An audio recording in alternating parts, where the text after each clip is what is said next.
Good morning. This Zoom call, including all audio and images of participants and presentation materials, is being recorded. It can be saved, edited, distributed, used internally, posted on DOE's website, or otherwise made publicly available. If you continue to access this call and provide such audio or image content, you consent to such use by or behalf of DOE and the government for government purposes, and acknowledge that you will not inspect or approve or be compensated for such use.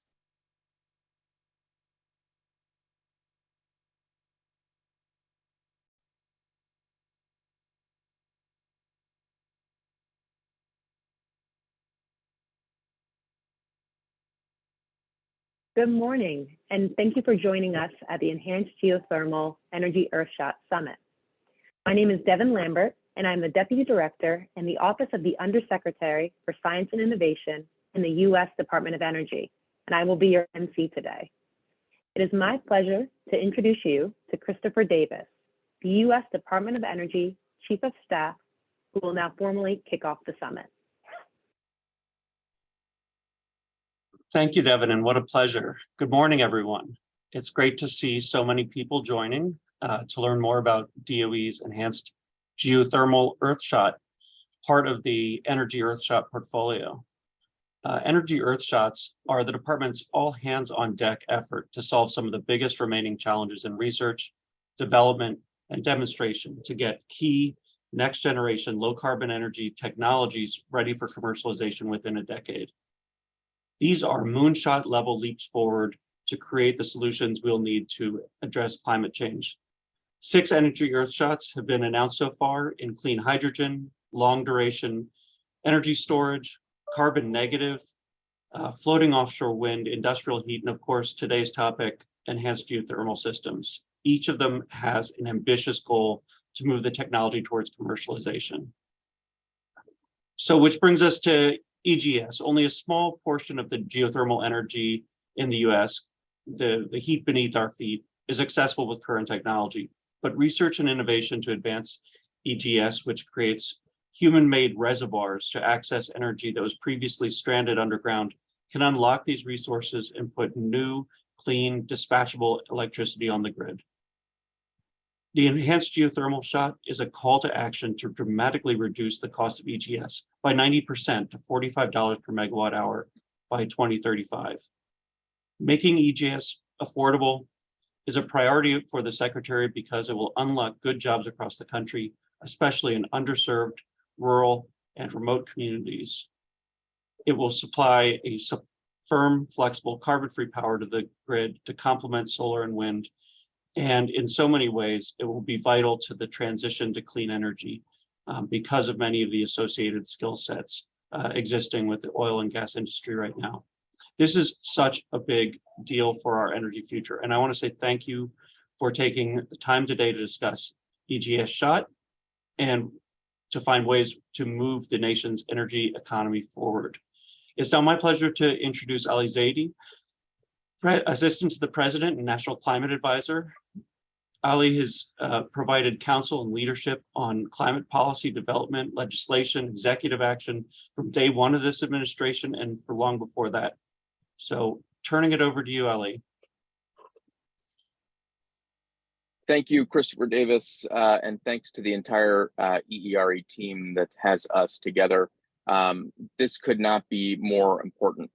We need all the tools in the toolkit to be able to achieve the ambitious climate goals that the president has set out, to achieve a net zero economy by no later than 2050, to reduce our emissions in half, 50 to 52% relative to 2005 levels by the end of this decade, and to move our grid to cleaner energy sources, zero carbon emissions from the grid by 2035.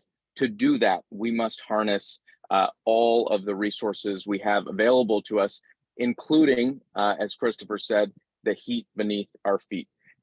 We know that geothermal not only has the potential to provide tremendous sources of clean energy, but to do it in a firm and dispatchable way, adding not only clean electrons to the grid, but flexibility and resilience as we diversify the sources of energy that we tap into. This is also a tremendous opportunity for our energy workers, many of whom have the skills that we can harness as we scale up the geothermal sector. So we're very grateful for the department's Earthshots broadly. We are excited for this innovation to take place. And we recognize the potential that all of you have to working together and helping us tap into another source of tremendous energy security, energy innovation, and economic prosperity for the nation. Very grateful. Thank you. Thank you, Ali. With pride, I introduce the Undersecretary for Science and Innovation, Dr. Geraldine Richmond. Undersecretary Richmond oversees the Office of Science, the nation's largest federal sponsor of basic research in the physical sciences, the department's applied research and development areas, including renewable energy, carbon management, and energy system integrity, and the 14 U.S. Department of Energy national laboratories and their facilities. She's an accomplished scientist with awards including the National Medal of Science, and is also a tireless advocate and change maker in the diversity of the scientific workforce.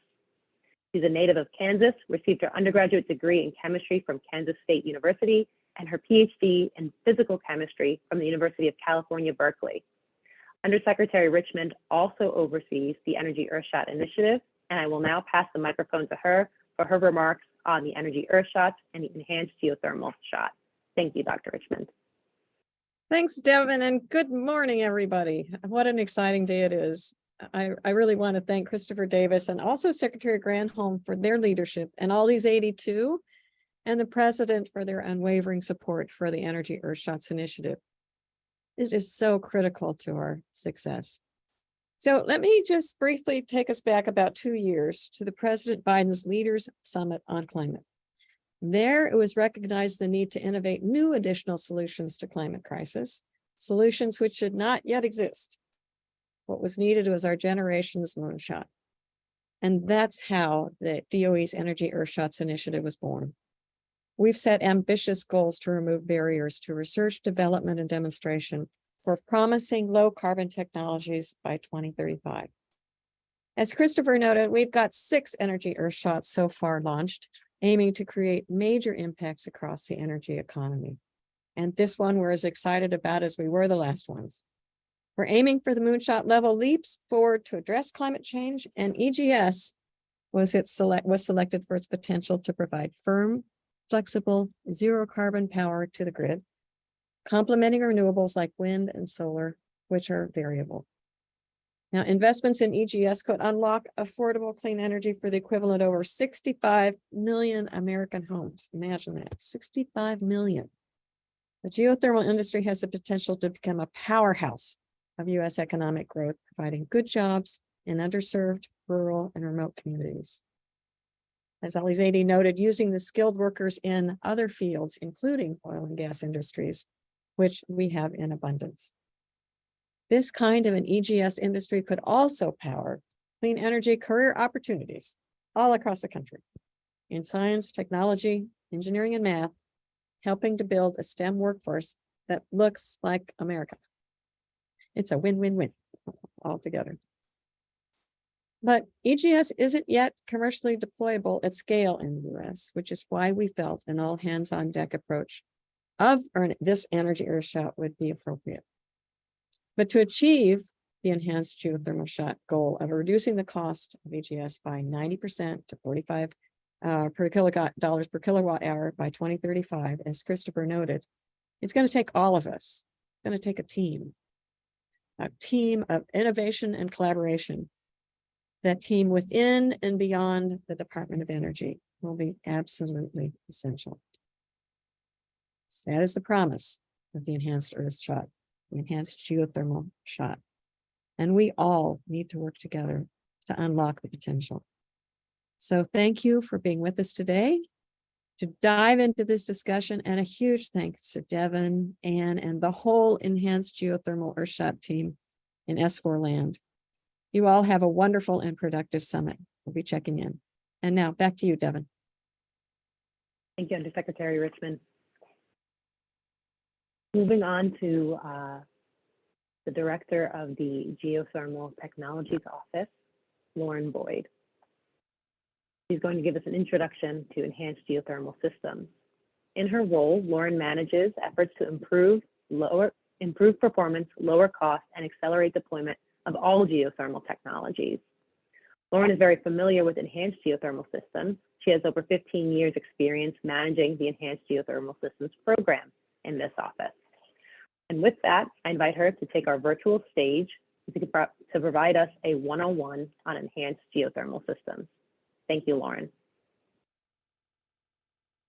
Absolutely.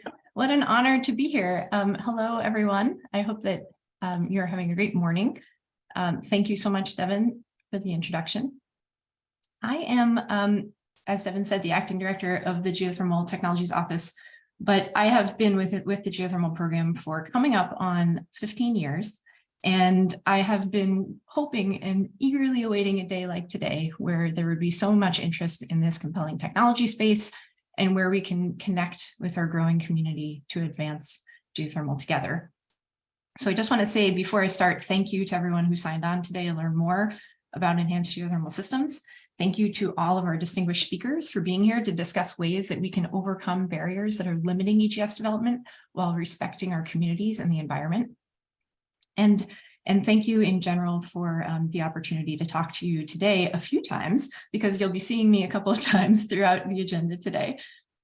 So by the end of my talk, I'm hoping that I'll be able to impart a few things. So first, what's geothermal and EGS?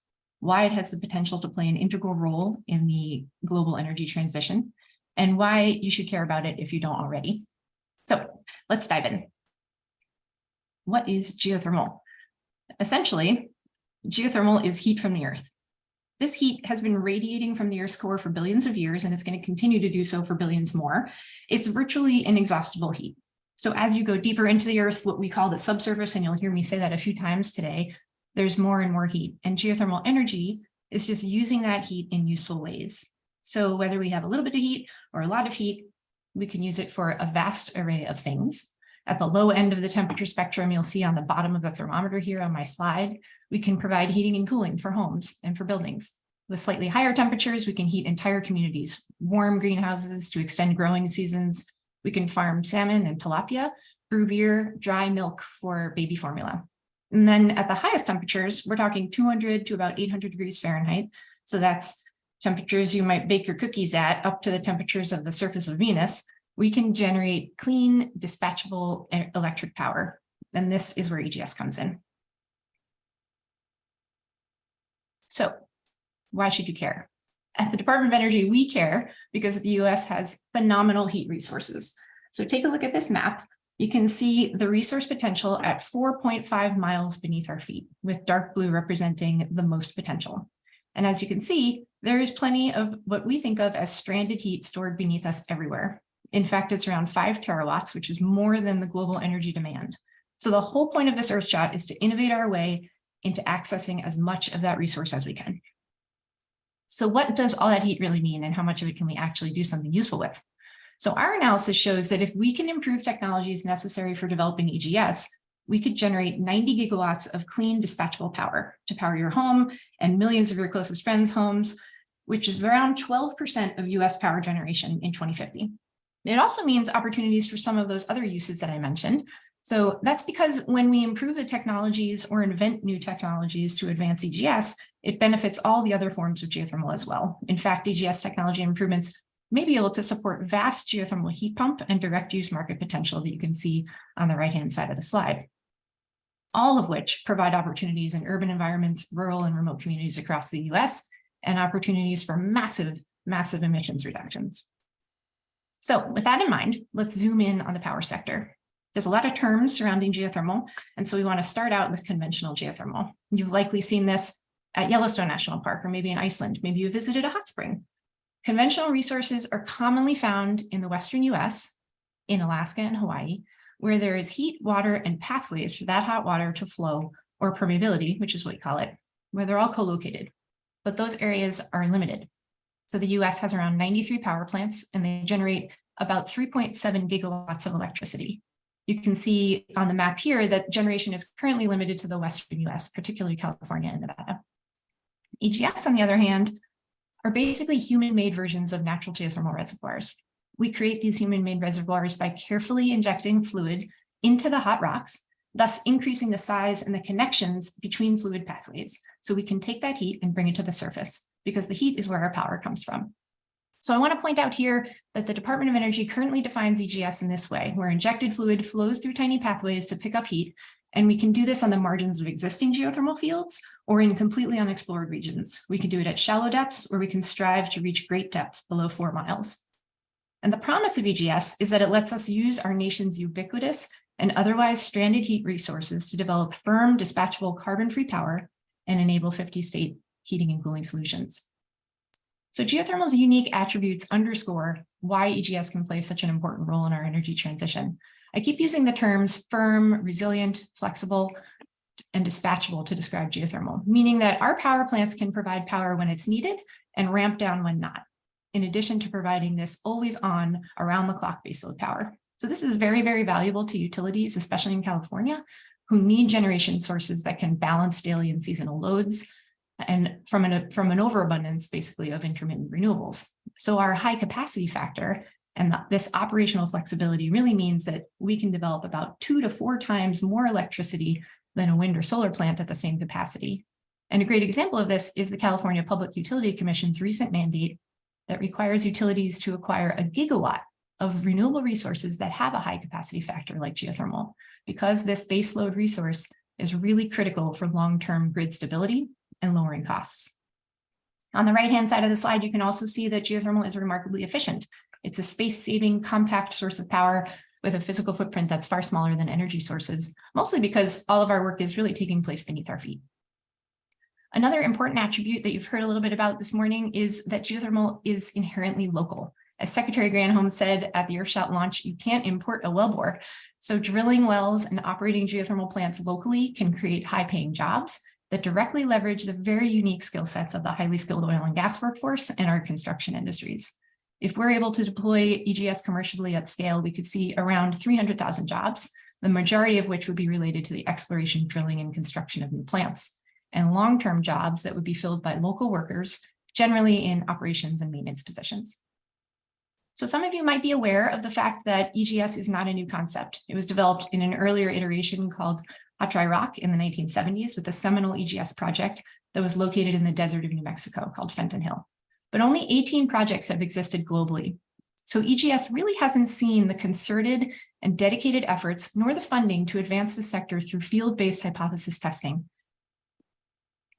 and learning by doing, as well as broad collaboration, basically, to resolve our remaining technical barriers. However, over the last decade, a confluence of learnings, philosophical shifts, and technological advances associated with the shale revolution and improvements in high-performance computing, plus successes within our DOE's Geothermal Technologies Office research portfolio, place EGS on the cusp of becoming a commercial reality at scale in the United States. We are proud to say that the collaborative work taking place at our flagship EGS field laboratory called Forge in Utah, which was created to provide the geothermal community with the opportunity to study, test, and retest how to effectively create large-scale sustainable reservoirs, is really making a difference.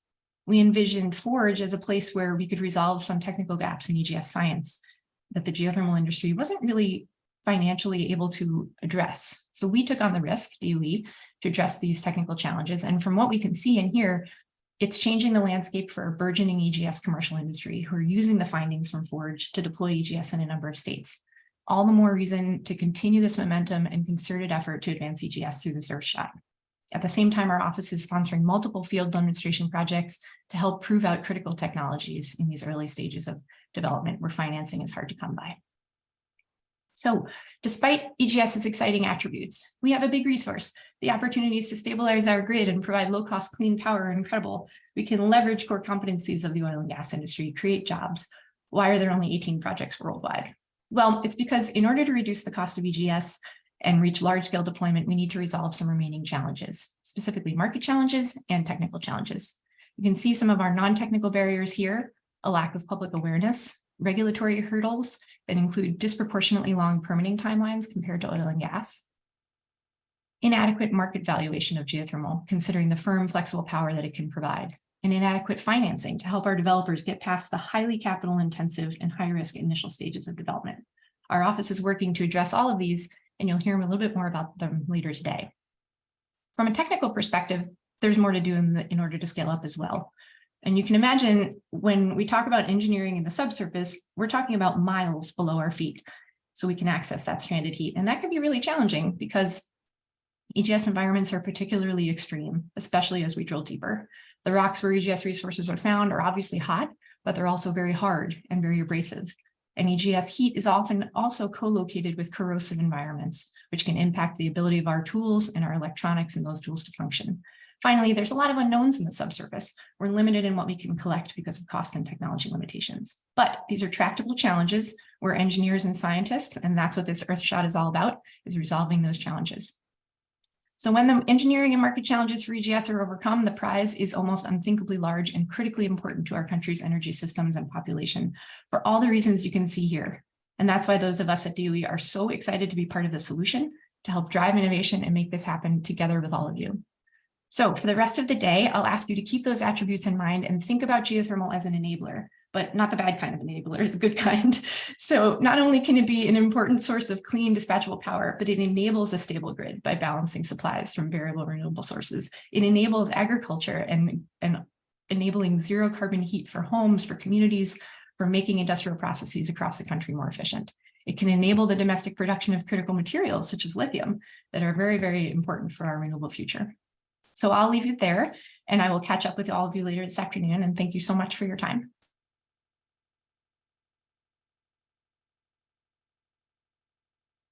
Thank you very much, Lauren. So if you've been monitoring our schedule closely, you can see on the website that we have a slight change. This morning, Representative Stewart planned to attend. However, he has been called into a closed hearing. Enhanced Geothermal Systems is of particular interest to him because his district includes Milford, Utah, which is home for Forge, DOE's flagship site for enhanced geothermal systems. But just like enhanced geothermal systems, the summit schedule is flexible and resilient, and we will try to see if we can align schedules with him to participate later in the day. So we're going to move forward with introducing Governor Polis. He's provided pre-recorded remarks. As his 2023 Western Governor Association Chair Initiative, Governor Polis of Colorado launched the Heat Beneath Our Feet. The Heat Beneath Our Feet initiative will examine opportunities for and barriers to the increased deployment of geothermal energy technologies for both electricity generation and heating and cooling systems in the Western states. May we please share Governor Polis's remarks? Hi, everyone. I'm Colorado Governor Jared Polis, and I'm thrilled to join you virtually and in a very important gathering. I want to thank Undersecretary Geraldine Richmond and the Department of Energy for hosting today's important event. Here in Colorado, we know that geothermal energy saves people money, is an important part of our work to power the clean energy transition, and brings good paying jobs. Over 95% of the geothermal energy potential in the United States is in the West. It's for this reason that as chair of the Western Governors Association, I was proud to launch the bipartisan Heat Beneath Our Feet initiative to explore the immense opportunities for geothermal energy across the American West. The Heat Beneath Our Feet initiative is taking a bold and bipartisan approach to advance the development and deployment of geothermal energy. Jumpstarting the adoption of geothermal energy technologies can create new opportunities that boost local economies, provides low-cost, reliable power, heating and cooling to communities, and assists in meeting our renewable energy goals and energy security goals. In true Western form, businesses have embraced the entrepreneurial spirit and are growing the geothermal sector in a robust economic generator.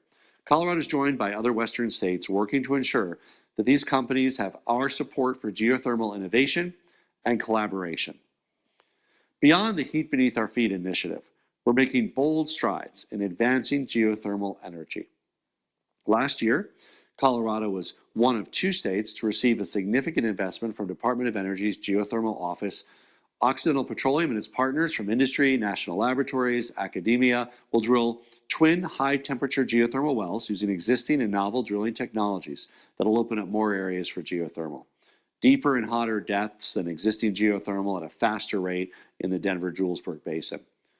These kinds of technologies, combined with the strong strides we're taking at the state level to boost geothermal energy adoption, will help more Coloradans get to the more than 4,000 megawatts of geothermal EGS capacity the Enhanced Geothermal Shot analysis indicates possible by 2050. Together, these efforts will not only help Colorado lock in 100% renewable energy by 2040, but also protect Coloradans and our businesses from the severe price swings and sky-high costs of natural gas. Last year, I proudly signed legislation and created a geothermal energy grant program, providing up to $12 million to support programs that use geothermal energy for electricity generation and space and water heating and cooling in homes, businesses, and communities in our state. We're continuing to build upon this important work as we pursue incentives and regulations to support the development of geothermal heating and cooling, as well as geothermal electricity generation in Colorado. Our bold energy tax credit package in partnership with the legislature includes $35 million to support the growth of geothermal electric, while also providing tax credits to support the adoption of heat pump technology, helping to decarbonize our building, heating, and cooling sector. These are just some of the many important steps that we're taking to advance geothermal energy right here in Colorado. I'm especially proud that Colorado Mesa University will soon be the first university in the country to achieve 100% geothermal powered heating and cooling. Geothermal saves CMU millions of dollars every year on their energy costs, which has led to a 2% reduction in tuition, with the hope of delivering even more savings to students in the years to come. I'm so proud of the work we've done to advance geothermal technology in our state. There's a lot of exciting work ahead. Each state is embracing and elevating geothermal energy in their own way, but together we're exploring the potential and how we can help one another use this under-tapped resource to protect and enhance our way of life and prosperity. Colorado is pleased to be partnered with all of you in our efforts to make geothermal a household energy name in our state and across the nation. Thank you, everyone, and enjoy the rest of the summit.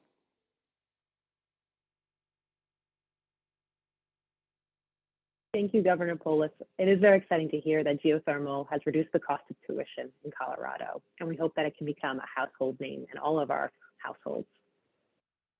I'm very excited to introduce now Executive Director of the Federal Permitting Improvement Steering Committee Council, Christine Harada. Executive Director Harada assists Permitting Council member agencies in managing a portfolio of nearly $100 billion in large-scale infrastructure projects, most of which are renewable energy, coastal restoration, and electricity transmission projects. She brings more than 25 years of leadership experience in the public and private sectors. Her titles include Vice President for Government Affairs for a renewable energy tech company, President of a virtual venture capital firm, and partner at a strategic advisory and venture development firm. Thank you, Executive Director Harada, for joining us this morning. Thank you so very much for having me. It is absolutely a pleasure for me to be here. One of the other titles that I used to have way back in the day was aerospace engineer. And so I'm very happy to be surrounded by this audience of engineers and scientists, albeit, of course, in a very different context now to talk about permitting. As the previous speaker had indicated, there is a number of challenges to be overcome with geothermal in order to ensure that it becomes available, affordable, and accessible for the vast majority of folks. And I trust that a lot of the scientists and engineers in this call eminently much more qualified to help certainly on the technology front. And I'm here to share with you a little bit more about how we can help with the permitting front.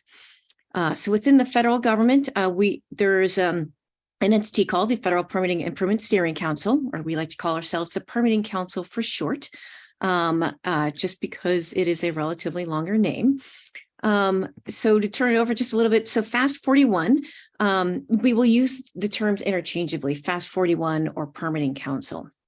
FAST 41 stands for the statute that stood us up in 2015. It's the Fixing America's Surface Transportation Act, or the FAST Act, and Title 41, hence FAST 41, established an entity called the Permitting Council, whereby We fundamentally exist to help coordinate and integrate the federal environmental reviews and authorization processes, especially for very large infrastructure and complicated projects. So much like what we're seeing here with geothermal.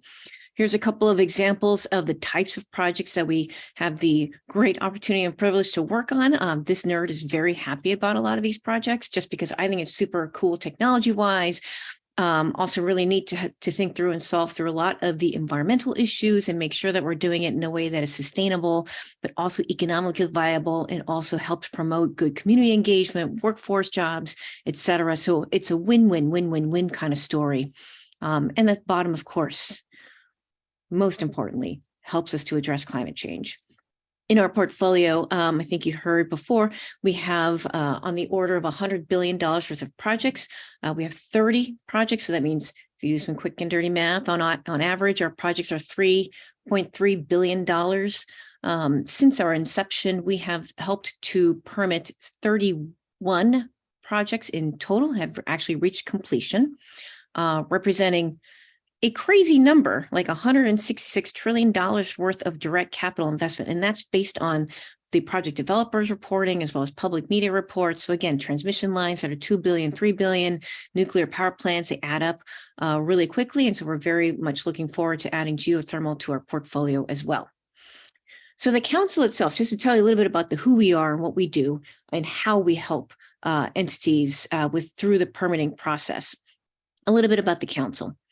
The council is comprised of 16 members in total, and it is actually a council. We're a relatively unique federal entity in that we are indeed a council of members, and the members are comprised of the deputy secretary or equivalents from these agencies that you see here on rows 2 through 4.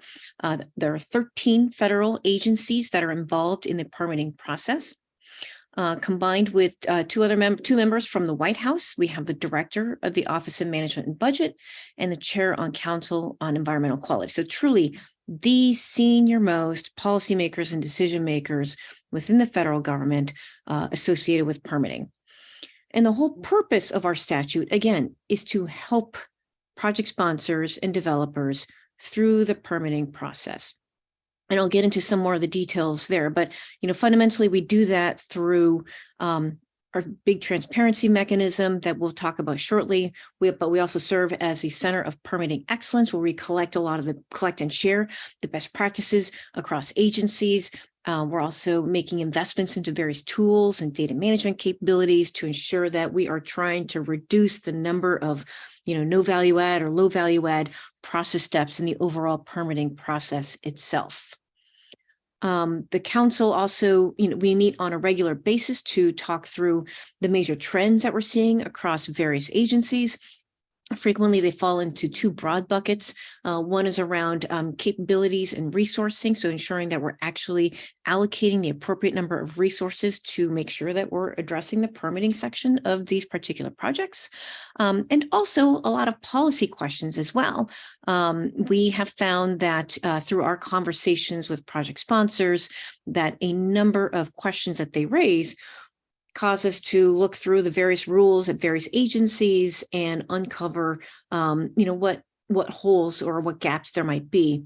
And so we have uncovered some situations like that has now offered us an opportunity to enter into the rulemaking process. So the goals of the Permitting Council and the FAST 41 statute, you'll see here, that's permitting predictability, efficient issue resolution, transparency and accountability, and federal agency collaboration and coordination. And I like to say that, especially for our project sponsors, we are here to help you. And we do that through these 4 buckets. With these 4 buckets, we are reducing delivery risk, reducing regulatory risk, reducing litigation risk, and enhancing predictability, certainty, and accountability. And our goal is to figure out, how do we get to a yes?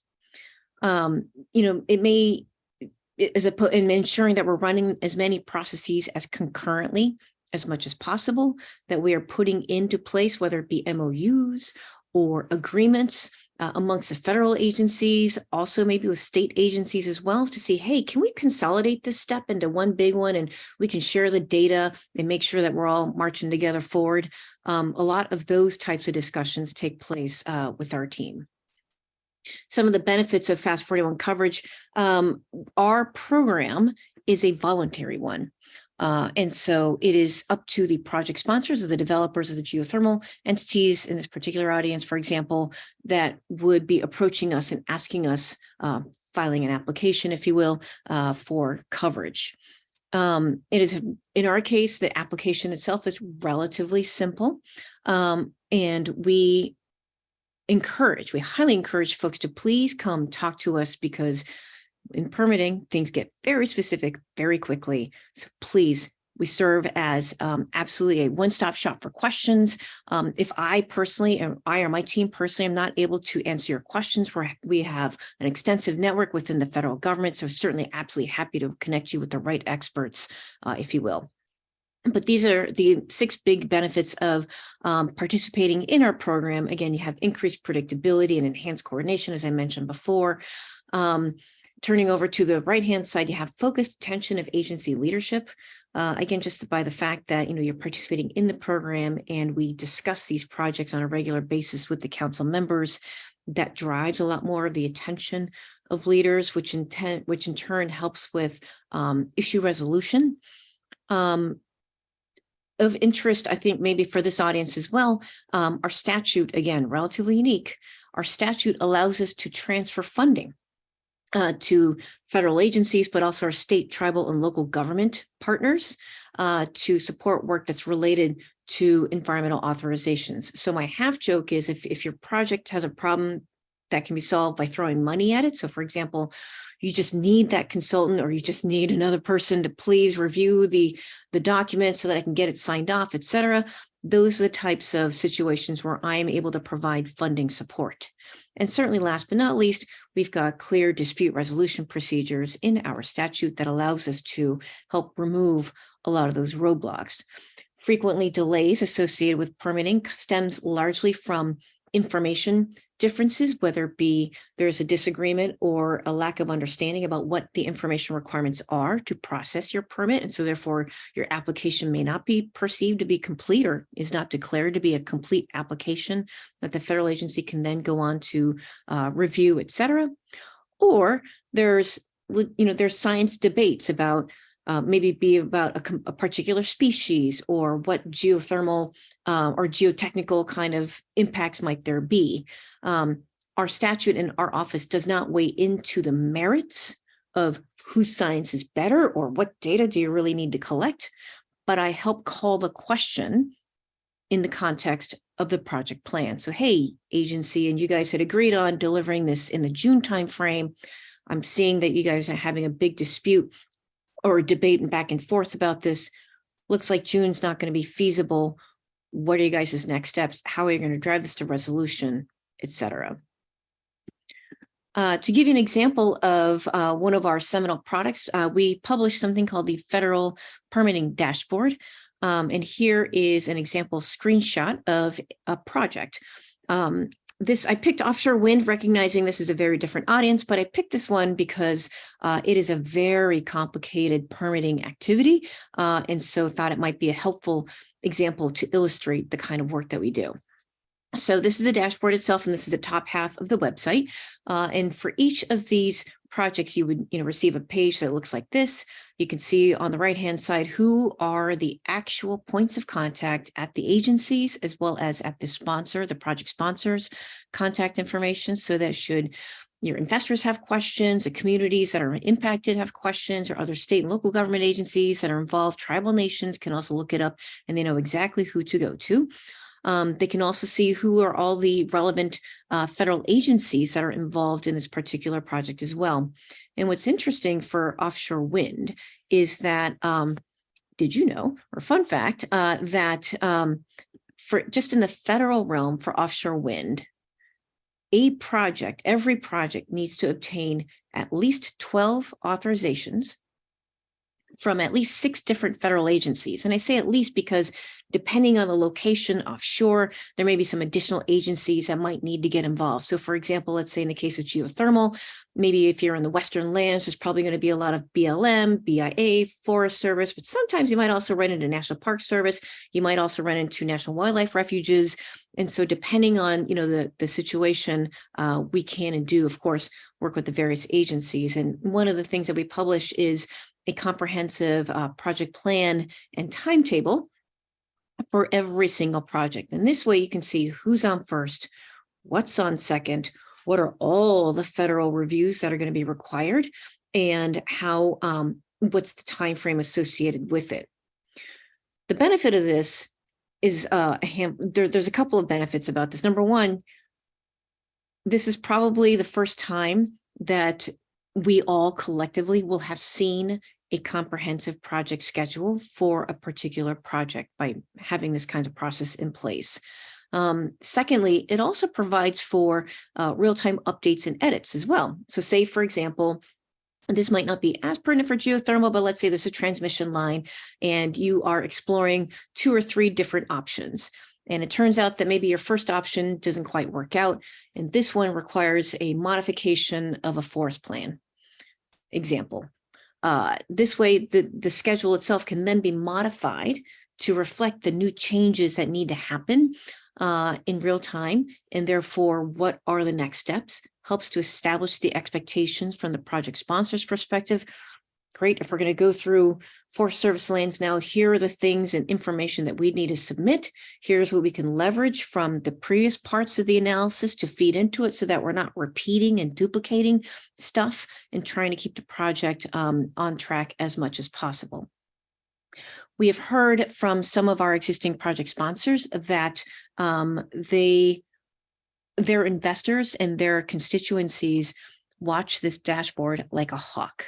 And that frequently for many projects that do struggle with raising financing for their projects that have participating in our program and having this kind of certainty and display enables them to provide their investors, and signal to them that, yes, this is a real project. We are making progress in that we are scheduled to deliver by such and such date, and that they're able to honor their commitments or whatever the case might be. And in effect, it's lowering the overall cost of capital and allows these project sponsors to focus their efforts most on the permitting process itself and move everything forward, if you will. It is my personal goal to make the United States #1 in infrastructure investing attractiveness. And we certainly believe, or I certainly firmly believe, that are playing a role in this to, again, reduce the regulatory risk, reducing overall litigation risk, because we're ensuring quality throughout the process. And last but not least, reducing delivery risk absolutely helps towards that goal. For your edification, recognizing this is a geothermal audience, these are the sectors that qualify for our program. Geothermal would fall under the renewable energy production bullet that you see up top. But just for your awareness, these are all the other sectors that are involved as well. So say, for example, if you have other, whether it be pipelines or other transmission lines, going to or stemming from your plants, that's also an option to be able to participate with us. With that, thank you so much for having me. Greatly appreciate your attention and the opportunity to present out to you. There's an email address at the bottom, fast.41@fipc.gov. If you have any questions at all, no questions dumb, please contact us. We're absolutely happy to help. We do permitting 24/7 by 365. I have a team of permitting nerds who are genuinely excited to help you solve these types of problems. So thank you so much. And we look forward to hearing from you. Thank you, Executive Director Harada. It is a pleasure to add your permitting nerds to our all hands on deck effort. And thank you for leading and informing of us on the opportunity presented by Fast 41. I encourage project developers to check out that federal permitting dashboard. And of course, we support the goal in making the US the #1 in infrastructure investor capability. I'd now like to introduce Dr. Jesse Jenkins, who's an assistant professor and macro scale energy systems engineer at Princeton University. He leads the Princeton Zero Lab, which focuses on improving and applying optimization-based energy system models to evaluate and optimize low-carbon energy technologies, guide investment in research in innovative energy technologies, and generate insights to improve energy and climate policy and planning decisions. Dr. Jenkins recently served on the National Academies of Science and Engineering and Medicine expert committee on accelerating decarbonization of the U.S. energy system. And he was a principal investigator and lead author of Princeton's landmark Net Zero America study. Dr. Jenkins will help put the Enhanced Geothermal Energy Earthshot in context, focusing on where geothermal fits into the climate energy puzzle. Thank you, Dr. Jenkins. Well, thank you for having me. I really appreciate the opportunity to talk with you all about the role that enhanced geothermal can play in a decarbonized and lower cost energy system. Let me begin here. All right.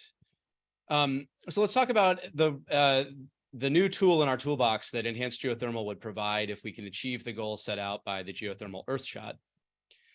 We'll start here, which is that if we're trying to build a decarbonized energy system to reach our climate goals and secure our energy supplies at lower costs, the electricity system is the linchpin. We need to deploy clean energy at a record pace. To put that into perspective, today, here is our current electricity supply mix, where we get about 4,000 terawatt hours overall, and about 40% of that comes from carbon-free sources. To be on path for net zero by 2050 and to hit our national goal of a 50% reduction in greenhouse gas emissions by 2030, we need to add more than 1.5 times all current carbon-free electricity generation in new carbon-free supplies by 2030. By 2035, the new additions of clean generation would have to be equal to all of our current generation supply today. And by 2050, we would have to build that much again, reaching at a total increase of 2 times all current generation, entirely consisting of new carbon-free electricity supplies. This, in many ways, is the central challenge of decarbonizing the overall US economy, as we have to keep up with growing demand for electricity to power electric vehicles, produce clean hydrogen, decarbonize industry and heating, all while reducing greenhouse gas emissions from the power sector, which today are responsible for about 1/4 of all of our greenhouse gas emissions. So that twin challenge puts the central focus on deploying a range of new clean electricity options, again, totaling more than double all carbon-free, all generation today from new carbon-free sources by 2050. To do that, of course, will require smashing new record rates of deployment. As we see here, this is the historic annual increase in capacity for different generation technologies over the last several decades. You can see the substantial growth of natural gas power plants in the mid-2000s, the more recent increase in solar and wind capacity in the past decade. These are the paces of deployment that we would need to see to be on track for that net zero goal over the next decade. Basically smashing new record deployment rates for wind and solar year after year, roughly doubling the peak rate of deployment that we've seen for both wind and solar on average through the end of the decade, and accelerating that rate further to about 3.5 times our record deployment rate between 2031 and 2035. Now that might sound daunting and impossible. Well, the good news is that according to the Energy Information Administration's latest short-term energy outlook, solar deployment is actually already on track to hit double its peak deployment rate in the next 2 years. Wind power, unfortunately, is lagging behind, projected to run at only about half of the peak deployment rate seen to date. And so we need to pick up the pace there. Now, I focus on wind and solar because these are technologies that are mature, cost competitive, and ready for scale, which means they can drive substantial emissions declines over the next decade and help diversify and lower the cost of our energy supplies. The reason for that is that over the last decade and beyond, we supported these technologies when they looked like expensive, quote unquote, alternative energy technologies, which is what we used to call them in the mid-2000s, if you'll recall. And we've driven down the cost of these technologies by really dramatic amounts. So if we look just from 2010 to 2021, we've seen effectively a 90% decline in the cost of both lithium-ion battery packs and solar PV, and about a 2/3 decline in the cost of onshore wind. These technologies are now no longer niche alternative energy technologies. They're the mainstream options for new supply, trillion-dollar industries that have the potential to supply the bulk of our new energy generation over the next decade and beyond. In fact, if we look at the levelized cost of electricity for wind and solar, we can see that in recent years, they've crossed below that of basically every other option, including new fossil generation technologies like natural gas with CCS or coal, as well as more expensive clean technologies like nuclear or geothermal. So you might ask then, we're done, right? What's the point of this Earthshot for geothermal or other technologies when wind and solar are now the cheapest sources of new electricity really anywhere in the world?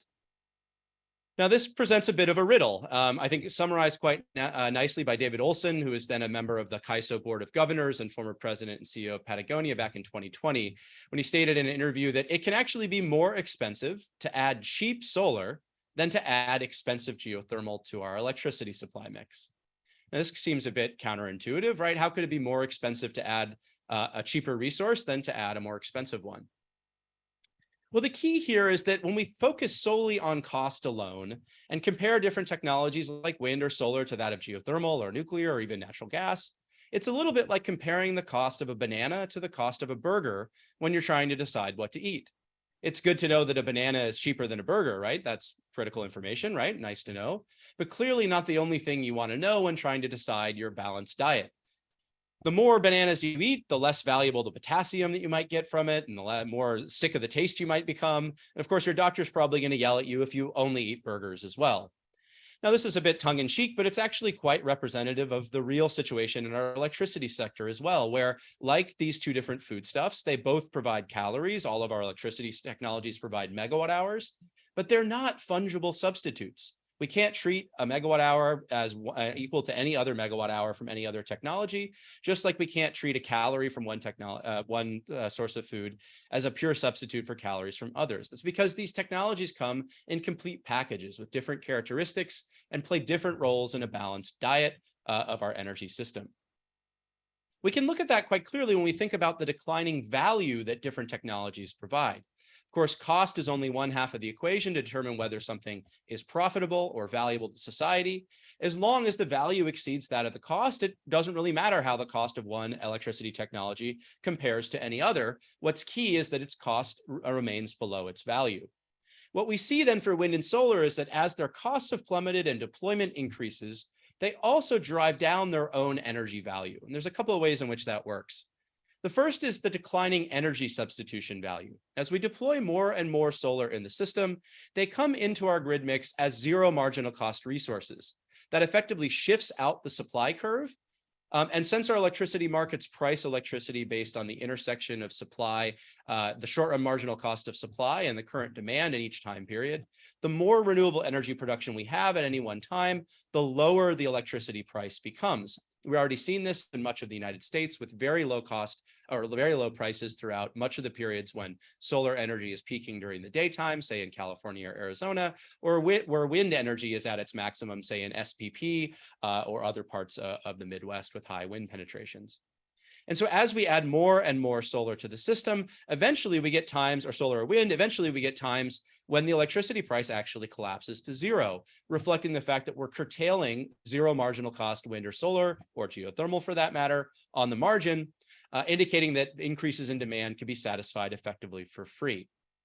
Now, this poses a particular challenge for wind and solar power because their output is highly correlated and weather dependent. That means we can't move solar energy or wind energy easily to more valuable time periods. And when one wind farm is producing, all of the wind farms are producing, more or less. Or one solar power plant is producing, all of the solar plants are producing in the region. So this heavy correlation and output means that we're piling more and more renewable energy into the hours that get less and less valuable. And that leaves the hours when wind and solar output are low to still be challenging to meet. And in fact, we can see that if we think about the capacity substitution value of these resources as well. So not only do wind and solar displace fuel costs from more expensive fuel consuming resources when they're available, there's also an opportunity to shut down the capacity from more reliable power plants if we can produce power at peak times. Now, this is the famous California duck curve, which we've now seen in recent months actually go to net negative output, meaning that the net demand for electricity minus the availability of wind and solar is now negative during certain hours of the day, particularly in spring months. And what we see is that while the belly of the duck curve has gotten fatter, the head or the neck has stuck around and been quite stubborn at roughly 20 gigawatts of evening peak demand. And what this means is that while solar might have initially helped reduce that peak from, as you can see, something more like 25 gigawatts initially, now the challenge is that the evening peak occurs exactly at the time when solar output is minimal and wind output is typically quite low. It's just at 8 or 9 p.m., the sun is set, wind output tends to die off. And so the more and more solar or wind we add, we're getting very little capacity substitution value. So we might need to add, 100 megawatts of solar or wind. In this case, you basically get 0 megawatts of substitution from solar and maybe only 5 or 10 megawatts of substitution from wind. And this is true throughout other parts of the world as well. And so while wind and solar are increasingly cheap and are going to continue to be cheap, the more we deploy them into the system, the lower their value becomes as well. And there are stubborn challenges like how to meet these evening peak periods or long sustained periods of time when wind and solar output are low, when electricity prices actually go up and get higher, signifying greater and greater value for flexible resources that can meet that demand. Okay, but what about energy storage? Isn't this the solution then to meet those evening peaks and to move the wind and solar output away from the weather correlated periods when we don't want as much of it into the periods when we need more? And to a degree, that's very true. That's why we're starting to see tens of gigawatts of storage deployed around the United States, thanks to the cost declines in lithium-ion batteries. The challenge here is that storage also exhibits a pretty rapid decline in its marginal value. And this is driven by two dynamics. And you can see that here. This is a price, hypothetical price time series that might correspond to the duck curve type pattern of generation, where prices are high in the morning hours, they collapse during the daytime when solar output is abundant, and then they rise steeply into the evening peak periods when the greatest flexibility and capacity are required. Now, this provides a very large arbitrage spread for batteries to buy low during the middle of the day and sell high in the evening. And to substitute for capacity that you might otherwise need, at the beginning here, when the peak is fairly narrow, you might only need a few megawatt hours for every megawatt of substitution. So a 2-hour battery, for example, might be just adequate to displace the need for a combined cycle or combustion turbine power plant. But as we use more and more storage, we compress the price arbitrage spread. Like any other arbitrage opportunity, the more we sell low, the higher the low price gets. And the more we sell high, the lower the high price gets. And that squeezes down the margins that batteries use to recover their costs. And at the same time, the capacity substitution gets more and more challenging because you need to sustain output over longer and longer periods of time for each additional megawatt that you want to displace from some other dispatchable power plant. And so now maybe you need an 8 or 12 or 16-hour battery in order to displace 1 more megawatt of gas combustion turbines or other dispatchable capacity. So just like wind and solar, batteries are getting cheaper and cheaper, but their value decline is also quite rapid. And both dynamics mean that it really doesn't matter if wind and solar are cheaper than geothermal or batteries are cheaper than something else. What's key is that they continue to keep up the race between declining costs and declining value. And at some point, they're going to reach an economic equilibrium that will leave us looking for additional resources to fill out the rest of the team. So just like our diet, a balanced diet of energy resources is key. The more we eat of any one type of food, or the more we get from any one class of resources in our electricity system, the less valuable it becomes. And there are interactions between all of the different resources in our electricity system and the food in our diet. That means that having a balance is the healthiest way to go. What that means is that we need to fill out a winning combination of resources to complement weather-dependent variable renewables and shorter duration, fast burst resources, as I call them, including battery storage, as well as flexible demand and demand response. The key category of technologies here we call firm low carbon resources. These are technologies, including geothermal, that are available any time of the day for as long as you need them. That makes them the critical complement or the missing ingredient in our balanced diet to complement the weather-dependent fuel-saving variable renewables and the time-delimited fast burst resources. This brings us to the exciting potential from enhanced geothermal systems. In fact, we've been doing modeling supported by ARPA-E and then geothermal technology offices in partnership with Fervo Energy to look at the potential pathways to significant market impact for enhanced geothermal energy systems. This is work led by Wilson Ricks in the Zero Lab here at Princeton. And what we've seen is that if we're thinking about the long-term market potential of EGS, there are 2 routes to market impact here. This is for the Western Interconnect circa 2045. Here we assume current drilling costs and basic operation, but fundamental success in flow rates and well stimulation required to get EGS to work, the kinds of things that are being demonstrated right now by the Forge projects and by companies like Fervo, supported by funding from DOE. Here we see that if we can achieve just basic drilling costs today and basic operations, EGS can achieve about 15 gigawatts of total capacity, reducing system costs by about 0.5% and taking on about 7% of the Western Interconnect's electricity share. But there's two routes to much greater impact from here. And the first doesn't have anything to do with reducing costs, as is the main focus of the Earthshot. In fact, it comes from enhancing value through flexible operation. Enhanced geothermal resources are built into confined rock structures that make them perfectly suited to actually act as giant free batteries. We can accumulate geofluid within the fracture networks of EGS facilities to move production from the low-cost periods to the more valuable periods of the day. And our research finds that even without any improvements in drilling costs from today's state-of-the-art, achieving this flexible operation alone boosts the value of EGS enough that we see 66 gigawatts of deployment by 2045, reducing overall cost of electricity by 8% and achieving a nearly 20% market share across the West. Of course, and this is an example of what that looks like. If we have baseload operation, of course, we're continuing to chug along and produce output during the middle of the day, even when prices collapse or in some cases go negative. In contrast, if we store up that power, oversize the generating unit relative to the average flux of the subsurface, we can actually boost production during the most valuable periods and earn substantially greater revenue and deliver substantially greater value to the system. This can make flexible EGS a perfect complement to variable renewables. Now, of course, we can also lower drilling costs, as is the target of the Earthshot in this example, where we assume basic operation but advanced drilling costs in line with the goals of the Earthshot. We actually see 91 gigawatts of enhanced geothermal. That's nearly the size of our entire nuclear fleet today, supplying about 40% of the Western supply, and reducing energy costs by 14% across the West. And of course, why not both? If we have both flexible operation capabilities and substantial improvements in drilling costs, EGS becomes a force to be reckoned with, taking on over 100 gigawatts of capacity, supplying about 40% of our supply, and reducing electricity costs in a decarbonized Western grid by about a fifth. These are enormous market impacts and show the significant potential that innovation in this industry has, and the goals that the Earthshot is trying to carry out. Thanks for having me today. I'm excited to learn more over the rest of the program, and I hope that helps set the stage. Thanks. Thank you, Dr. Jenkins. It certainly does. Your note on energy technologies playing different roles in balancing our energy systems diet definitely resonates with us at the department. We've thought a lot about balancing our energy Earthshot portfolio and recognize the unique and important role enhanced geothermal systems provide. To finish our morning segment of the day, I welcome back Lauren Boyd, who will be giving a deeper dive into the Enhanced Geothermal Shot. Thank you, Lauren.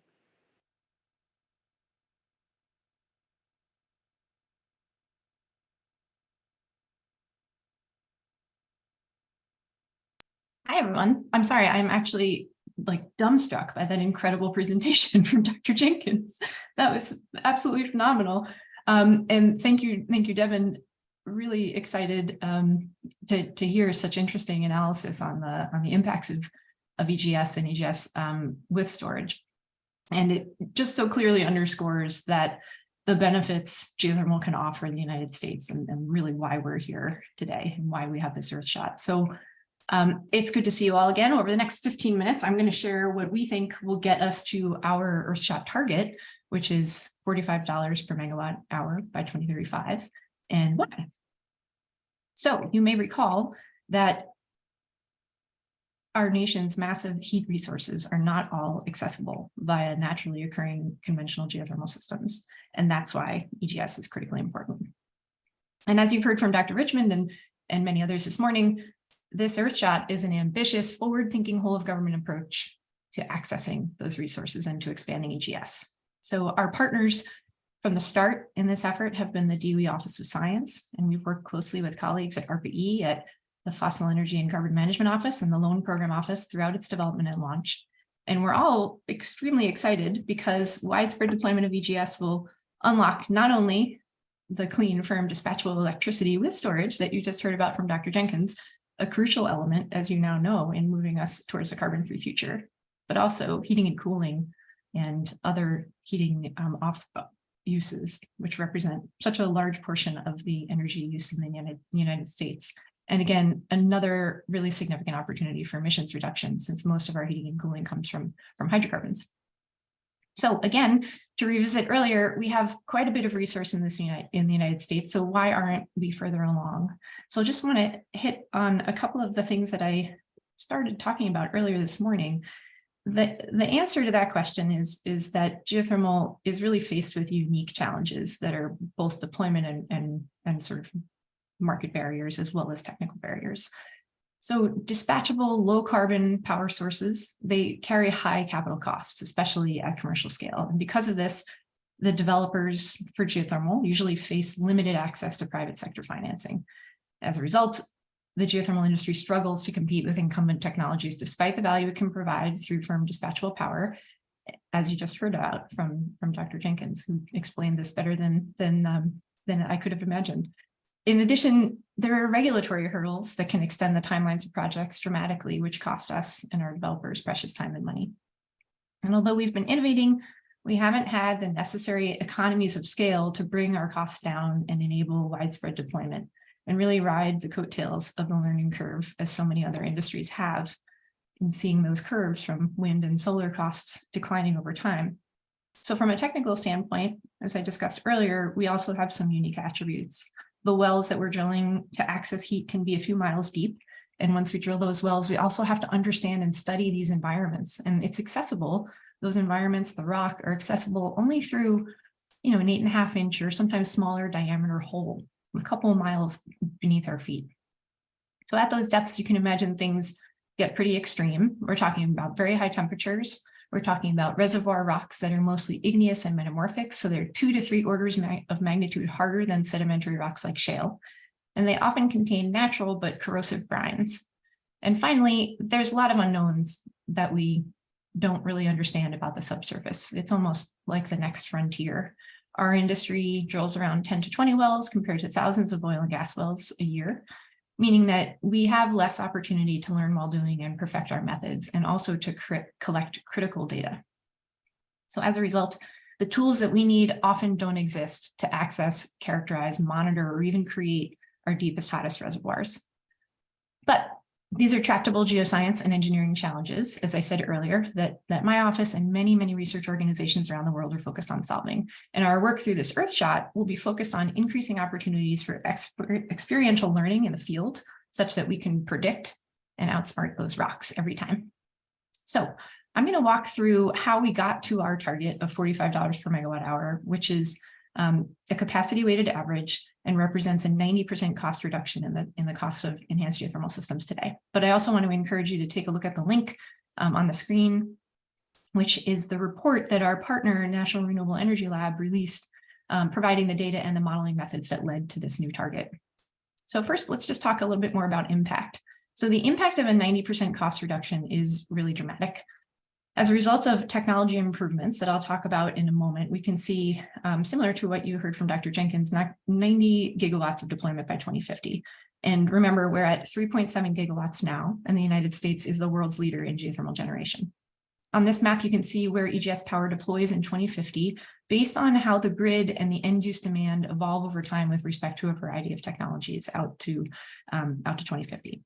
So what's really exciting from our analysis with our collaborators at NREL is that EGS has the potential to provide a third of the energy demand in the West. You can see development growing in the Western states where we have existing hydrothermal development in Nevada, California, Utah. This makes a lot of sense, but also some really exciting new development happening in Virginia, West Virginia, Pennsylvania, where we see 4 gigawatts of deployment, which is more than the current installed capacity of geothermal in the US today. Also, widespread deployment in the Sun Belt, 10 gigawatts in Louisiana, 9 in Arizona, 3 in Texas, Arkansas, Mississippi. I hope folks from those states are on the line today to learn more about how we can get those resources deployed. So as I've said, the implications of this increase in power production are why we're here, and are listed on the right-hand side of the slide. This opportunity to reduce our emissions, provide clean, firm, dispatchable power, lower cost resilient heating and cooling to communities, and heat for myriad other purposes. And also this opportunity you've heard a couple of folks mention today to transition our oil and gas and our construction workers into the geothermal industry, offering low cost or long-term well-paying jobs. So now let's talk about how we can get there. So when we talk about reducing costs from a technical perspective, we distill it down into these 4 categories, which are associated with the stages of geothermal development. And so these are the areas where we need to focus our future R&D efforts to get to our target. So first, we're looking for hot rocks. I know that we've shown you a map that says there's hot rock in lots of places, but we need to identify specifically where they might be and characterize them using geological, geophysical, geochemical, and geomechanical means. Then we need to drill to get to that heat and build our wells to allow us to access it. And then we develop our resources, meaning we create or we engineer a reservoir so it produces an economic amount of fluid. And we call this reservoir production or engineering. Remember, this is meaning that we're flowing fluid through very tiny fractures distributed throughout the hot rock. And then finally, when we've created a reservoir, we build a power plant at the surface. So now I'm going to walk you through what we did in each of these areas to reduce the cost. So under the first icon of resource characterization, if we can improve our precision with respect to how we characterize the subsurface, we can find EGS heat faster and more accurately, meaning we drill fewer holes before we successfully find that heat. So we're inherently spending less money. Under well construction, we need larger and longer wellbore to access more of that hot rock so we can create larger reservoirs and then again, produce more power. And we need cheaper drilling and more reliable drilling for those longer, larger wells. If we can drill faster or we can drill more efficiently, we're inherently, again, spending less money. With respect to reservoir production, again, remembering that that exposure of fluid to hot rock is our goal. So here, our cost lever is really our ability to control those rocks. So we can engineer our wells to create pathways for fluid to flow where we want it to go and when we want it to. So controlling that subsurface, that allows us to flow more fluid through these larger reservoirs and again, produce more power. And then finally, we found that larger power plants on the order of 100 megawatts are needed to accommodate these larger volumes. So basically, what we need to do is scale up our operations in order to keep our costs down. And so our Earthshot is focused on reducing risk and cost of EGS by addressing the technology challenges within each of those areas I discussed. And you're going to hear an entire session later today with world-renowned experts in each of the technology pathways that are listed in blue here on the slide. So I won't spend any more time except to just underscore that in addition to the R&D required to advance these areas, we feel that to aggressively increase deployment of EGS, we also need to accelerate our work in the field, to learn by doing at scale in a manner that matches other industries that have been at this same pivot point and succeeded. So I also want to share how important external, meaning non-government engagement will be as we advance this effort and try to move the EGS space forward. It's really going to take all of us to work on solutions together to make this happen. And the discussions at this summit on energy and environmental justice are just the start of what we hope to be an ongoing conversation with the community about geothermal energy, its benefits, and areas where we need to share more or delve deeper into concerns. We're really eager to collaborate with industry, our national labs, academic institutions, and innovate alongside of you to address technical challenges, and we plan to issue funding opportunities focused on these technology pathways in the future. We're also keen to use this Earthshot as a means to collect more data about our communities and those who work in it, so we can design smart workforce programs and apprenticeship programs that fill important gaps. And finally, since many of us have alluded to the impacts of our permitting structure on development, I want to share that our office, the Geothermal Technologies Office and the Bureau of Land Management, Department of Interior, will continue to closely collaborate on addressing these challenges, and we are making great progress towards that. Our office is also really interested in continuing to seek to understand state and local regulations so we can support states that are interested in taking advantage of their heat potential and help them leverage regulations that are useful and efficient. So I'd implore you to sign up for our Geothermal Technologies Office newsletter. It's called the Drill Down, so you can stay apprised of any Earthshot related activities and opportunities as they come about. Oops, forgive me. So I'm sure that you can see that the Earthshot, the Enhanced Geothermal Shot, is a really big deal.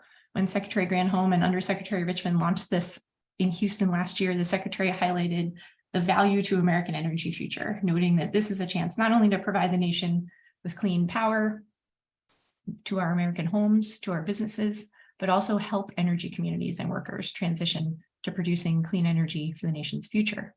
Achieving the shot will also grow the already burgeoning domestic EGS industry and our longstanding geothermal industry, who again, currently lead the world in geothermal generation. As great as this opportunity is, though, we know it won't come overnight. And so I hope you're going to stick around to learn more about how we're going to tackle the technical challenges that lie ahead in our technical last session of the day. But if some of you might be wondering, what are we doing already? Aside from some of the programs that I mentioned, our Forge program and our demonstrations, as well as our permitting work. So really quickly, I just want to share that the Geothermal Technologies Office within DOE is actually doing a lot with many of you as our partners, and would look to bring more of you into our partnership sphere. So since I don't have a lot of time, I just want to share this depiction of what our applied research office is focused on from an RD&D perspective, and it's outlined in our publicly available multi-year program plan. So some of these research areas might sound familiar. We're working to explore, characterize, drill, and create geothermal reservoirs, all types, not just EGS, within the whole geothermal office. We're working to maximize the value of geothermal through extraction of critical materials or investigations into thermal energy storage that you heard about from Dr. Jenkins. We're also looking to work to analyze the impacts of different technologies, and as well trying to raise awareness of all of the opportunities that can come from geothermal heat and power. Finally, this slide shows all of the power focused work that we've funded for the last 7 years and what cost drivers these initiatives are working towards reducing. So I'd encourage you to take a look at our website and learn more about each of these initiatives. Needless to say, sharing this just to say that we have quite a bit in the hopper. We're thrilled to have this opportunity to increase our efforts with all of you. And in closing, just say that the untapped potential of our domestic heat resources are simply staggering, and the work that our office has underway and concerted all of government approach of this Earthshot, where the government takes on the majority of risk, combined with our nation's longstanding and deeply rooted capabilities in subsurface technology innovation, the US is really positioned to be a world leader and even a technology exporter in the advancement of EGS. So we really look forward to partnering with you as we advance this. Thank you all, and I'll see you after lunch. Thank you very much, Lauren. We share your enthusiasm and appreciate your leadership on the Enhanced Geothermal Shot. We'll now be taking a short break until 2:05 p.m. Thank you again to all of our morning speakers, and thank you for your attention. We'll see you again at 12:05.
We're now continuing the Enhanced Geothermal Shot Summit. This morning, we heard about the place and promise of geothermal energy and enhanced geothermal systems in our clean energy economy. The Department of Energy's focus is broader than scientific discovery and technology deployment. The department recognizes as part of its mission the need to advance environmental justice, to enhance community engagement, and to foster a clean energy economy that creates good paying union jobs. On this note, I am proud to introduce the Honorable Shalonda Baker. Dr. Baker is the Director of the Office of Economic Impact and Diversity at the U.S. Department of Energy and Secretarial Advisor on Equity. Prior to her Senate confirmation, she served as the nation's first ever Deputy Director for Energy Justice. Before joining the Biden-Harris administration, she was a professor of law, public policy, and urban affairs at Northeastern University. She has spent over a decade conducting research on the equity dimensions of the global transition to clean energy resources. She's the author of dozens of articles, book chapters, and essays on renewable energy law, energy justice, energy policy, and renewable energy deployment. Thank you, Dr. Baker, for opening this session today. Great. Thank you so much, Devin, for that introduction. I'm really just honored to be here. The Earthshot summits are just so energizing and electric. We have such ambition in this country to meet our climate goals, and equity must absolutely be a part of our conversation on climate. I'm honored to be here today to talk about a topic that I'm so passionate about and that I really believe in, something that animates every single day of my work here at the department, and that is energy justice and equity. The goal of achieving equity in both the social and economic participation in the energy system, while also remediating existing social, economic, environmental, and health burdens on those disproportionately harmed by the energy system, is the essence of energy justice. So energy justice is often a topic that gets tossed around, and sometimes it's filled with empty promises and very little action. But what motivates me to do my part to help shepherd a just and equitable clean energy transition is knowing that this administration has made tackling the climate crisis the focal point of its work, but also equity its North Star. So the work that we're doing in the Office of Economic Impact and Diversity is filled with action, filled with progress. I encourage everyone here to go on our website to look at what we're doing in the Office of Economic Impact and Diversity on issues of energy justice and environmental justice.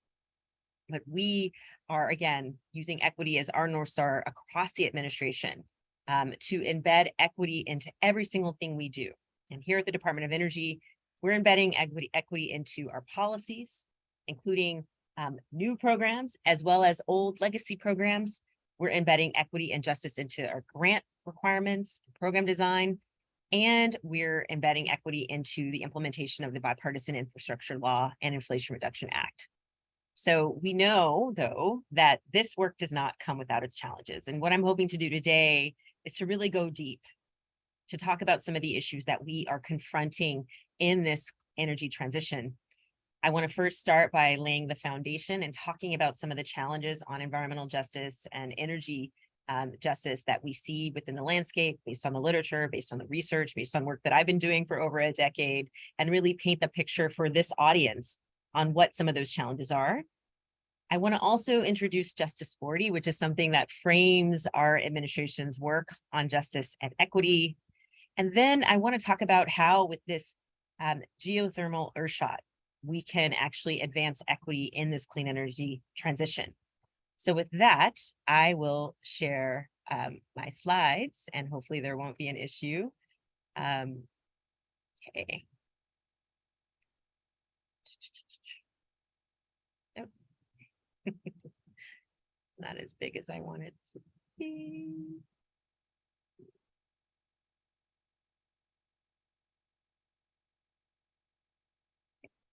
So I'm assuming everyone can see my slides. We can see your slides. They're not in presenter mode, but that is fine. Okay, I'm not sure why, but I'm gonna actually stop share just for a second because I wasn't getting the view that I needed, including presenter mode. Thanks everyone for your patience. This is live TV. Okay, let's try one more time. And if not, I think we can go to the presenters. Okay. There we go.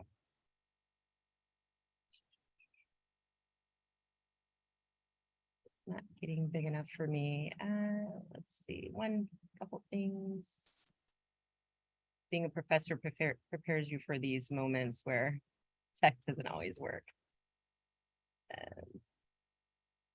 And If it could be of assistance, I can share my screen if you'd like. yeah, for some reason, it's just not allowing me to maximize the screen to actually get to presenter mode. So I'm not sure why that happened. Okay, but let's go ahead and get the slides up and go from there.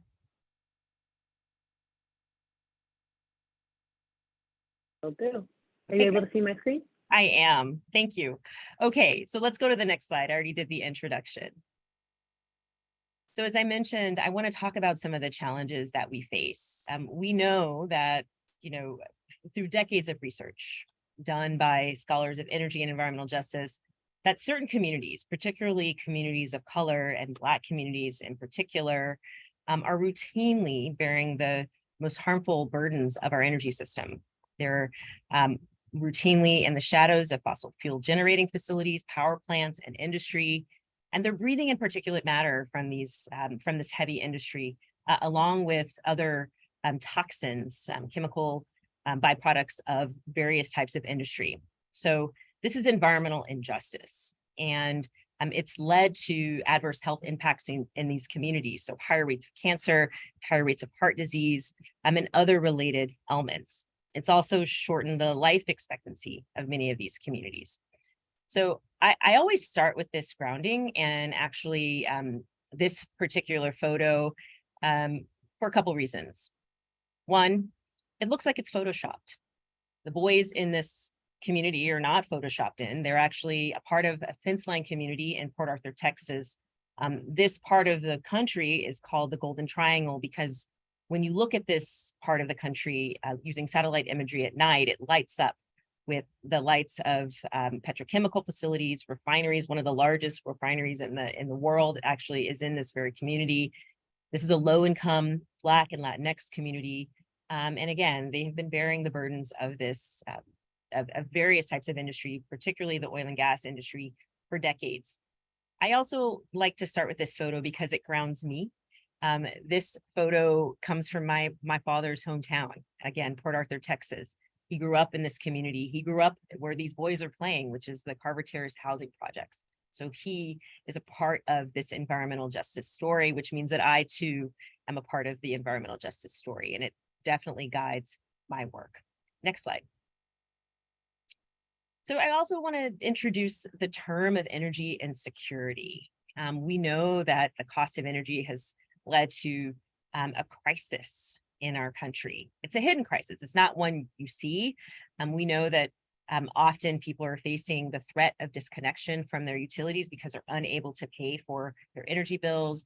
We know that folks are keeping their homes at unsafe and unhealthy temperatures on a routine basis. And energy insecurity is really defined in the literature by one of my favorite scholars in this field, Diana Hernandez, as the inability to meet household energy needs. It includes the physical, economic, and behavioral dimensions that lead to or exacerbate adverse health issues.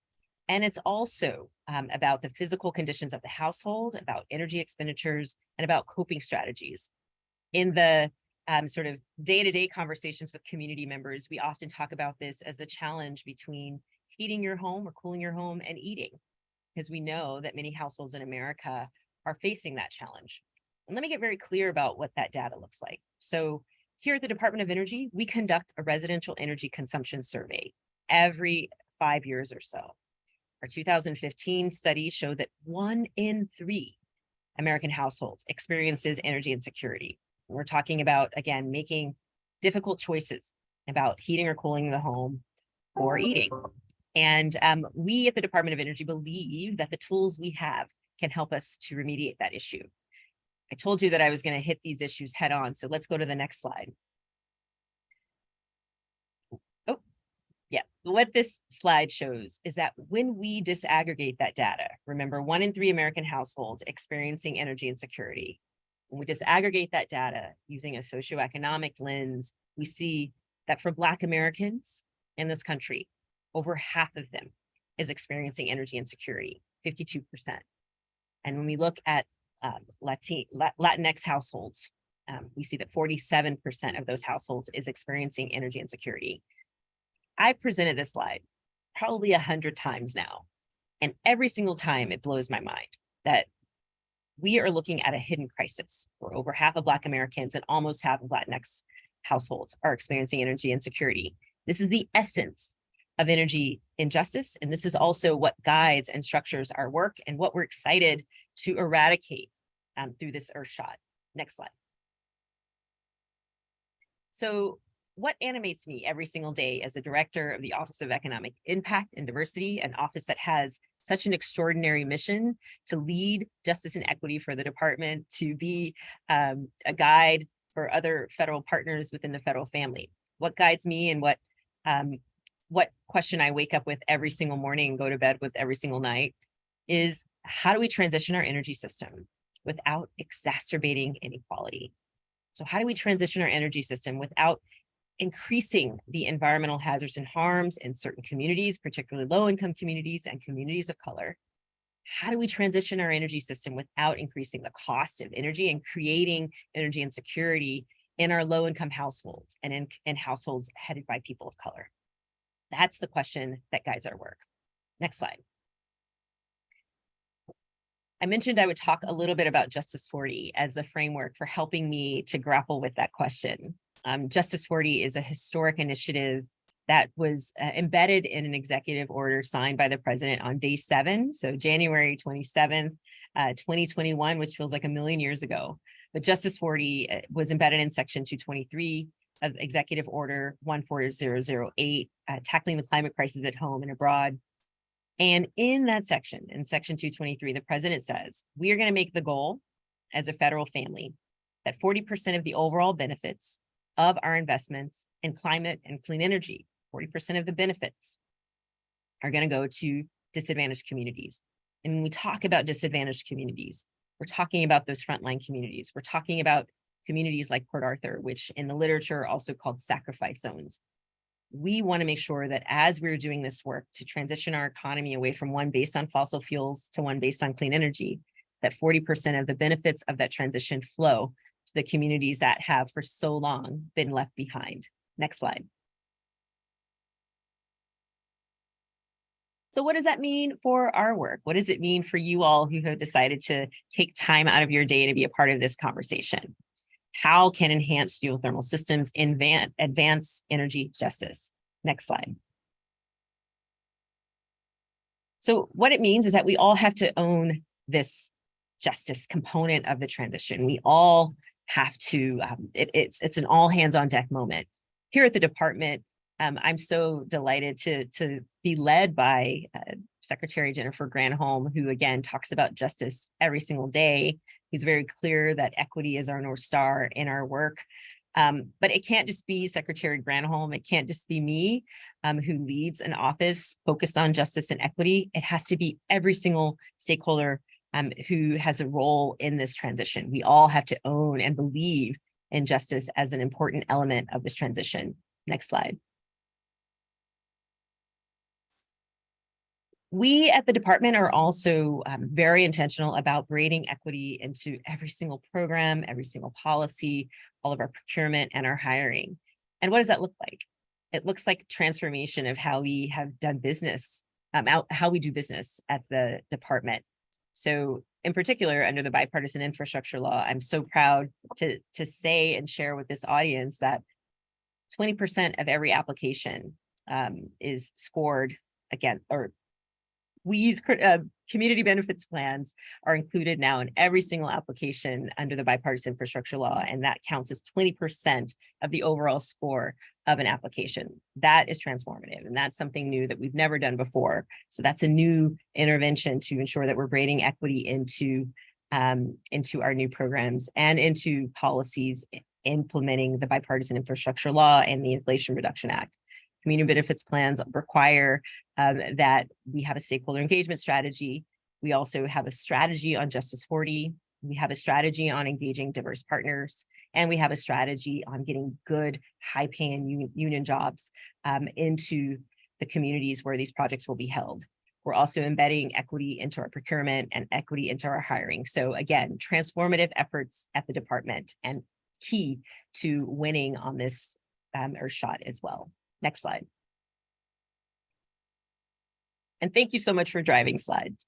The last, one other crucial element of justice and equity and making sure that it's a part of this transition is building a workforce and a team that looks like America. We're doing that inside of DOE, and every single day we're looking to recruit and retain diverse talent because we need folks who have different perspectives to help us design programs that are going to work in every single community in this country. Next slide. We also know that we have an extraordinary opportunity to build wealth through all of the dollars that are going to be flowing through our building in the next 5 to 10 years, $100 billion. In fact, under the Bipartisan Infrastructure Law and Inflation Reduction Act, we need to make sure that there is an ecosystem of diverse businesses and diverse workers to be a part of this transition as we're creating new jobs, as we're creating new businesses that are a part of this new clean energy economy. Next slide. And I will end by saying that we need place-based commitments. So we know that every single community is differently situated with respect to this transition. Energy justice has a particular element that we in the literature call recognition justice. And recognition justice recognizes that every single community, again, is differently situated. When it comes to infrastructure, when it comes to burdens, when it comes to issues of injustice. And so with the department, we're taking on issues of place-based work and making sure that our projects, our investments make sense in the communities where they will be placed. That is so key as well to this technology. And again, to winning the justice component of this Earthshot. There's one last slide, which is a very important slide to share. So we know that justice will require that we listen to communities at the beginning, the middle, and at the end. We're doing better at listening to communities at the beginning of projects, but sometimes those voices fall off. So we absolutely need to make sure communities stay engaged in program and project design in the middle. And also at the end, we want to know how we're doing on all of our work. So that is a mighty charge, but it's one that I'm really excited to embed in our work as we're moving forward in this geothermal Earthshot. So I appreciate the time to share our ambition with this audience, to talk a little bit about some of the challenges that we know exist out in the landscape, and also really imbue each of you with the charge to actually join us in the effort to make this energy transition one that is just and equitable. Thank you so much for the opportunity to share this with you. And also, I just want to say thank you, Devin, for driving slides. Sorry for the technical difficulties, but you had them at the ready. I think at this stage, I can turn over the stage to Kelly, who is just such an incredible partner and collaborator in this justice and equity work. She's a senior advisor at EERE on issues of equity and energy justice. So over to you, Kelly, for the mic. Oh, you're muted. I know. We've been doing this for 3 years. I know. Thank you, Director Baker, for those kind words. I'm really honored to be here representing EERE and the work that we're doing together to operationalize equity and environmental justice throughout EERE's RD&D portfolio, internally with our staff and externally with existing and new community stakeholders.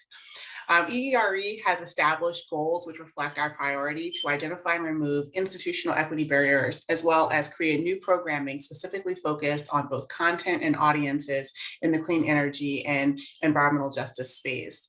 We seek to advance energy democracy, alleviate energy insecurity, lower energy costs, and expand access and ownership of clean energy assets for the broadest set of Americans by pursuing equitable research, development, demonstration, and deployment funding and project opportunities to maximize maximize collaborations with disadvantaged and energy transition communities, a diverse set of academic institutions, and a wide range of energy system stakeholders. We've been hard at work tackling these goals through programmatic leadership, centralizing coordination and cross-cutting programming. We do this by layering equity principles through existing programs, leveraging programmatic experience through knowledge sharing and partnership. And for EERE, this is a long-term approach for investing in innovations that will result in more equitable outcomes, recognizing that the technology-based approach isn't always a perfect fit for addressing societal challenges in the energy sector. So we execute cross-cutting programming that enables closer alignment with community needs while still aligning with our technology-based direction from congressional funding. Over the last few years, our most important endeavors have been to implement energy justice principles throughout EERE's funding project life cycles. And since May of 2021, 100% of EERE's competitive awards have embedded some sort of language that requires applicants to integrate principles of equity and justice within proposals. And those proposals are evaluated along the technical merit. What we're now calling community benefits plans, as Shalonda shared earlier, were developed in partnership with the Office of Economic Impact and Diversity, and they call upon those seeking funding to illustrate how the project advances Justice 40 goals, creates good paying jobs, enhances diversity, and extends benefits to disadvantaged communities. To support integration of what became these plans, we hosted over 300 of our staff for training sessions with time for questions and answer to better understand how they integrated the language into funding opportunities. We also provided guidance and training for reviewers on how to review proposals in terms of energy justice. In addition, we're continuing to increase engagement from a broader set of stakeholders. Just this week, we released a $7.75 million HBCU Clean Energy Education Prize, a competition that will help HBCU institutions develop programming to strengthen the participation of K through 12 and community college students in science, technology, engineering, and technology fields. The prize is an opportunity to expand our existing partnerships with HBCUs and build an additional resource at these historic institutions. As Shalonda underscored earlier, community engagement and collaboration will be key to DOE successes and EEREs in expanding benefits to all Americans, especially those from communities that have far too long been marginalized. We need clean energy technologies that can advance energy justice in communities in the United States that are experiencing energy burden and energy insecurity by approaching funding allocations and community engagement in radically different ways. Because geothermal energy has the potential to power and heat and cool tens of millions of homes almost anywhere throughout the US with clean energy, when this potential is released, it would mean hundreds of new EGS power plants located in communities across the country. Siting all of these facilities will require community engagement and outreach, and we will want to understand and consider the perspectives of the communities in which these plants will be located. We are committed to ensuring the clean energy transition benefits all communities, especially those who have been most negatively impacted by the energy transition and who have been historically overburdened and underserved by the current energy system and overburdened by pollution. And so this panel, we're going to explore the importance of community engagement in siting of geothermal and EGS projects. And we're going to talk about how DOE has engaged with the community near its flagship EGS field laboratory Forge. So with that, I'd like to introduce our panelists.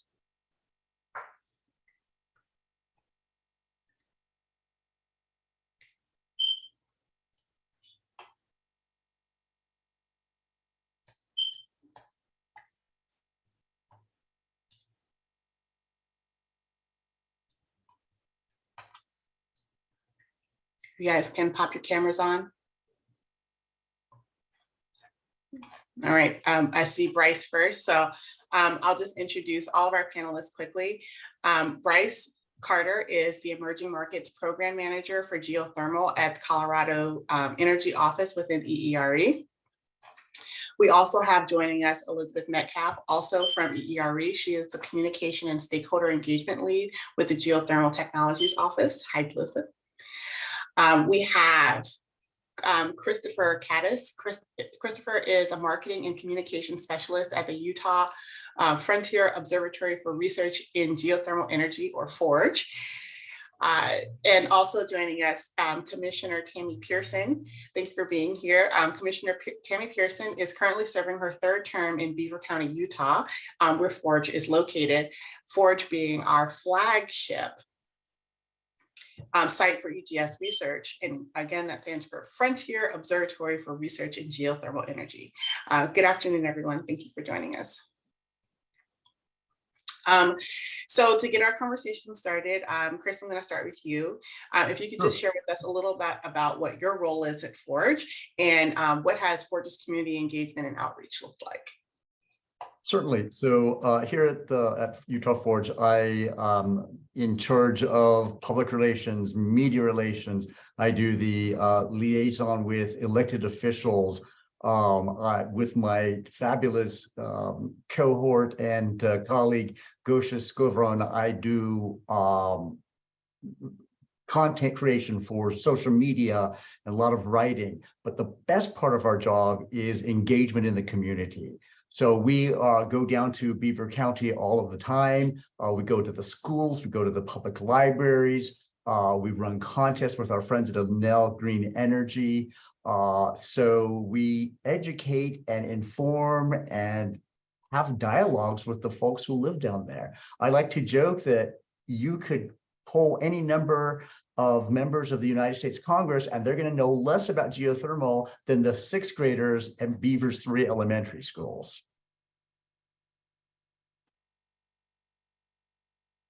That's awesome. We're really proud of the RD research and development that's happening in Forge, but also the ways that Forge has continued to engage the local community. And we're so pleased to have Commissioner Pearson with us today. Tammy, what has been your interaction experience with Forge from a local commissioner perspective? So I've been here since the beginning in the original proposal. We fought hard with our governor and our state legislature to support these guys, not only with funding, but just whatever permitting and everything that we needed to get done. These guys have been phenomenal partners. Talk about a perfect example of transparency and education. They're here consistently. They do quarterly reports with our commission, and like Chris said, they are really integrating the education system in our elementary schools and the high schools, and these kids are loving this. They love the competition, they love the contest, they love the education. One of the cutest things they did is they put up a big booth in our county fair, and they give out and I have to say, with Dr. Moore, I think it was my idea, but anyway, I'm just going to steal this one. When we first went out there and they were doing their drilling, I says, I want some of your rocks from, and he goes, what do you mean? And I says, I want some of them rocks from 10,000 feet deep. I'm a rock hound, I'm a rock collector. But anyway, so these guys have done little packets that they hand out for the kids with a little magnifying glass and a bag of rocks, and so it's kind of neat. Kids love that, and they've just been remarkable in general. And so, go ahead, Chris. Sorry about the fair. It's so rewarding. Commissioner Pearson brings her grandkids to our booth, but to have kids come up like when we're in the school and say, "Oh, we know you guys. You guys gave us the magnifying glass and the pieces of granite at the fair last year." So it's becoming integrated into the community. And I can't say how delighted both Gosha and I and everyone on the Utah Forge team is on how they have just welcomed us as some of their own with welcome open arms. For either one of you, what do you think has been the most impactful in community engagement activity that Forge has kind of done?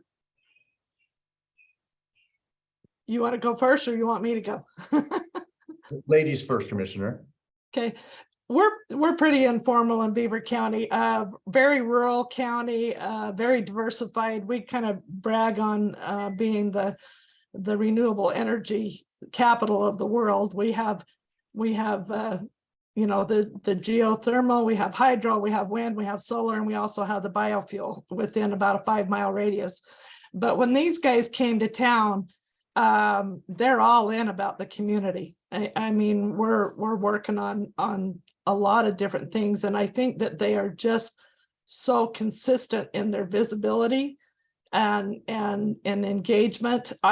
For me, the favorite part is the county fair. That's probably our biggest event of the year.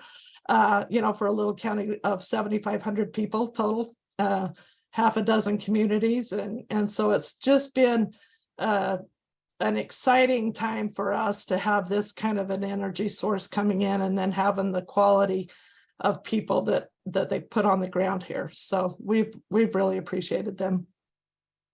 And I would say that I agree. I think the fair is phenomenally fun. My diet is horrible while I'm there, but that's okay for 2 days. But it is the engagement and the kids asking questions, and the kids ask such phenomenally great questions that it's really quite impressive. And I also would say that I guess as part of the that engagement and that transparency and their willingness, we've gone and said, hey, what do you think about us doing X, Y, Z? And they've never said that's a bad idea. So it's been really terrific. I'm super excited to hear all of the work that's been going on at Forge. And now I just want to turn to Elizabeth and talk about, to ask you, given all the successes with community engagement at Forge, like what are the lessons learned, and how is GTO thinking about expanding the outreach done at Forge for other sites across the country? Yeah, that's a great question. I think that GTO has always understood that with EGS development in this early stages, we have an opportunity to do this right. Enhanced geothermal is in a unique position in that way, I think, and we can make thoughtful decisions around research and demonstrations that will hopefully allow us to look back in 30 years and have no regrets about how we rolled it out. And so that comes down to, and this is how we're going to expand to the rest of the country and how we do work. We're gonna put communities first, technology second. We're going to treat EGS projects as a solution to community priorities, whether it be resilience or workforce development, clean air, ensuring that clean energy projects benefit everyone equally. Acknowledging local community members as the experts that they are, working alongside them towards common goals, and always listening. We want to build deep personal relationships and get buy-in from local stakeholders. In fact, I think GTO knows that we need that in order for EGS to succeed. So obviously you've just heard from Chris and Tammy on the Forge project, and I think it's a perfect example of how EGS is woven into a local community and region. Local politicians, school teachers, families, landowners, Forge is their project as much as it is DOE's, and it's really a beautiful relationship, I think, that has been built over time, over years now, since 2015. And moving forward, federal level investment has been extremely macro, I think, until recent years. But as we do more and more Forge-like demonstration projects, like we hope to do with the Earthshots Summit, we'll be doing more and more of that Forge-like community engagement. I think imbuing all of GTO's EGS demonstrations with that spirit will be accomplished with these new community benefits plans that Director Baker mentioned. The next round of EGS demonstrations, with funds provided by the bipartisan infrastructure law, we are baking these community benefits plans in to the projects. We're requiring applicants to submit those. They require a range of priorities from diversity, equity, inclusion, and accessibility to build into technical objectives, identifying how the project integrates equity considerations into the project design to support equitable outcomes. The CBPs or community benefits plans emphasize workforce considerations, like projects should propose a methodology and approach for understanding the skills of the folks who will be working on the project so we can support those skills and that knowledge more broadly. And I'm personally really excited to say that these new pilot demonstrations will also host a graduate of GTO's other workforce programs, so that we're going to connect workforce dots just within GTO and kind of create a bit like a small pipeline for newly trained geothermal professionals. And as also part of the CBP, we're asking for communications plans that detail outreach activities with local and regional stakeholders that build durable relationships with local communities and capture that spirit of collaboration that Forge embodies so well. You know, who benefits from these projects, who doesn't? How do we make sure that they do? How can we engage with all stakeholders to make sure that they're involved from the very, very beginning? And then, of course, long after. GTO is very excited. I'm very excited and honored to be able to participate in this new round of the EGS demonstrations, roll those out. be part of this brilliant and open geothermal community. And I think it's going to expand exponentially with the help of the EGS shot. That's awesome. I wanted to give Bryce a chance to chime in here. We heard from Governor Polis, who is chair of the Western Governors Association. And so, at GTO, we're looking like across the country at the federal level, but like in Colorado on the ground, like, what are you thinking about? Like, what are your thoughts on the state level about how we can do robust community engagement and like what the state level involvement is like? Yeah, thanks, Kelly. And ultimately, we know to be successful, we need to move the industry forward at the speed of community. And that definitely is the theme we're hearing here today.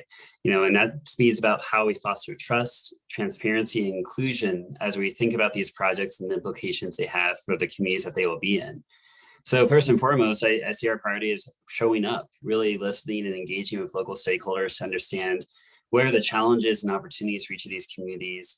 What resources do they have? What resources might be limited? And really, how can we augment and facilitate the engagement between the industry and the local communities to be able to take the advantages that these projects can bring? And so that type of engagement is going to look different for different communities, and it's going to be important to understand, how do you connect? Is it at the local fair giving kids rocks and magnifying glasses, which I think is brilliant, by the way, or if you're in a farming and ranching community, maybe it's a 7 a.m. coffee at the local gathering spot just to meet with folks and to connect with them. For evening meetings, thinking about things like childcare services and food, so that way parents will be able to come and be able to have their kids taken care of.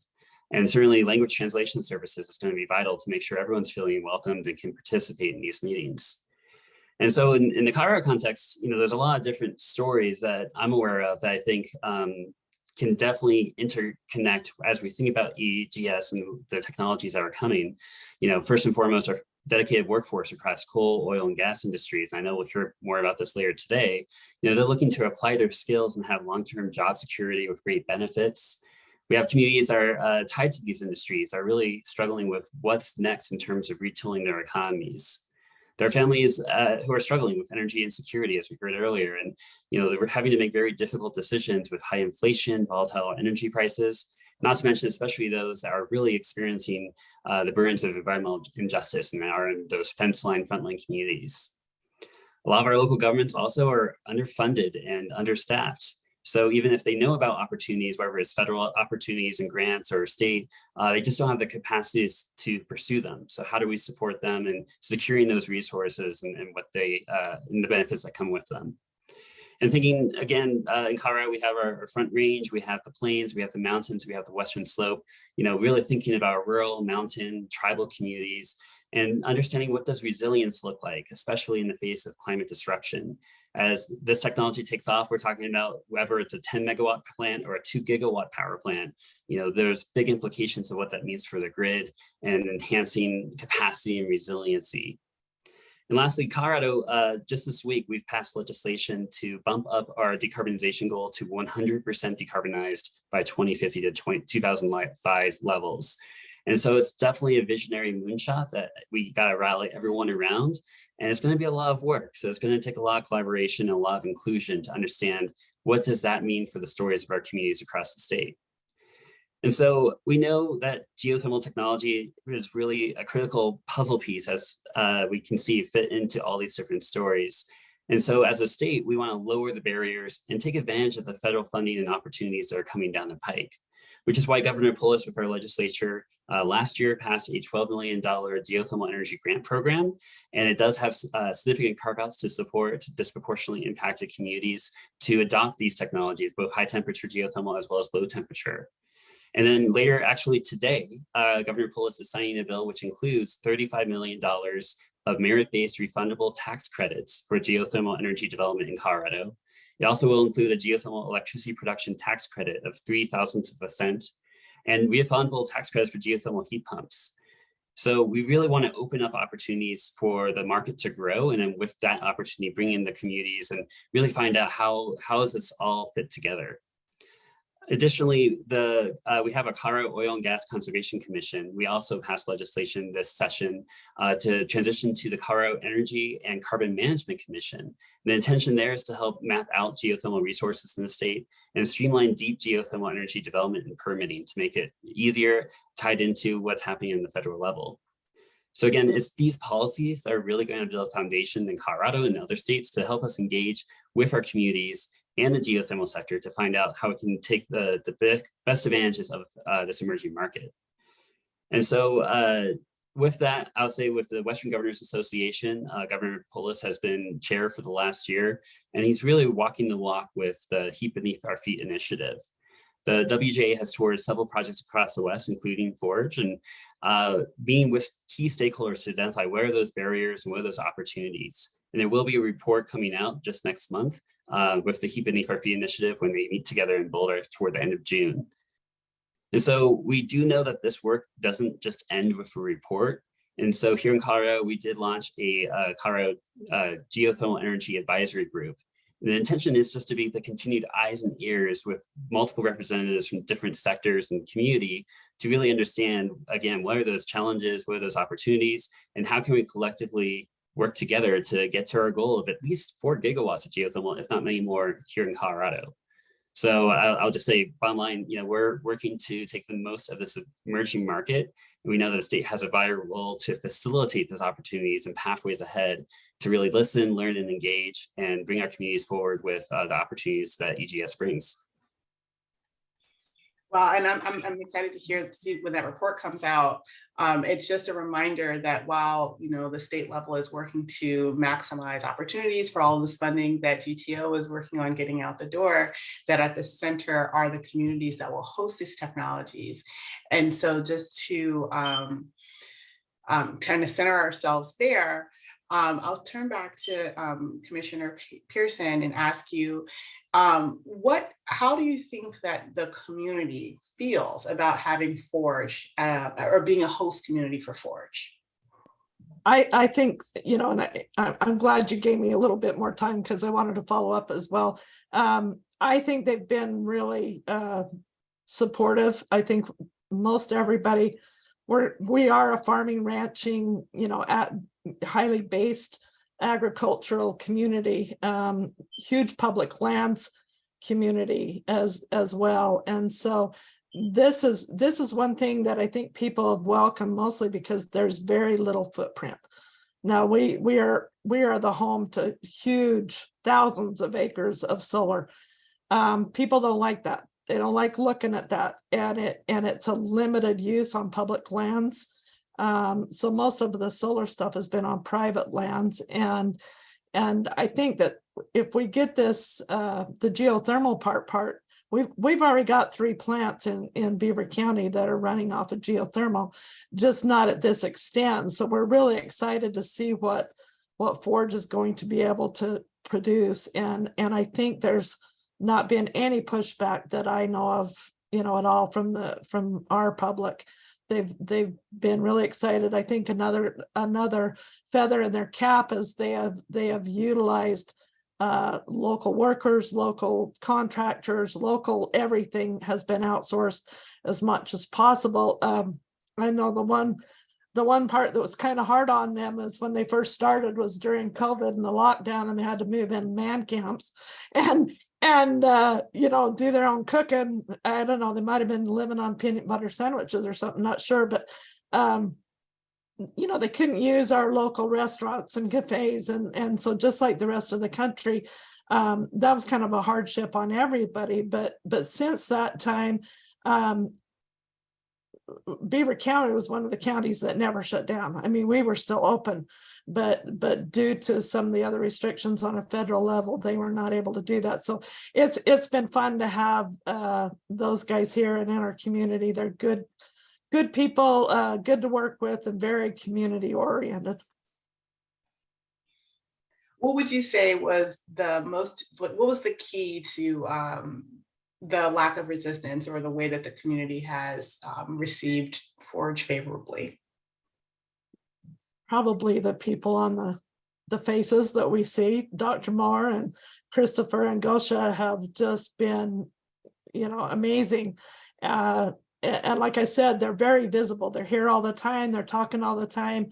Even our local newspaper, who is never friendly with anybody, kind of likes them. So, it's just been, I don't know, it's just been a very pleasant process, I guess. And we're hoping that they stay forever and they never leave. And we're going to chain them to the ground. We got to keep them here. Awesome. For the rest of our panelists, we're coming to the close of our panel, and I want to thank you all for your insights so far. And just to give each one of you one last say, if you can highlight, what do you think is one thing, one practice that we can do now to help community engagement or partnerships for EGS in the future?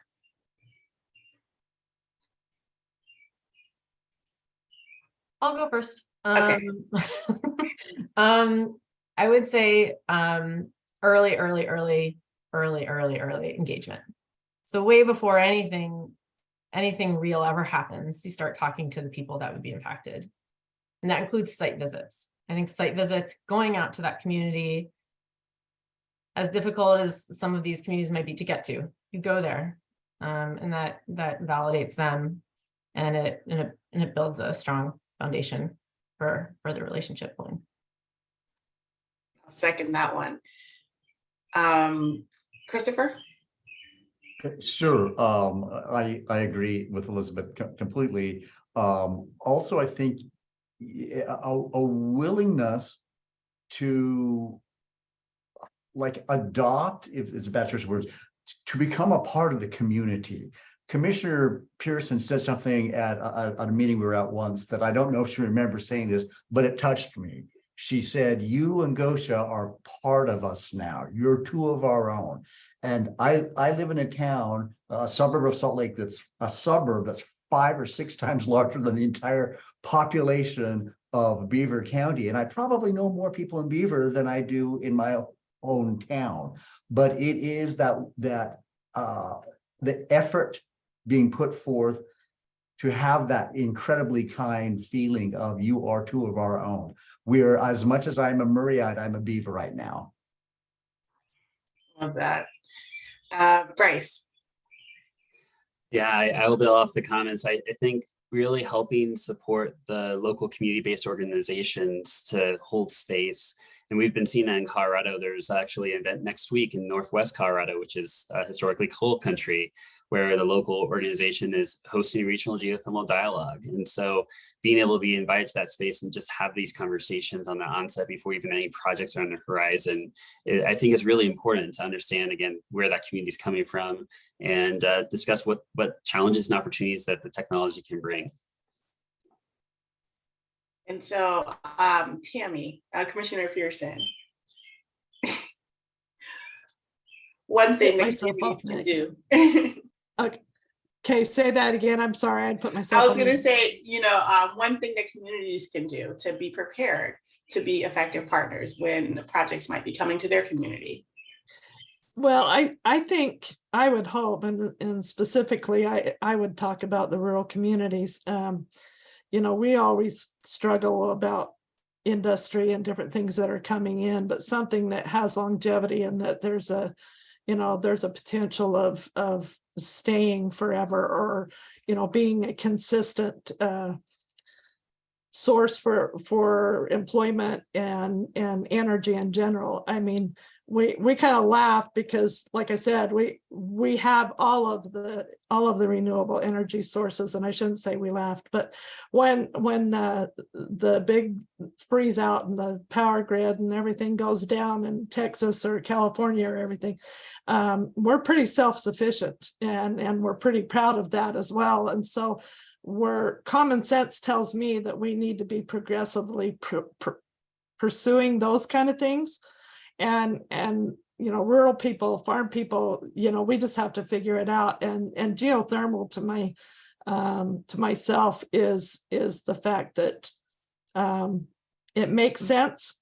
It's a small footprint, and that we need to have a sustainable source of energy. So we're very proactive. I love it. So being a proactive community is really important. And then also what I was hearing from the panel is that some of the steps that we can take is to engage early and often to make sure that we're looking at how to integrate into the community. And I think that example of the fair is just one example of what we were saying, what Elizabeth was saying, is to coming and meeting people where they are, not only coming to the community, but coming to the places and spaces where they normally congregate to build trust and also to foster that communication. And Forge is such an excellent example of that. And I think that not only is DOE proud of Forge for the technology that is happening there and the research that's happening there on enhanced geothermal, but also that it's such a good example of how these projects can effectively engage with communities and build long-lasting partnerships that are beneficial on both sides. I want to thank all of you for sharing your knowledge and expertise today. Thank you, Commissioner Pearson, for representing your community so well. And I will hand it back over to Devin. Thank you very much, Kelly, and thank you very much to our panelists as well. We really appreciate your time and expertise in this space and sharing your true lived experience. So thank you. I want to echo something that Dr. Baker said, which is that our work with communities needs to happen at the beginning, it needs to continue in the middle, and it needs to happen at the end.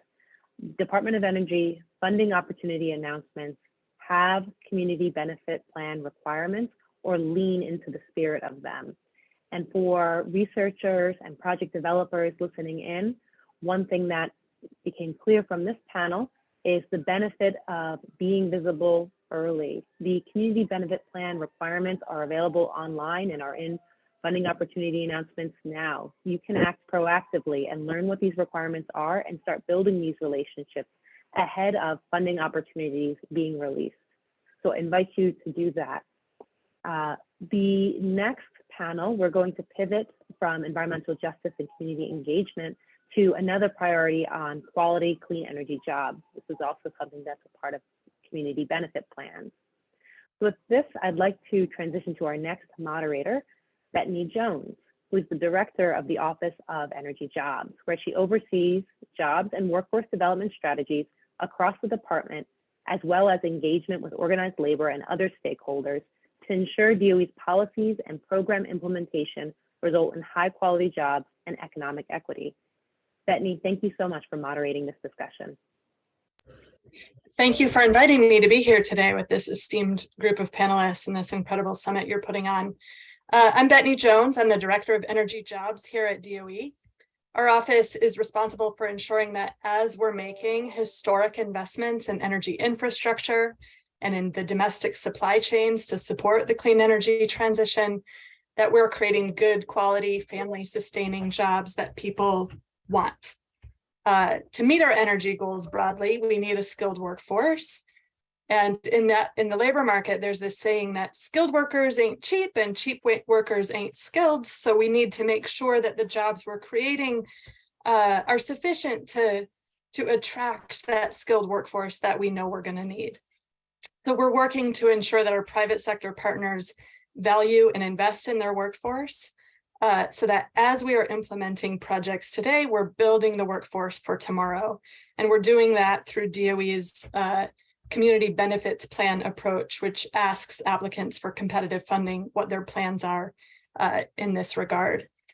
We also know that to meet our energy goals, we're going to need to tap the full talent of the diverse American population.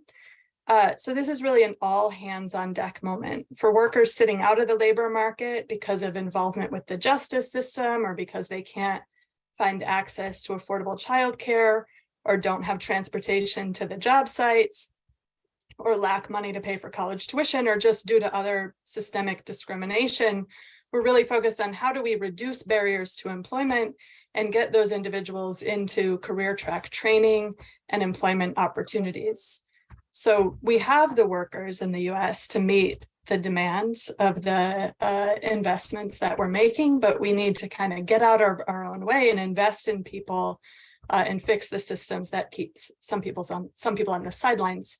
And then we also, our Office of Energy Jobs is also working to ensure that the transition to a net zero carbon economy doesn't leave people behind. And that includes workers that are currently working in the fossil fuel industry. And this last reason is one of the reasons that geothermal, don't tell anybody at DOE, is my favorite technology. It's like having a favorite kid. You're not supposed to have a favorite technology when you work at DOE, but geothermal is such an exciting opportunity. If you know how to drill, this industry needs you. If you know pipe fitting, this industry needs you. If you're a geologist or a petroleum engineer, this industry can really use those skills and knowledge. And so today we have this distinguished panel of guests to talk about these workforce opportunities in geothermal. And to get started, I'm going to introduce our panelists one at a time as I lob a question at them. And then so we'll have some individual questions, and then that will lead into a broader discussion. So to start with Mark. Mark is a longtime member of the International Union of Operating Engineers. Operating engineers are the people who know how to operate earth-moving equipment and drill for geothermal. He's the executive director of the Indiana, Illinois, and Iowa Foundation for Fair Contracting. So Mark, you've seen some of your members building their experience in the geothermal space for some time. And we've talked about what the pathways could look like for operating engineers to become more involved in enhanced geothermal projects as these technologies reach the deployment stage in the years to come. Could you describe for us the work that operating engineers do in this space and explain for people who might not be familiar how your training programs work and how they can grow to accommodate the work involved in these enhanced geothermal projects?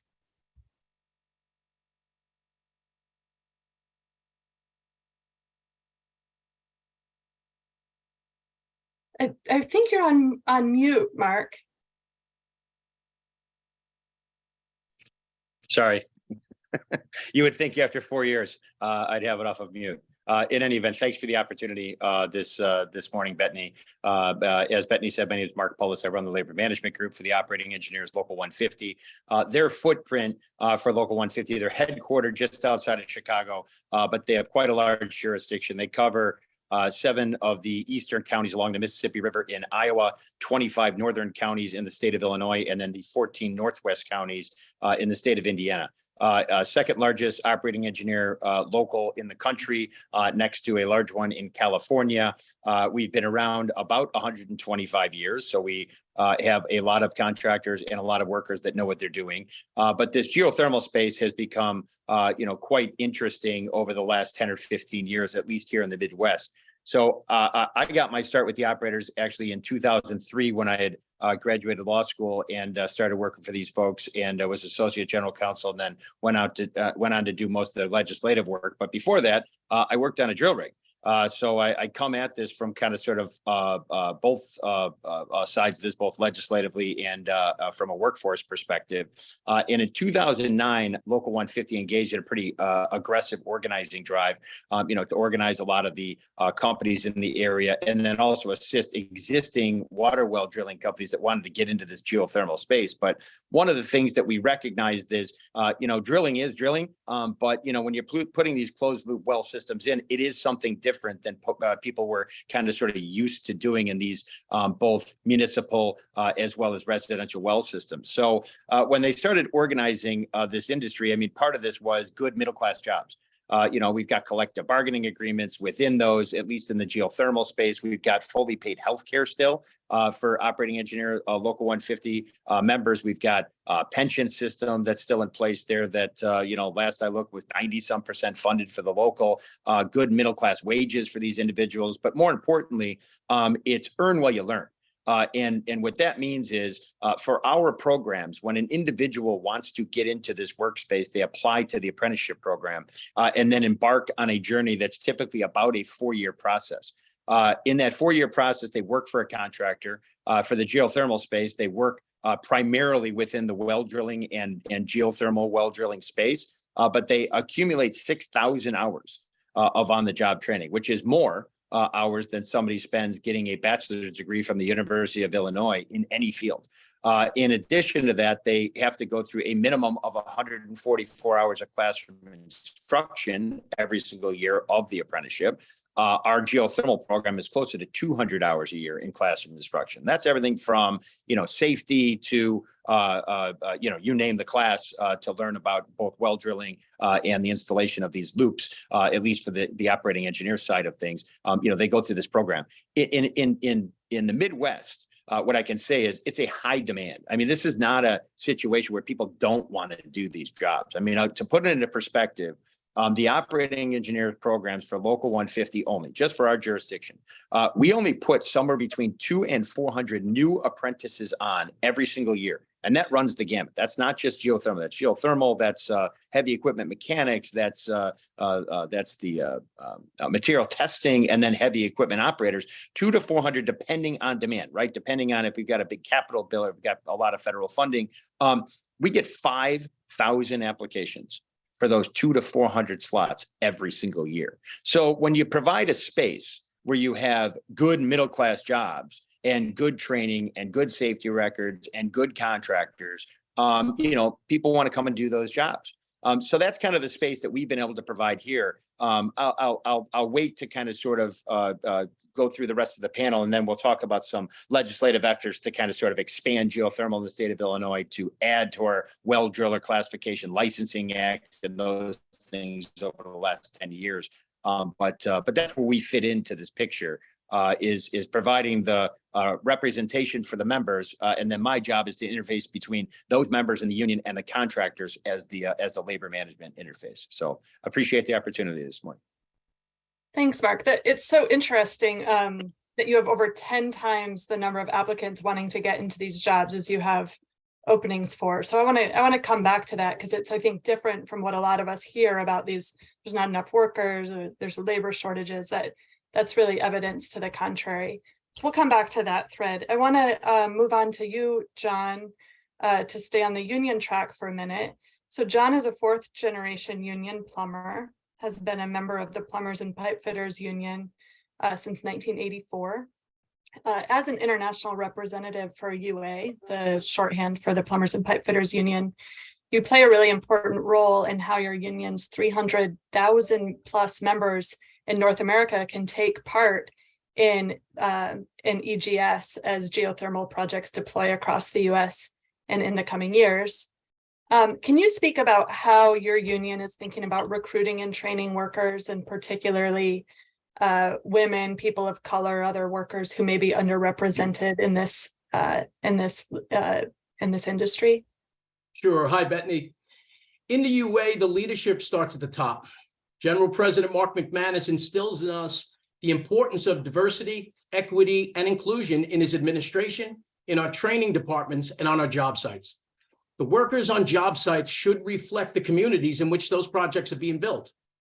I believe a great model for inclusion is in the New York City Building and Construction Trades Council, where 40% of every apprenticeship class comes through successful pre-apprenticeship programs, such as Project Pathways, that provides opportunities for low-income and justice-involved applicants, helmets to hard hats for our returning veterans, non-traditional employment for women, and the Edward J. Malloy Construction Skills Initiative that recruits from New York City vocational schools.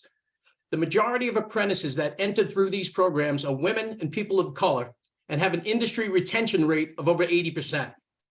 But what we've learned that very often wraparound services are needed to support a path to a successful career, whether it's mental health support for our returning veterans or maternity and childcare assistance for women entering the trades.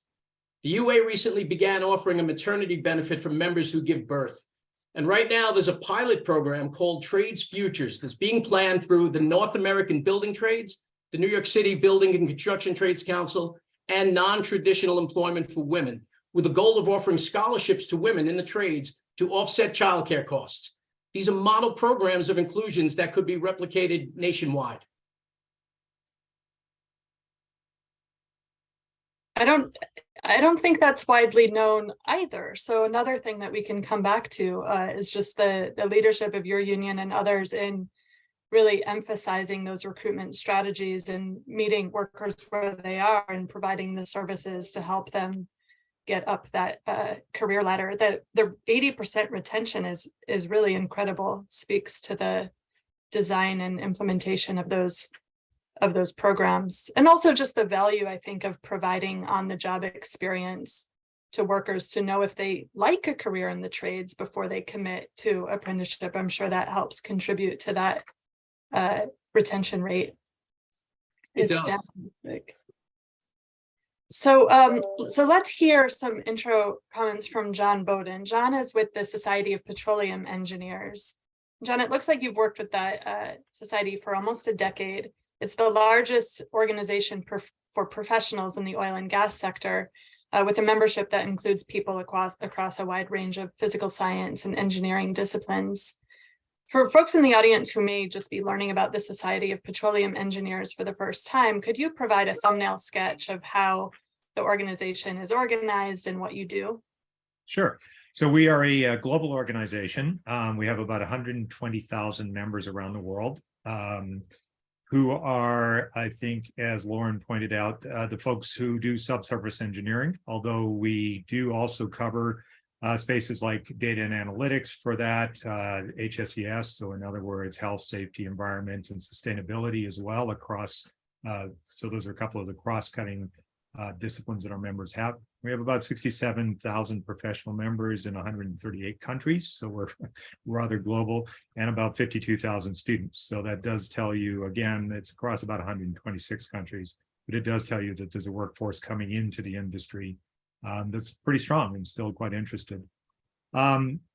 We are, our goal in life is to collect and disseminate technical information, both to make sure that we send that information around the globe, but also to connect people. So we do that at the local and international level. We have local sections and chapters, whether that's professionals or students, that allows people at the local level to get together, to network, to share knowledge, expertise, or even job openings for that matter.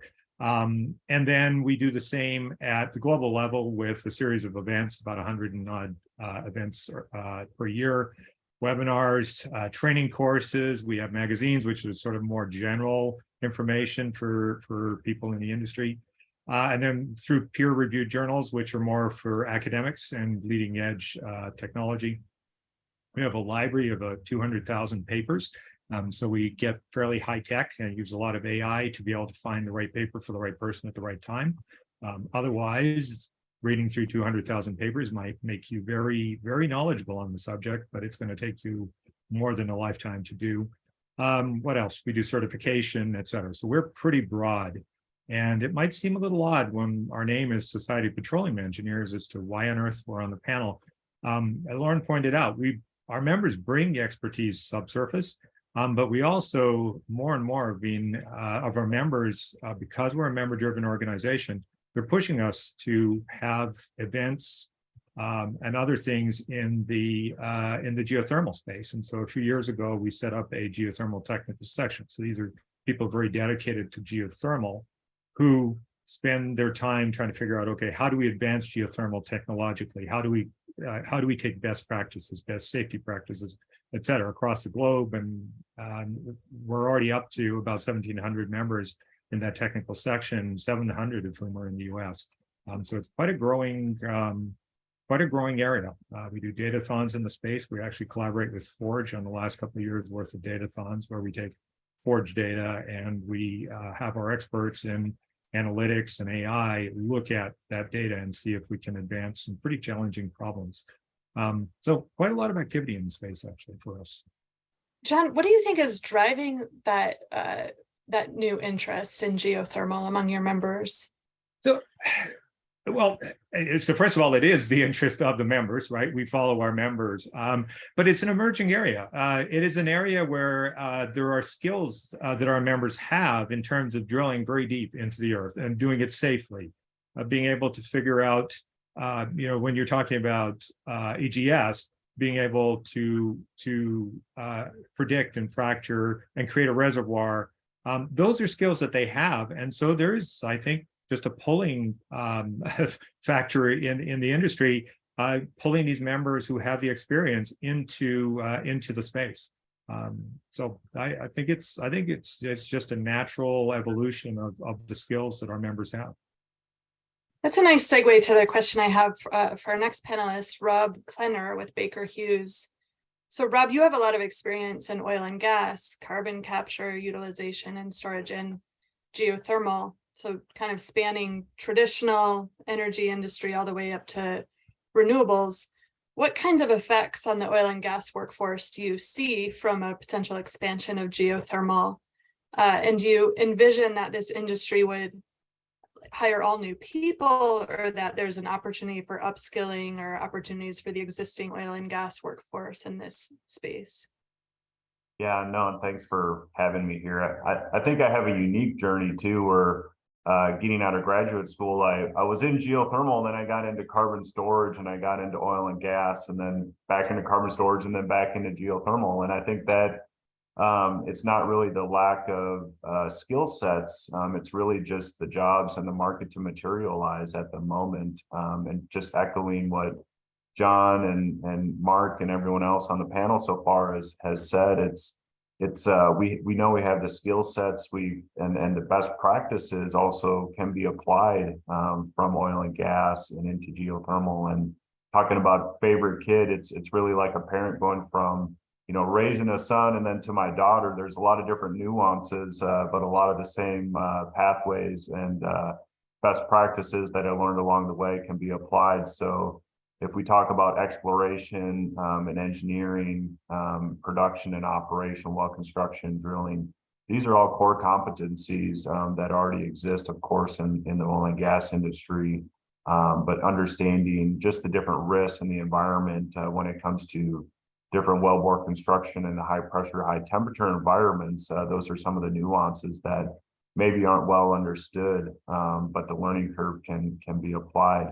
I did want to highlight too that we do have a unique position with co-located with Oklahoma State University. So we really see an opportunity to not only just on operating and working with our partners there, but it's really understanding how to move different products forward into the industry too, whether it's on the material science side or the additive side. We're also looking at how we can use augmented reality to train from an office into a site location. So these are different ways that we know we can communicate in a virtual world, not only just on panels like this, but through other ways to interact with site facilities and leverage experts that are already in the field to train globally across a broad network.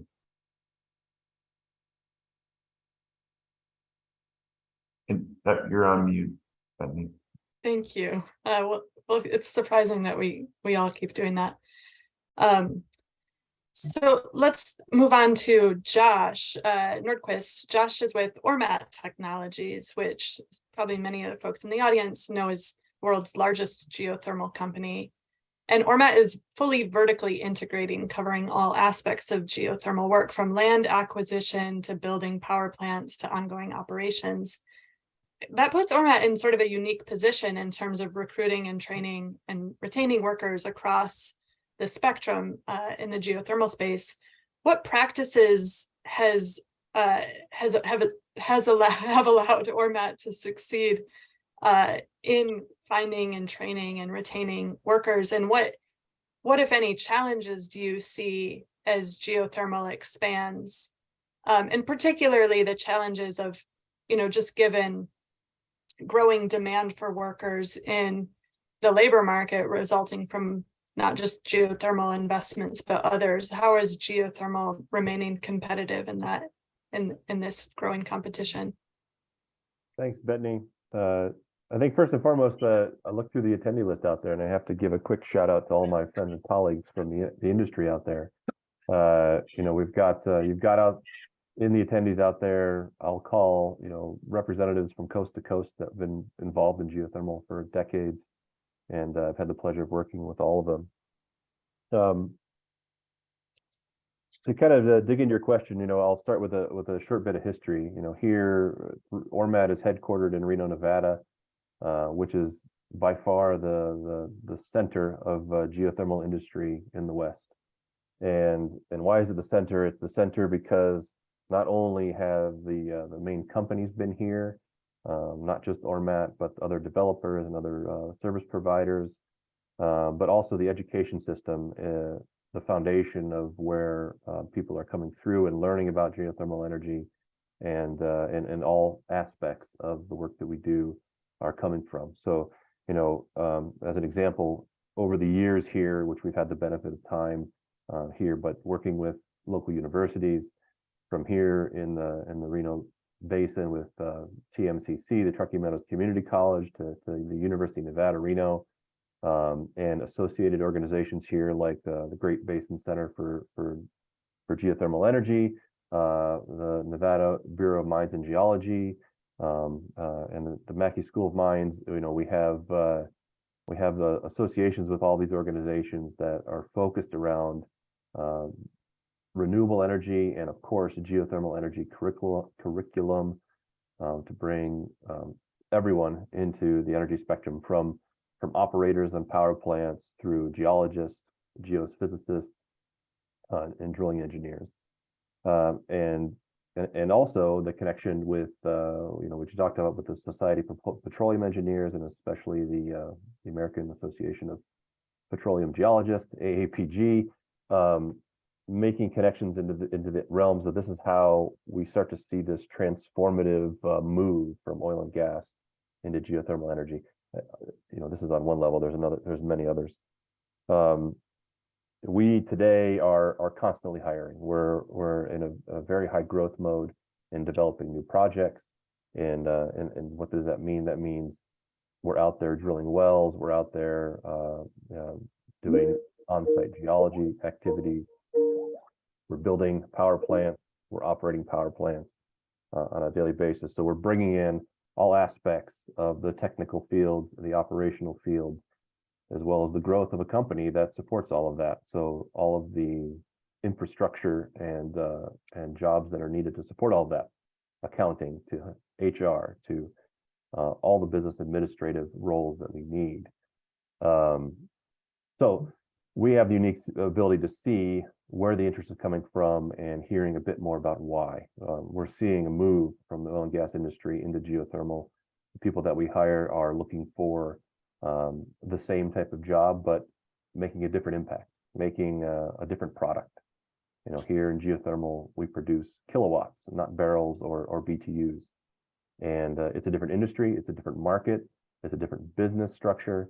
It's a completely different industry, but it makes a different impact. And that impact is important today. It really hits home for everyone that comes to work on our sites, that has a part in putting these projects together, to know that the result is something bigger and better, and has a transformative move on the future. We're talking about EGS today, and it's important. I don't know if it was said earlier, but EGS is really a transformative industry. It is what will take geothermal energy to be nationwide, to be in everybody's hometown, and to become, the new large transformative industry that we've seen in history through the automotive industries or the steel industries or the coal industries. This really has an impact everywhere. So circling back to the question, really building these relationships with local, with not just local education, but local organizations that people come to, that people are looking for and reaching out for, to find out how to get into this industry and how to be involved with it. It's really important that companies, developers are connected in these areas, because that's how the reach grows the largest, how the umbrella is the biggest to catch all of the interest from anywhere in the general public, and through the university system. And I guess I reiterate that the importance of having the industry side of it. We can't build power plants without welders. We can't work without electricians. We can't work without mechanics. And it comes to all levels that we need to be there and interested in and have knowledge of what we do to grow, to bring them. I know may not be as personal, but bring people. People will move here from Texas and move here from the Midwest to our beautiful sunny skies and long summers. but because the work's here, and that's good and that's bad. I wouldn't say it's the best thing in the world, but it's just the transformation that's happening that will help grow the industry to then spread nationwide and become in everyone's area. Thanks, Josh. So hearing from you all, it seems as if there's sort of two different pathways for individuals who want to work in this space. There's the 4-year and professional degree pathways, which I think Rob and Josh and Jen, you could shed a little bit more light on. And then there's the earn as you learn, or the apprenticeable pathways. And I want to just drill down a little bit into what those two pathways look like for the audience. So if we could start with the 4-year and professional degree, if somebody wants to get into this space, this burgeoning industry, what kind of education should they pursue? What are the degrees out there that would make them really well qualified?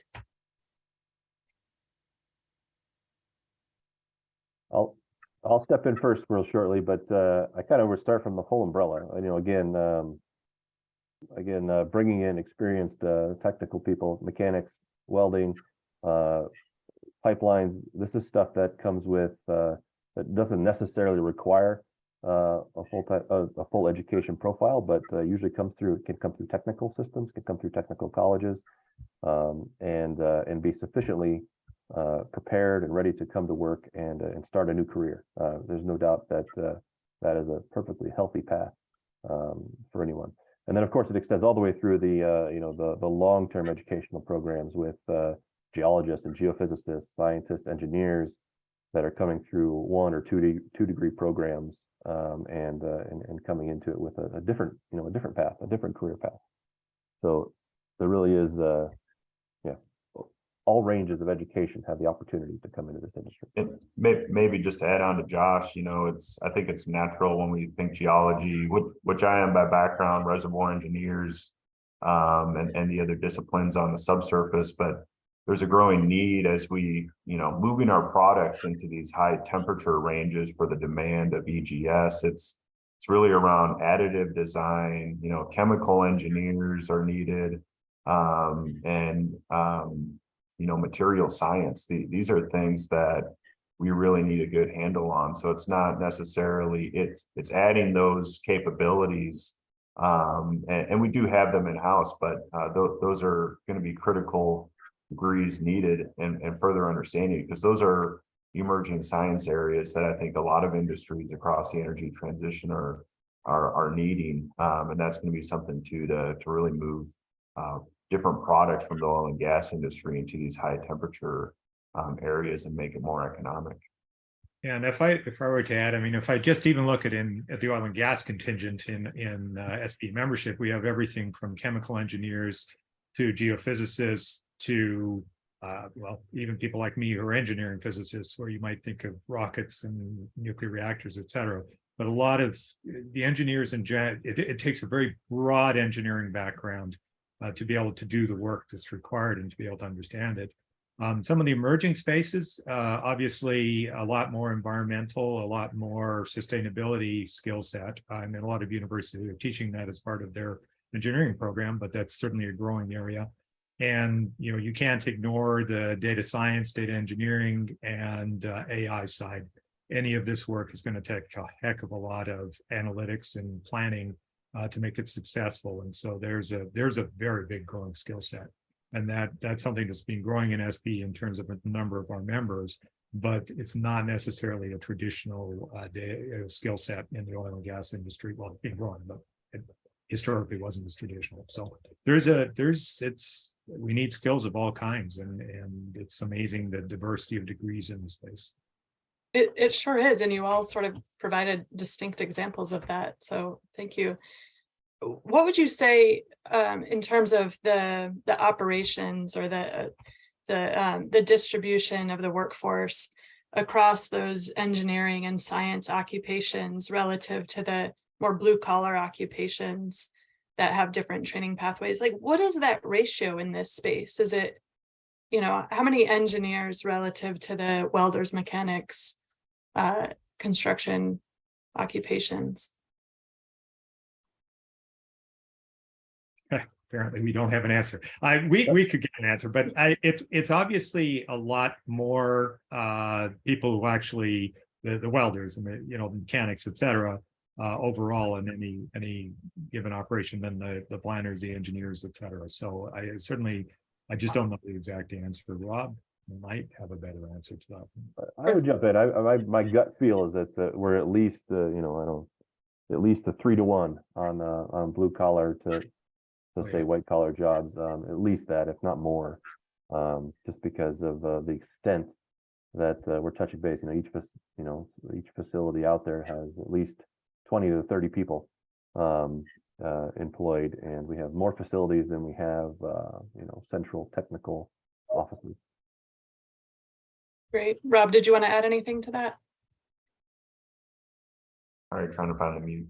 No, nothing necessarily to add. I think both Josh and John covered it. So one of the things when we look across the impacts of the bipartisan infrastructure law and the Inflation Reduction Act, we see that trend pretty universally, that we're going to need at least 3 out of 4 of these jobs don't require a 4-year professional degree, maybe more. So given that and the growing demand for workers who pursue other training pathways, I want to go back to you, Mark and John, because you provide those alternative pathways, and it sounds like, and John, I don't know if you have similar data as Mark, that workers really want to get into registered apprenticeship. So Mark said, 5,000 applicants for 2 to 400 spots. What stops apprenticeship programs from accepting and training more workers? So Bethany, I guess I'll start. Well, I think the big thing is just it's demand. I think you asked the question earlier about why is this like an emerging, growing industry, and I think it's really probably a 4-part answer. One is just energy costs generally, right? As energy costs continue to rise, and natural gas prices and electricity prices, and those things, this becomes a very attractive alternative. And I speak from experience. Shortly after we started organizing this industry, Local 150 actually embarked on its own headquarter campus that went to all geothermal. And used our own contractors and our own members to put in the system. And this was actually a very unique system where we actually got DOE grants for about half of the project. So it was about a $5 million overall project back in 2010. $2.5 million was a DOE grant. We fronted the other $2.5 million through our pension fund systems, and it was a 3-building system, all 3 of which had different systems, a boiler in one, forced air in another, right? Those types of things. And we don't have any energy costs anymore. And it's 2023, right? We just don't have energy costs. That's just reality. So we have a proven method of this that we put these folks to work. So energy costs, I think, is one. 2, you mentioned it, Bipartisan Infrastructure Act and others at state levels, and that's subsidies, right? So, take advantage of the subsidies to have a growing industry. I think that's another reason why this is growing. And then 3, a real drive for decarbonization. You've got, John Murphy would probably know better than anyone, but New York, for example, right? I mean, all new construction, no natural gas as part of that new construction. Illinois, or at least Chicago, is considering that. So hence the reason for our current House Bill 2875, which is modeled after New York's, which is a pilot program to expand geothermal in the state of Illinois. And then finally, just new technology and training. I remember when we got originally into this space, we were thinking, boy, maybe this will blossom in the residential if we could figure out like a cost analysis that makes sense. What we actually found was it was an equipment problem, right? You go into this urban space and you've got to drill down hundreds of feet. You don't have the space to get a drill in there until you had, some, I don't remember what it was, French or German Atlas Copco machine that was able to be small and compact and fit between 2 buildings and get in a backyard type of thing. So it's that too. But I think the most important answer to the question of why do you have 5,000 people that apply for a place that's offering less than 500 jobs? And I think you only find that in places where workers are taken care of. It sounds like down in Arizona, where they've got, high demand there too. It sounds like they've got high demand for these jobs.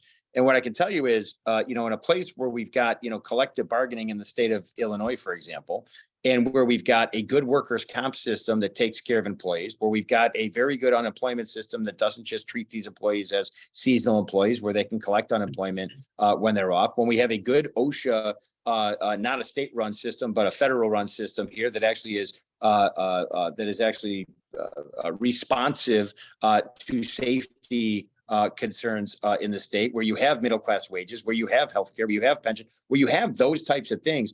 Not only is it high demand, 5,000 people, 32% in our last entering class, or our last applicant class, 32% are coming to us with 4-year degrees, applying for an apprenticeship program after they've already paid, incurred debt, and couldn't find the job that they believed was the right job for them. They came to us, 32%. With the IBW, for example, that number has skyrocketed well above 32%.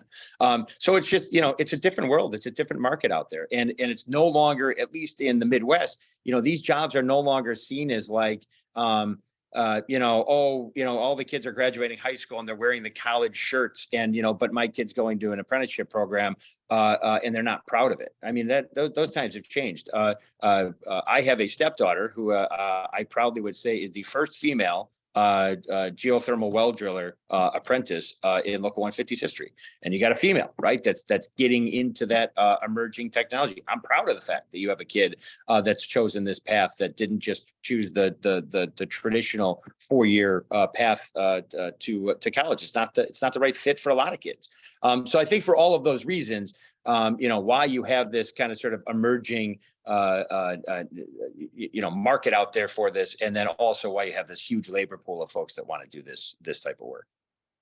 Those are some incredible stats, and it's really inspiring, I think, from somebody who's looking across the energy industry and thinking about how are we going to draw workers to be inspired to go into these occupations, these 3 out of 4 occupations.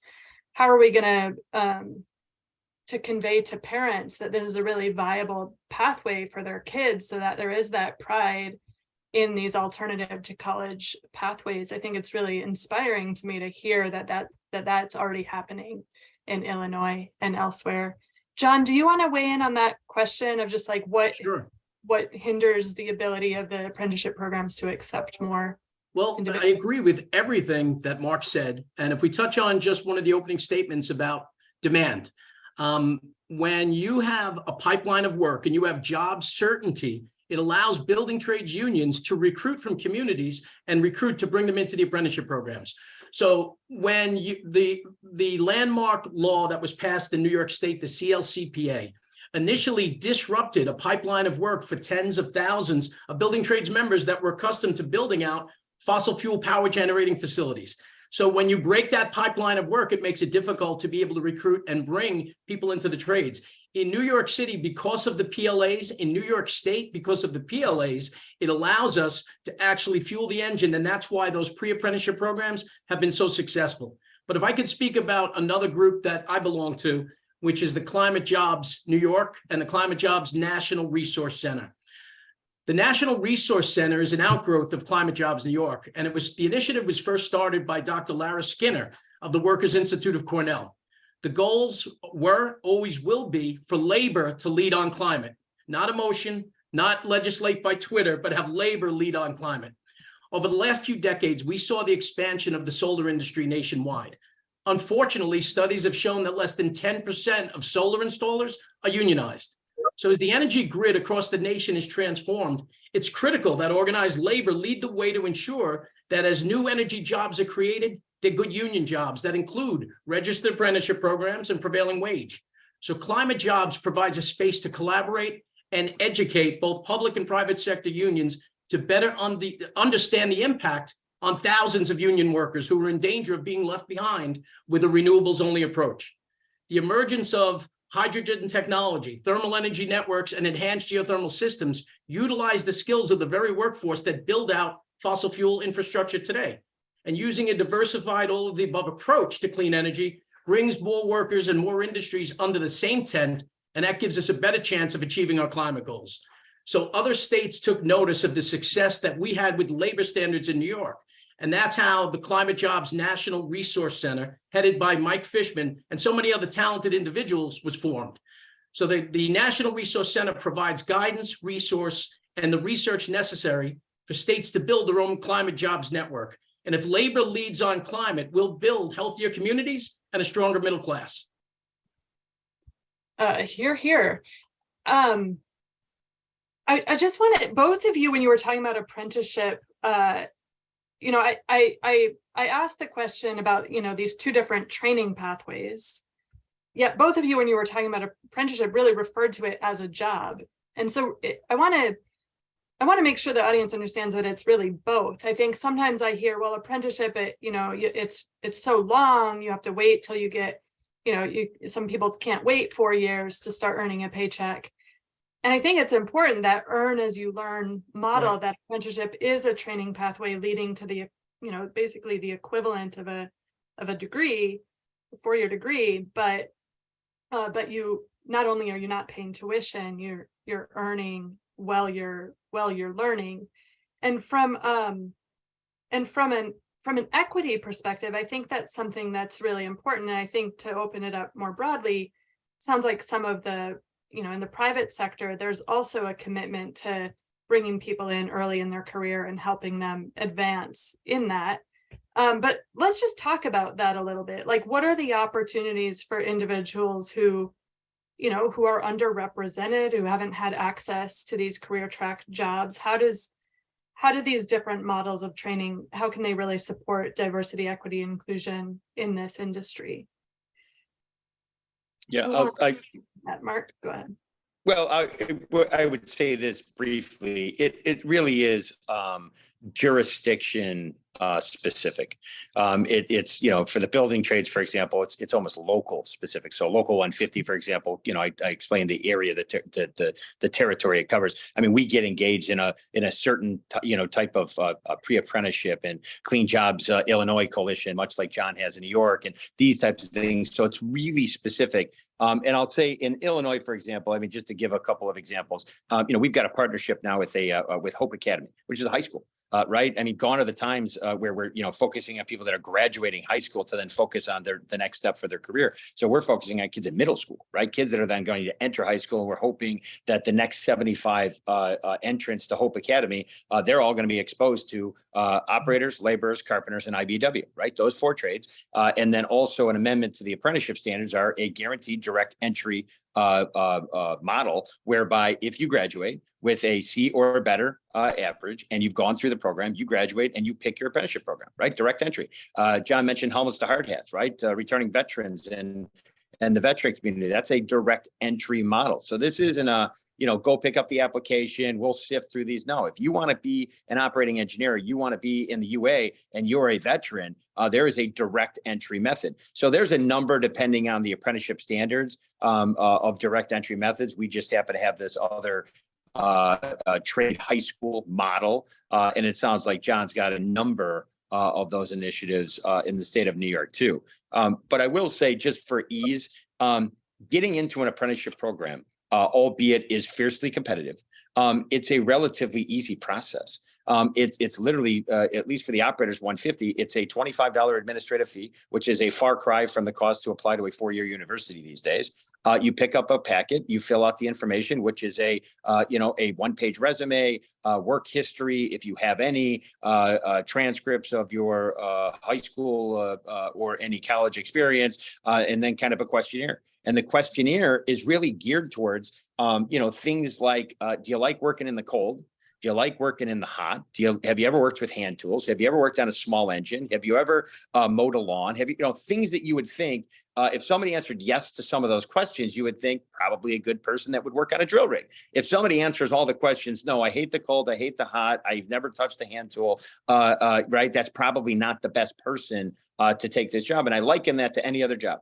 I mean, if you owned a bar and you had a stack of applications for people that had bar experience, other stack that has restaurant experience, and one that has none, what stack first are you going to go to? You're going to go to the stack of people that have bartender experience. So, albeit there's a number of ways that we're trying to introduce new pathways into these types of jobs for people that aren't in those first two stacks, and we're being successful with those. We still do go to that first stack of people that have some type of interest and some type of background in this type of an industry. So I'll leave it at that.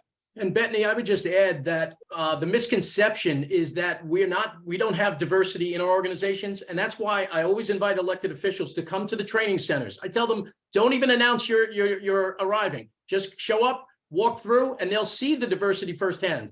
It sometimes takes generations to work through the system itself. We already are experiencing just tremendous leadership within the UA from anybody that's DEI. It's phenomenal. Thank you. And just to wrap up, oh yeah, Josh, I was actually going to go to you. So. I'll make it quick. I think, I would also say that it has to be part of the company culture and the company conversation. That's here DEI is part of that in the hiring process, and also how we make ourselves open to then again, the local organizations that are around us, whether it's elementary schools or one kicks in mind here. We have an organization called Envirolution, who is focused on equity, inclusion, and education that brings kids of all walks of life and all natures to us. And we help put together training programs and educational days to show off what we do, to spark that interest early, and then as well it sticks around into where we're going to hiring internship programs for the summertime as well. Great, thank you. So I see that we're at time, but just to recap on the DEI leadership that some of you have expressed, it takes wages, access, and access to advancement opportunities, the supportive services that Mark was mentioning in the beginning, and then, like you just said, Josh, cultural change and support for workers so that they don't feel like they're alone in the industry. So I think as we all continue to think about how to improve the representation of these industries moving forward, I think those are good takeaways. I want to thank you all so much for your insights on this panel, and thanks again to Devin for setting it up, and to my colleague Christy Veeder, who did a lot of the legwork, and hopefully she's on. But thank you, and take care. Thank you. Thank you. Have a great day. Thanks, everyone.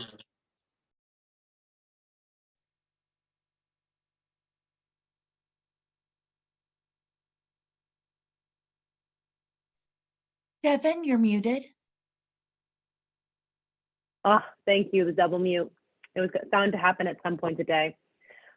Thank you all so much. I have from this segment stuck in my brain. Having labor lead on climate is something that I want to see. So thank you all so much. We are going to be on break until 1:55. So thank you all very much, and see you again soon.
Devin, you're muted. Thank you. The last time I do the Zoom double mute. Thank you all for rejoining. We are in the last section of the Enhanced Geothermal Shot Summit. When Secretary Granholm announced the Energy Earthshot initiative, she highlighted that the climate challenge we face is immense, and we can meet it. It'll require all hands on deck and fearless innovation. I'm honored to have this virtual stage with a panel of fearless innovators and public servants, all of whose work contributes to the Enhanced Geothermal Shot and subsurface clean energy applications. Subsurface clean energy applications hold massive untapped potential for addressing the climate crisis. However, our ability to assess and monitor the subsurface quickly and economically is insufficient to mitigate financial and environmental risk for rapid deployment of key subsurface technologies. Research, development, demonstration, and deployment can improve accuracy, precision, and speed with which subsurface resources can be assessed, accessed, and monitored. Obviously, the Geothermal Technologies Office has a major role in this space, as you've heard from the director earlier this morning.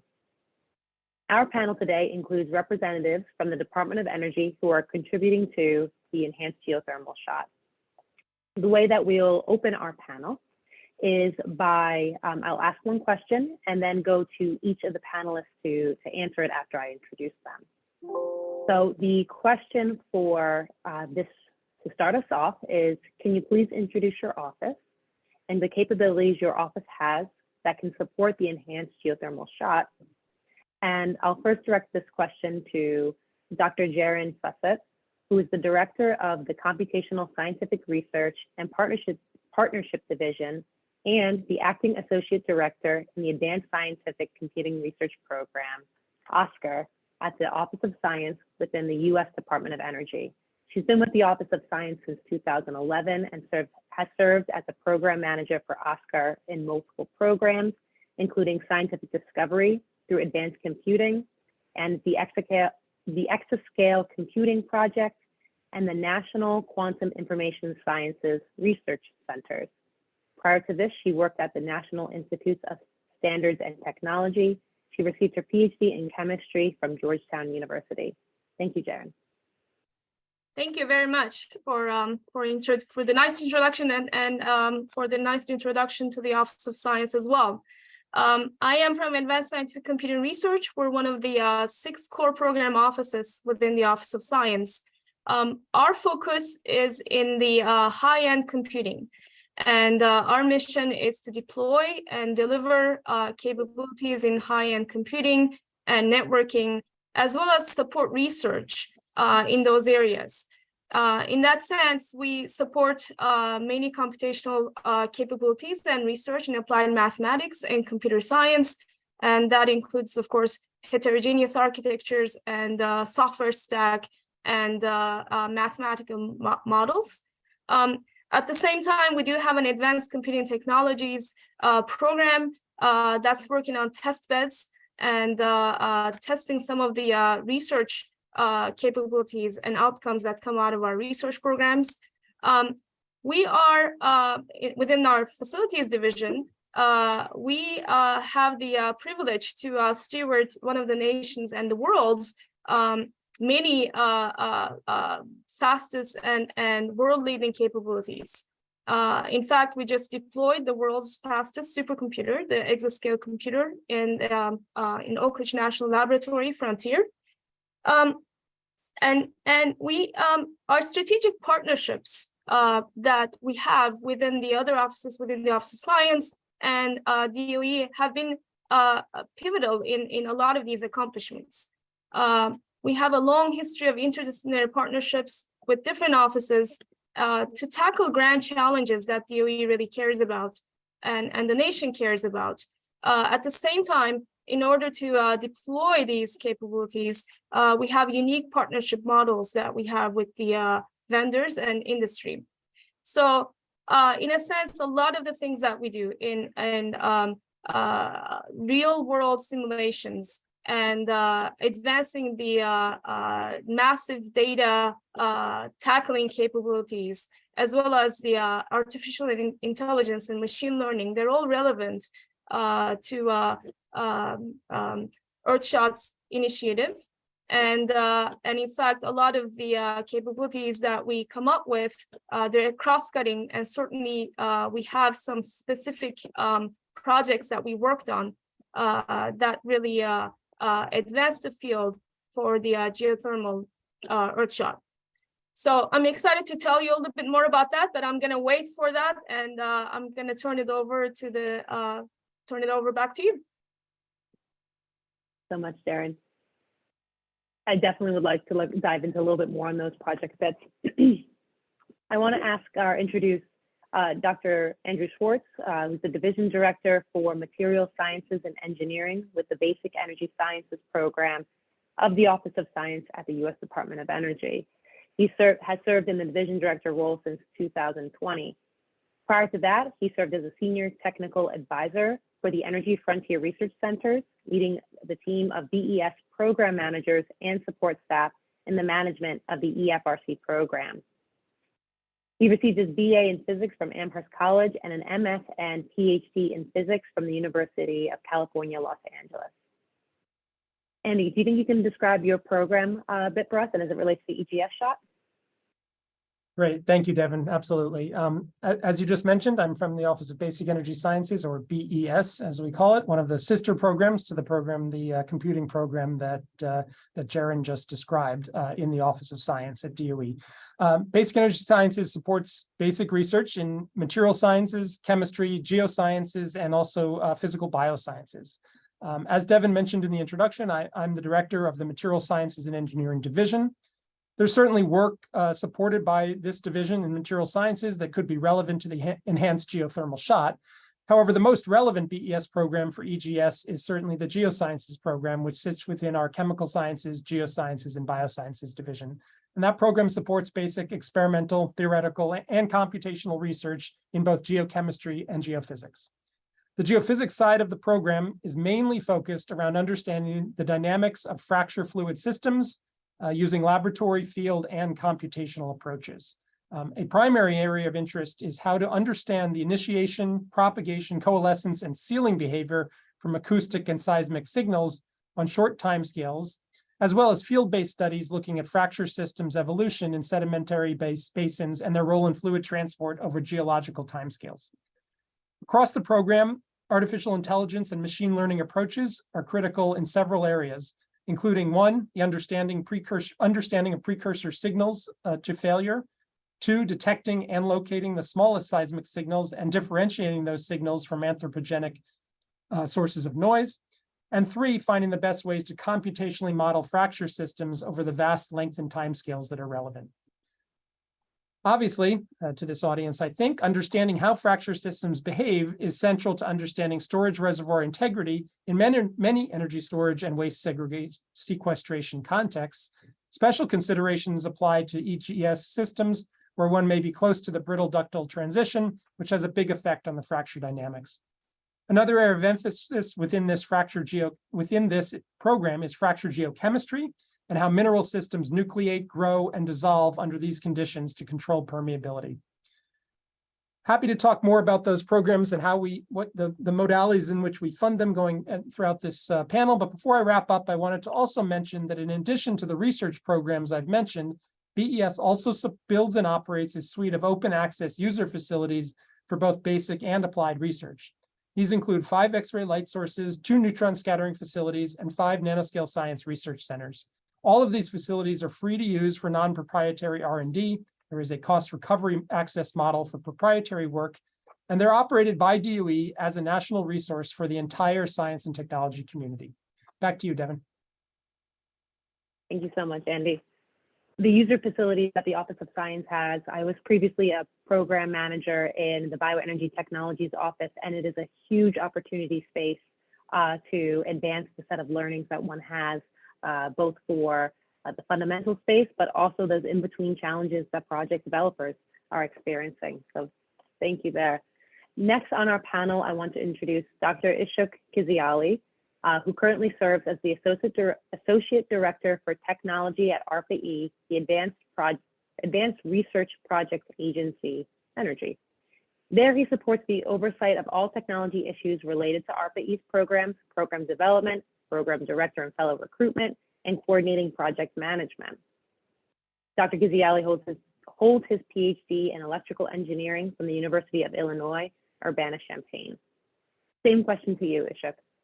Thank you, Devin. So yes, we're a funding agency within the U.S. Department of Energy with about 20 program directors, 10 tech to market advisors, and 6 to 8 fellows. Our annual budget is $450 million, and we use various funding mechanisms to fund transformational and high risk projects that is too risky for venture or industry. We have 5 mission areas, so as long as a project fits in any of those mission areas, our PAE program directors have the flexibility and they're empowered to invest in these areas. So these 5 mission areas are energy efficiency, reducing imports, reducing greenhouse gas emissions, energy infrastructure resiliency, and managing nuclear waste.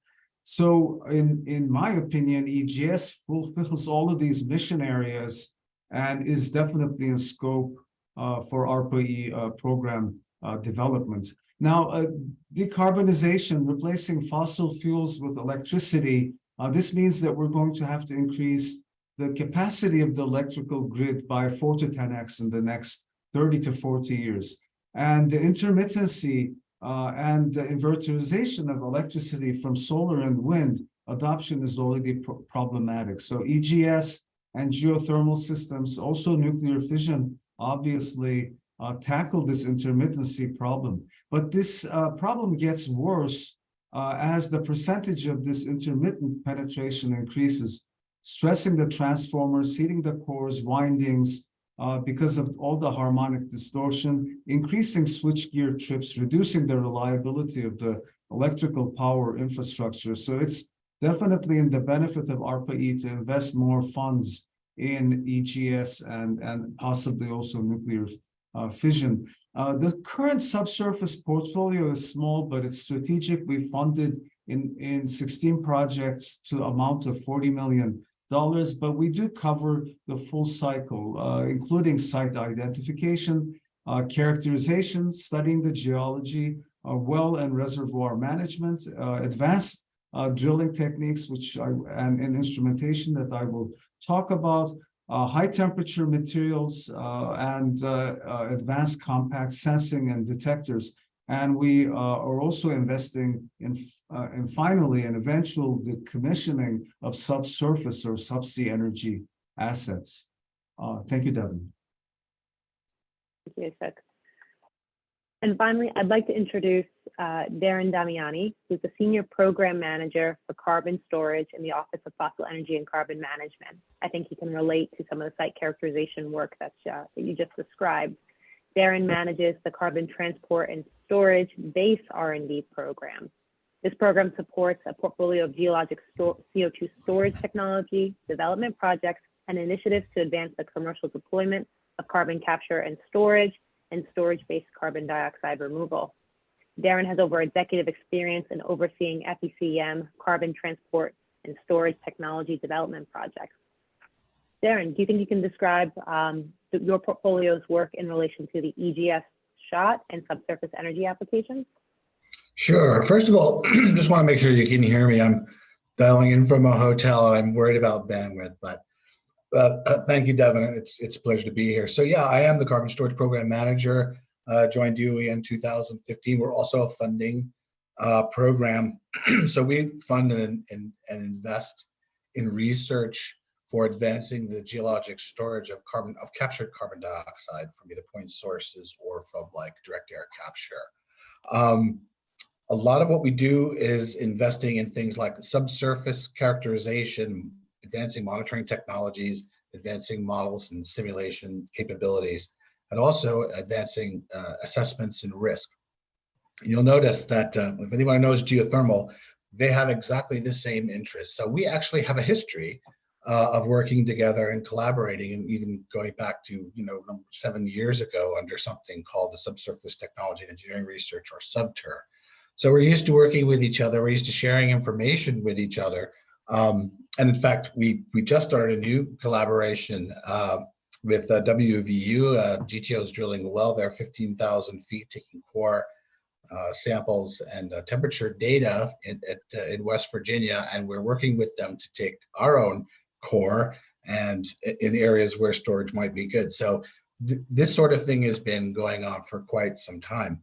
But more recently, the way that the carbon storage program in GTO are kind of more formally working with each other in terms of sharing information and capabilities and advancements is through something called the Subsurface Energy Innovations Crosscut.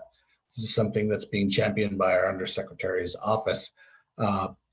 And we've been meeting for the past year to really try to identify, where are the real crosscut interests that we share. And it's not just with GTO and FECM, it also includes RPE, which heard from, NNSA, and also Office of Science. So all of these offices are getting together and trying to identify where the strongest crosscut is between these offices and with respect to 4 pillars. One is characterization, one is monitoring, one is engineering, and the other is drilling. And drilling, of course, being extremely important to geothermal.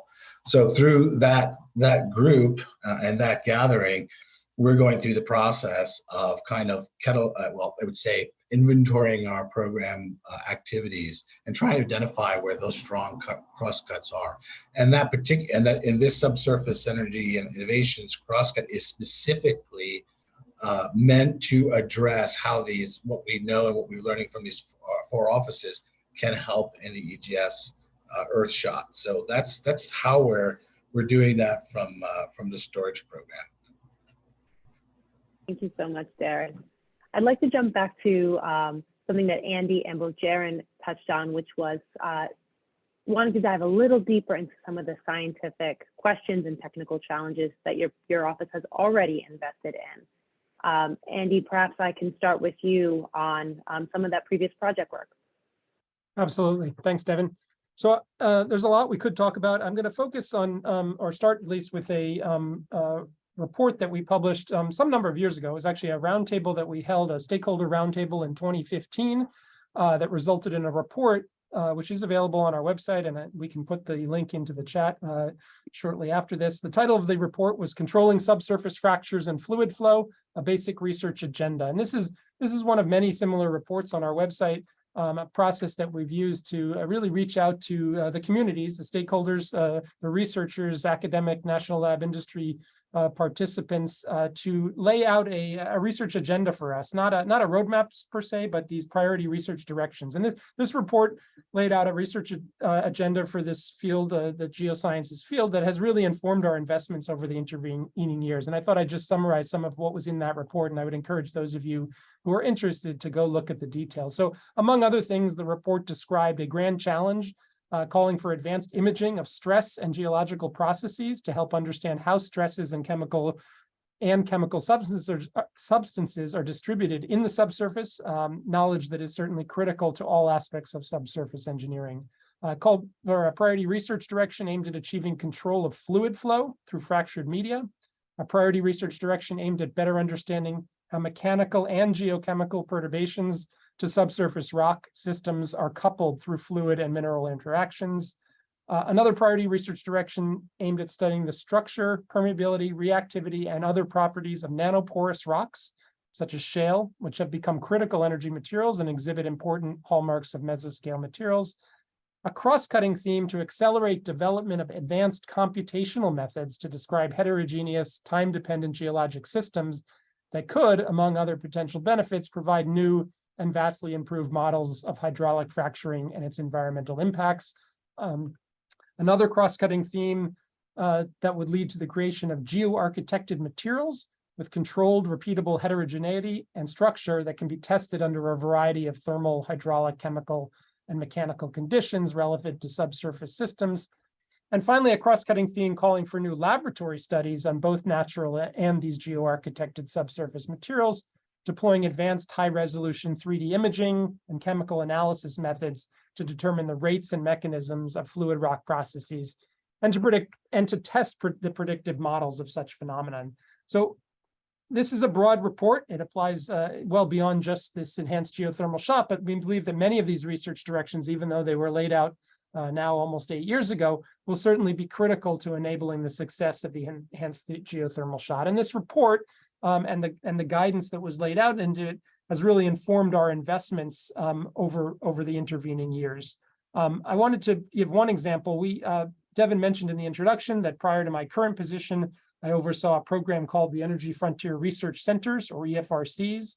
These are multidisciplinary, often multi-institutional research centers, bringing together teams of researchers to address what we see as the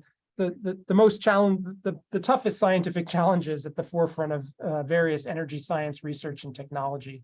And these centers are intended to provide a foundation for collaborative efforts that target both discovery science as well as use-inspired basic research, and aim to address the priority research directions identified by these reports like the one I just mentioned. And I'll mention three current. We have funded a number of EFRCs in the area of geoscience. It's a broad program. It covers much of the science that we fund, well beyond just the geoscience. But I thought I'd mention 3 that are currently active. And again, much more information available on our website about these centers. Stanford University is leading a center called the Center for Mechanistic Control of Unconventional Formations. Another center called Multi-Scale Fluid Solid Interactions in Architected and Natural Materials, led out of the University of Utah. And the new center that we just initiated last year, the Center for Interacting Geoprocesses and Mineral Carbon Storage at the University of Minnesota. And again, I'd encourage those of you with interest to look at our website. Again, Energy Frontier Research Centers, or EFRCs. If you search for that, you'll come to our website and find much more information about the work that those centers are doing in this space. I'll turn it back to Devin. Thank you, Andy. I'll open the question for the other panelists on what are some of the enhanced geothermal shot relevant scientific questions and technical challenges your office has invested in. And Jaren, I believe, may I direct that question to you? So other panelists, go ahead. There you go, Jaren. Thank you. So I think one of the advantages of coming from a field that's always fast moving is that our community is always moving very fast too. And they have the ability to work with many different communities and look at the cross-cutting issues. So, over the years, we've invested in a lot of simulations and massive data tackling problems. But I'll give a couple of examples here. Certainly the seeing the subsurface and predicting the subsurface, they're 2 different and important areas for the geothermal Earthshot. And I'm going to go back to the exascale. The exascale computing project that we are stewarding. If you think about the exascale machine, the Frontier, as a big race car that's now available, the exascale computing project is the project that's going to make us drive that big race car. So they created a big software stack that's going to be applicable to many science fields and many applications. And the reason and the way that we did this was to be inspired by many different application areas, and certainly one of them was the geothermal applications. So there's one specific project that I want to highlight here is the developing exascale simulations for subsurface and specifically EQSIM to predict fluid and energy flow in subsurface reservoirs and predicting induced seismicity. Is a project that we've been funding through the exascale computing project. But the other thing that we also focused on was seeing the subsurface pathway. So over the years, we have been investing in basic research in edge computing, novel computational tools for data collection at various scales, verification and validation of field data, uncertainty quantification, and integration of massive heterogeneous data using AI and ML techniques. Again, these are all very dynamic fields, and we continue to invest in foundational research to advance these fields so that they can be used for many applications. The last thing that I'm going to add is again, just like Andy mentioned, our user facilities, in our case, our computing facilities are open to everyone. There's a competitive process to get allocations. But through the different mechanisms that we have for these allocations, we've been supporting groups that have done mini grid simulations that are relevant to the geothermal Earthshot. I'm going to pause here and turn it over to you. Thanks, Sharon. Ishak, I can see that you've come off mute. Would you like to comment on this question? I shouldn't be on mute. Oh, there we go. Oh, I said off mute. My mistake there. Well, let me pose to you either on this point, or if you see any exciting opportunity spaces for interdisciplinary collaboration. Yeah, let me tackle both of them very quickly. So with respect to Earthshot EGS, of course, we funded in site resource exploration. We're going to hear from Fervo later today. So we funded distributed acoustic sensing, distributed temperature sensing. We've also invested in making high temperature fibers for EGS applications and surface orbital vibrators. So these can be coupled to DAS to map out and manage fractures and measure fluid temperature, etc.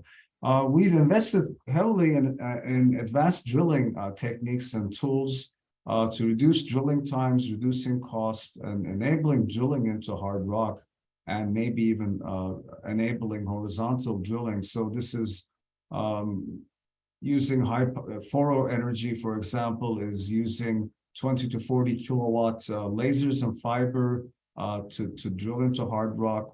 Quay's Energy, a spin out from Altarock, is using microwaves and gyrotron beams to drill also into challenging rock. And lastly, we're looking at pulsed power drilling. In terms of looking at areas where there's a lot of synergy, we see an interdisciplinary collaboration. We have to rely on basic energy sciences, so the science risk is reduced, so we can move forward with our advanced advanced technology development. And on the other end of things, after our development of tools, instruments, technologies, after this is done, we'd like to have these implemented, and we'd like to have access to a realistic test bed. So this is why we value the Forge effort so much. From an interdisciplinary collaboration point of view, specifically, we have a lot of work in mining for critical minerals, materials, so we see a lot of common ground there. Developing geologic hydrogen, helium, rare gas extraction technologies, DAC, carbon capture, obviously. We have significant efforts in long duration storage. We see connections to EGS there. We're interested in undergrounding of electrical distribution and transmission assets. So navigation, horizontal, autonomous drilling in urban environments could be relevant to EGS. Also, the work we do in thermal sciences and heat transfer is very relevant. Our work in high temperature heat exchangers, as well as our high temperature materials and alloys for gas turbines, or even for nuclear fusion reactors. I think we can see some applications in the subsurface technologies for these materials. And lastly, of course, high temperature instrumentation, electronics, integrated circuits, power electronics, medium voltage power distribution. I think these are all relevant for the operation of our EGS site. We even see synergies with managing spent nuclear fuel and storing nuclear waste, which is a new mission area for ARPA-E. Yes, so we're very much excited about EGS and how we can contribute. Thank you, Devin. Thank you, thank you. Darren, to build more on the subsurface crosscut pillars, perhaps would you be able to speak more about interdisciplinary collaboration from FECM's perspective? Yeah, so I mean, I think to get specific, if you think about the subsurface, I mean, when something is on the surface and you can build it, you know, you can see it's tangible, but at the subsurface, we can't really see what we're doing, at least not directly. Something at 15,000 feet or 8,000 feet is difficult to see what's happening outside of, let's say, the borehole, right? So both geothermal and carbon storage and perhaps other areas have this challenge of how do we see outside the borehole further out, right? So lots of sensor capabilities will be at the borehole, and there is some that can see out. There's distributed acoustic sensing, and there's not, but there's new investments that we're making that we think the EGS and geothermal can leverage, like, for example, the power systems that are wireless, that are actually permanently installed, that are that have no moving parts. And one in particular that's being developed by Sandia National Lab is it's a thermal electrical generator concept. It's a new thing, but it basically generates power by changes in temperature. PNNL has also developed something with metal organic frameworks that can be functionalized so that they react to certain acoustic signals, and so can act as sensors at the pore scale. And so these things, if they can be distributed out away from the borehole, could be technologies that will provide that really key information that are away from the borehole, because generally we are interpolating in between points. We get some information, seismic information, things like that, but really the way what geothermal is interested in and what storage is interested in is the same thing, is how do we develop these power systems and these micro and nano type sensing capabilities so that we can better visualize the subsurface. But and I know this is maybe more of that third question you were thinking of, but probably the most exciting thing, and I think that geothermal is just starting to come on board, is really starting to leverage artificial intelligence and machine learning. And we have an initiative that we're supporting called SMART. It's science-informed machine learning to accelerate real-time decisions. And the hope is to use machine learning and artificial intelligence to really create a paradigm shift in operations, to be able to see the subsurface in real time, be able to make decisions in real time, to have more intuitive visualization. All of that can be done if we have developed the capability of generating the data through sensing capabilities, so continuous streams of information plus algorithms that will allow that to happen. To me, and I know that the geothermal is interested in that, we are interested in that, and I think it's a very strong crosscut that we can explore. And in fact, I'm pretty sure that the geothermal Earthshot is looking at possible digital twin applications, which is, again, would be tremendous interest to us. So yeah, I think that for me, those are the some of the examples of strong collaboration going forward. Thanks so much, Darren. I just cannot, as a millennial, just seeing the surge of computing capabilities, artificial intelligence, digital twins, just coming up the ramp, it is just the first massive transition that I have been able to experience in my life, and it is so exciting to see how it's enabling so many of our capabilities. We are just about at time, and so I would love to do just a quick round of final thoughts that you want to share with the attendees today. I'll start with the beginning, Darren, if you will. Sure. Thank you.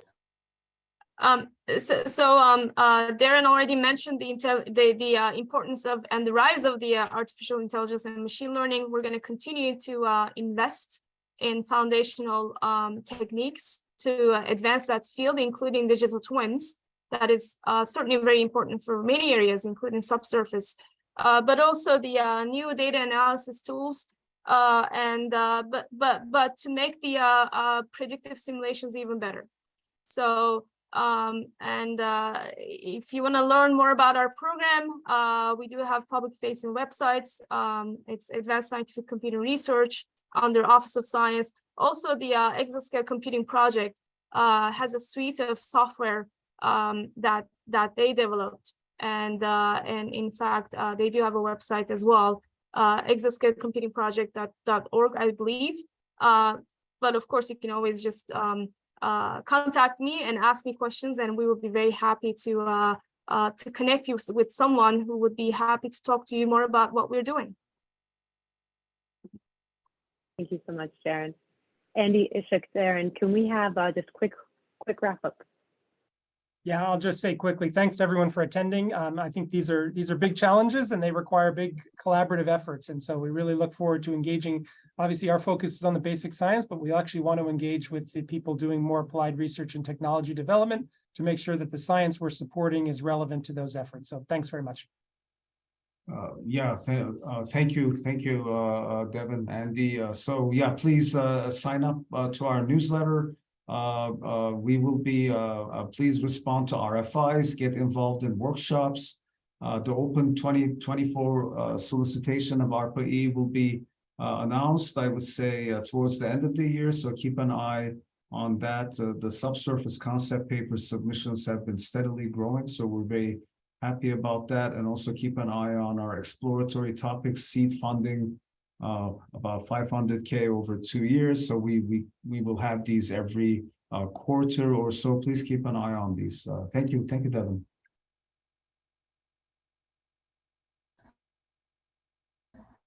Thank you. And Darren, quick thoughts? Yeah, just hey, more to come from FECM and GTO through the Subsurface Innovations Research. Subsurface Energy Innovations Crosscut, which is still going strong. So I'll just leave it there. Thank you all so much. With that, I will pivot and just take a moment to say it is an absolute honor to introduce Senator Heinrich, the senior United States Senator from New Mexico. He serves on the Senate Energy and Natural Resources, Appropriations, Intelligence, and Joint Economic Committees. He has a background in engineering and brings a unique perspective to the Senate, where he's focused on creating the jobs of the future and confronting the climate crisis. He helped negotiate the landmark Inflation Reduction Act that will support New Mexico's growing clean energy industries, as well as the country's, and make it easier for New Mexico families to afford zero-emission vehicles and household appliances. Thank you so much for joining us this afternoon. Thank you, and good afternoon, everyone. I'm really excited to join you today as you gather to talk about a really important pathway to fueling the clean energy transition. A largely carbon emission-free energy source, firm power to complement other predictable but intermittent energy sources, affordable and available nearly everywhere. That's the potential of geothermal energy. And you're here because you're playing a critical role in unlocking that potential and making it real. We need substantial investments of public and private capital to prove out new geothermal technologies, to scale them. The Department of Energy's Geothermal Shot will be a major step forward in that effort, as it aims to reduce costs by more than 90%. The $74 million that Congress delivered through the bipartisan infrastructure law will also help through up to 7 new enhanced geothermal demonstration projects. But we'll need to work together across our DOE national labs, our research universities, and private industry, of course, to meet our goals as quickly as possible. One major asset working in our favor is our nation's highly skilled oil and gas workforce. Other emerging clean energy industries will need to make big investments in retraining the workforce on brand new equipment and tools. But enhanced geothermal systems will rely on drilling, hydraulic fracturing, and detection technologies that are largely familiar to our existing oil and gas workforce. While there's rarely a one-to-one transfer of skill, this comes awfully close.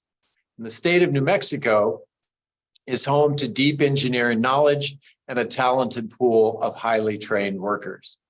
Through enhanced geothermal systems, we can ensure these workers are as integral to the future of energy production as they have been to its past.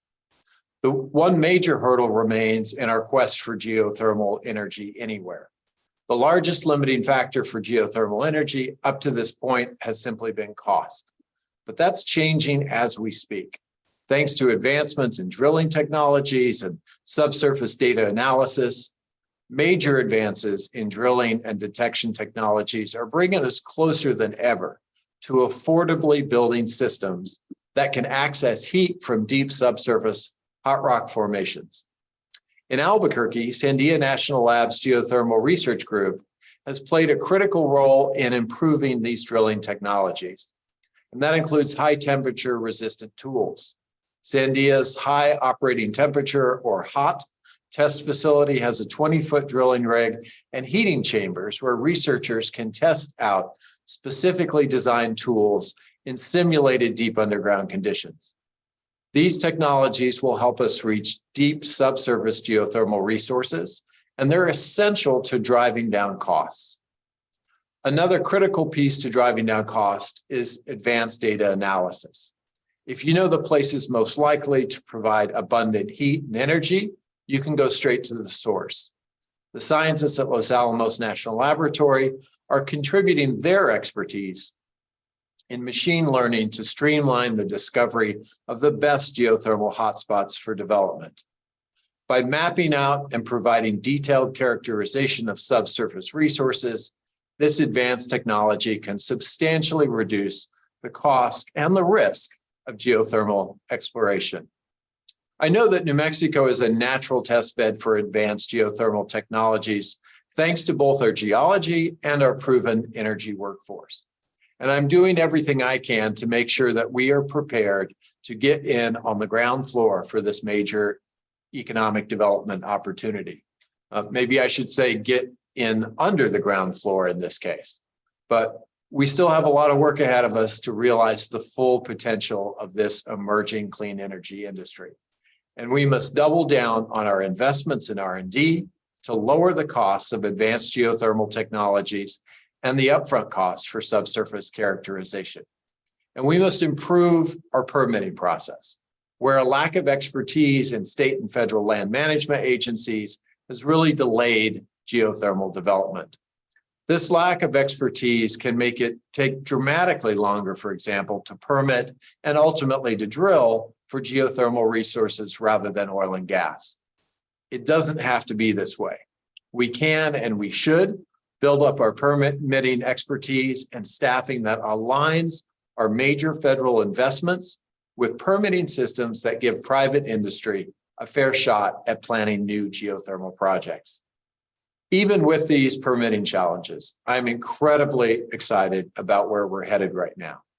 We have an amazing opportunity before us to capitalize on the incredible opportunity that geothermal represents, especially for highly skilled energy workers in places like my home state.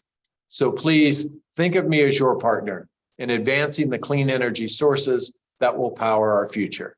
And thank you for allowing me to share a few words here today. Thank you, Senator Heinrich. Thank you for doing everything you're doing for the emerging clean energy industry and for speaking with us today. His remarks connected our morning session, which highlighted the permitting challenges that the Federal Permitting Improvement Steering Committee is working on. Encourage you to check out their website again. The Geothermal Energy Workforce Panel, which had union representatives on it, and our last session of the day, which is the Enhanced Geothermal Shot Roadmap. Dr. Kevin Jones has just turned on his camera. He's the acting program manager for the Enhanced Geothermal Systems program in the DOE Geothermal Technologies Office. Prior to joining the DOE in 2001, Kevin worked for ExxonMobil, where he gained experience in every phase of the oil and gas asset lifecycle, from research and exploration through development to late field life production. The stage is all yours, Kevin. Thank you. Thank you, Devin. Hi, everybody. It's really great to be here to talk about this exciting enhanced geothermal shot. So, as Devin mentioned, I'm the GTO lead on the Forge project and also the acting Enhanced Geothermal Systems program manager, subprogram manager in the Department of Energy. And today we're going to talk in a little bit of detail about the technology pathways that we'll need to make progress on in order to achieve the goals of the enhanced geothermal shot.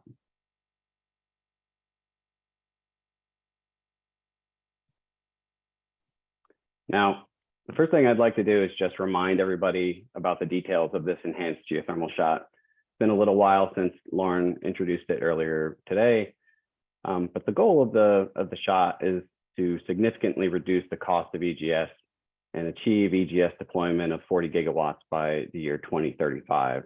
Now, this is an ambitious goal. It's a goal, but it's also a goal that's necessary to advance geothermal energy and to reduce greenhouse gas emissions associated with power generation in this country. So, like I said, this is an ambitious goal, but it's an achievable goal.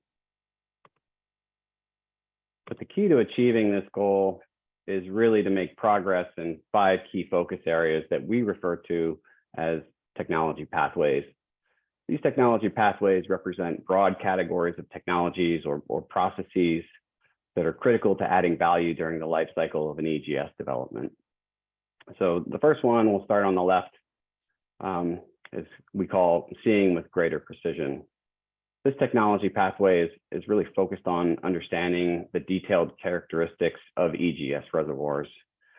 Now, EGS reservoirs are remote and they're in extreme environments. We're talking thousands of feet beneath the surface, and they exist at hundreds of degrees Celsius. You know, these are extremely challenging environments to operate in.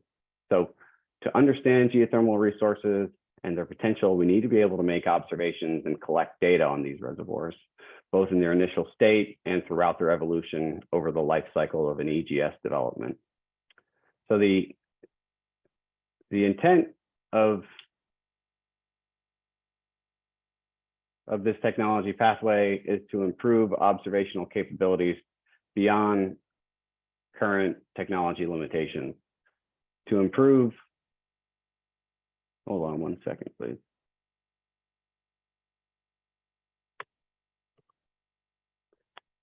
To improve accuracy and decrease uncertainty in resource characterization and definition in order to chart the most efficient pathway forward for resource development.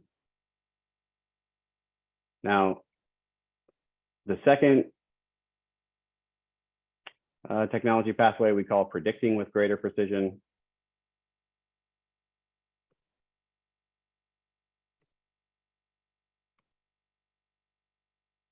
Sorry, one second.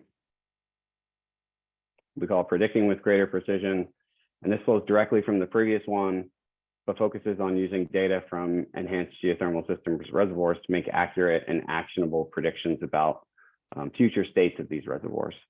So our understanding of thermo, hydro, mechanical, chemical processes in geologic environments has improved dramatically over the last few decades. However, new advances in machine learning, artificial intelligence, and exascale and edge computing hold the potential to move to a more predictive approach to reservoir management and monitoring. Now, the ultimate goal of the Enhanced Geothermal Shot is to reduce the cost of EGS. And one obvious way to reduce the cost is to drill into the subsurface faster. One of the most significant costs in an EGS development is the cost of drilling wells and the time that it takes to drill a well. So if we can reduce the time it takes to drill a well, then we can reduce the cost. The focus of this pathway is really about the improvement of drilling efficiency, where improved workflows as well as technology developments share equal footing. But it's also about improving technology, tools, and materials that'll be necessary to access even hotter and deeper geothermal reservoirs and resources. The fourth technology pathway, designing and building wells, is closely intertwined with the previous technology pathway. These two technology pathways can be managed in a way that together they result in the development of wells that create higher value for the developers of these EGS resources. But the focus of this particular technology pathway is really about the significant reduction of well construction costs. And there are a number of ways that we can potentially achieve these cost reductions, and that includes the exploration of new approaches to well design and field layout, and the development of fit for purpose materials that can improve the long-term performance of geothermal wells. So this pathway not only focuses on the initial costs of constructing wells, but also working to ensure that those wells operate for longer periods of time, bringing long-term value to EGS reservoirs. Now, before I move on to the final technology pathway, I'd like to just take 1 minute to highlight that there is a diversity of innovative ideas out there to harness the heat beneath our feet. But I'd like to just really focus that the advancements in these first 4 technology pathways will uplift the vast majority of those diverse and innovative ideas to utilize geothermal energy. But this final pathway, manipulating and creating durable reservoirs, really focuses primarily on EGS. So to make progress on this particular pathway, we'll need to be able to control flow both within the wellbore and hundreds to potentially even thousands of feet into the reservoir. We'll need to identify new stimulation methods that will enable EGS developers to access more hot rock for lower cost. And we'll also need to do this in a way that allows us to sustain high flow rates so that we can maximize the heat extraction from the subsurface.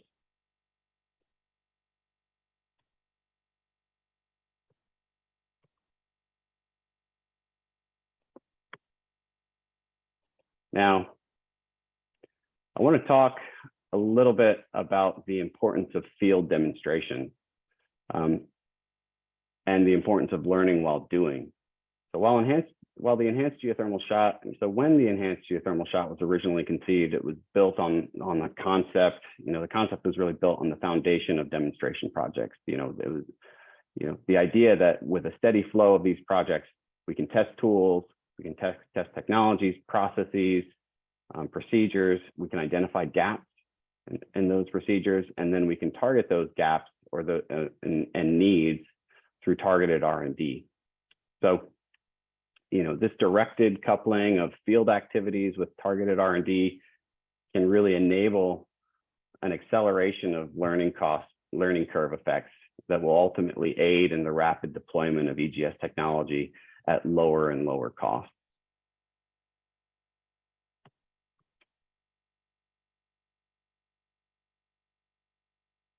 Now, we have assembled an outstanding group of speakers to talk specifically to each one of these technology pathways.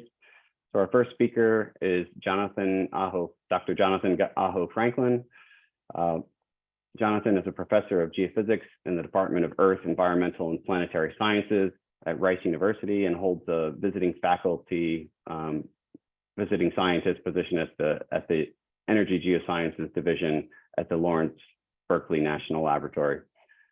Jonathan's interests include applied geophysics, seismic imaging, time-lapse seismology, distributed acoustic sensing, and geothermal energy.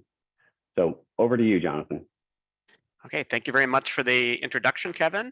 I'm really excited to be here today as part of the EGS Summit. I'm really happy that EGS is poised and the DOE through the Earthshot process is really investing to help push the technology forward to the next level. So today I'll be talking about the sensing component of the technology pathways, which was just discussed, with a focus on kind of some new ways of generating monitoring data, which are needed for EGS reservoirs, and examples from the Utah Forge site, which is really a lot of exciting things happening there right today, and some past work at the Imperial Valley. So let me just work out screen share as usual. Okay, and okay, great. So so seeing this subsurface with greater precision. So I titled the talk, What's Heating Up in Subsurface Sensing for EGS Today? And a lot of the examples here are from the broader community and many collaborators. So what do we need to know to find, create, and monitor an EGS system? So in EGS, as was just talked about in the introduction, we've got heat. And really our challenge is to track the creation, performance, and persistence of permeability, or can we create these fractures which allow us to move fluid through the subsurface at a high enough rate to produce electrical power? And so really the monitoring package informs the way which we make drilling and completion decisions, and maybe even later on in terms of production decisions, like what's a safe injection rate, where to drill the next well. There are a lot of technologies which are deployed right now, and this is gradually maturing and becoming a lot better. In general, microseismic measurements, which are looking at small earthquakes from breaking the rock, provide information on the location of zones where we're breaking rock. Time-lapse geophysics, which is a repeated set of surveys provide information on how the reservoir is changing. And that's really important to kind of understand the persistence of these new permeability pathways we're creating. This down here is kind of a nice example from the Utah Forge project back in April of 2022, just showing some newly created set of fractures, which now Utah Forge is trying to tap into with its new production well. So what are the challenges?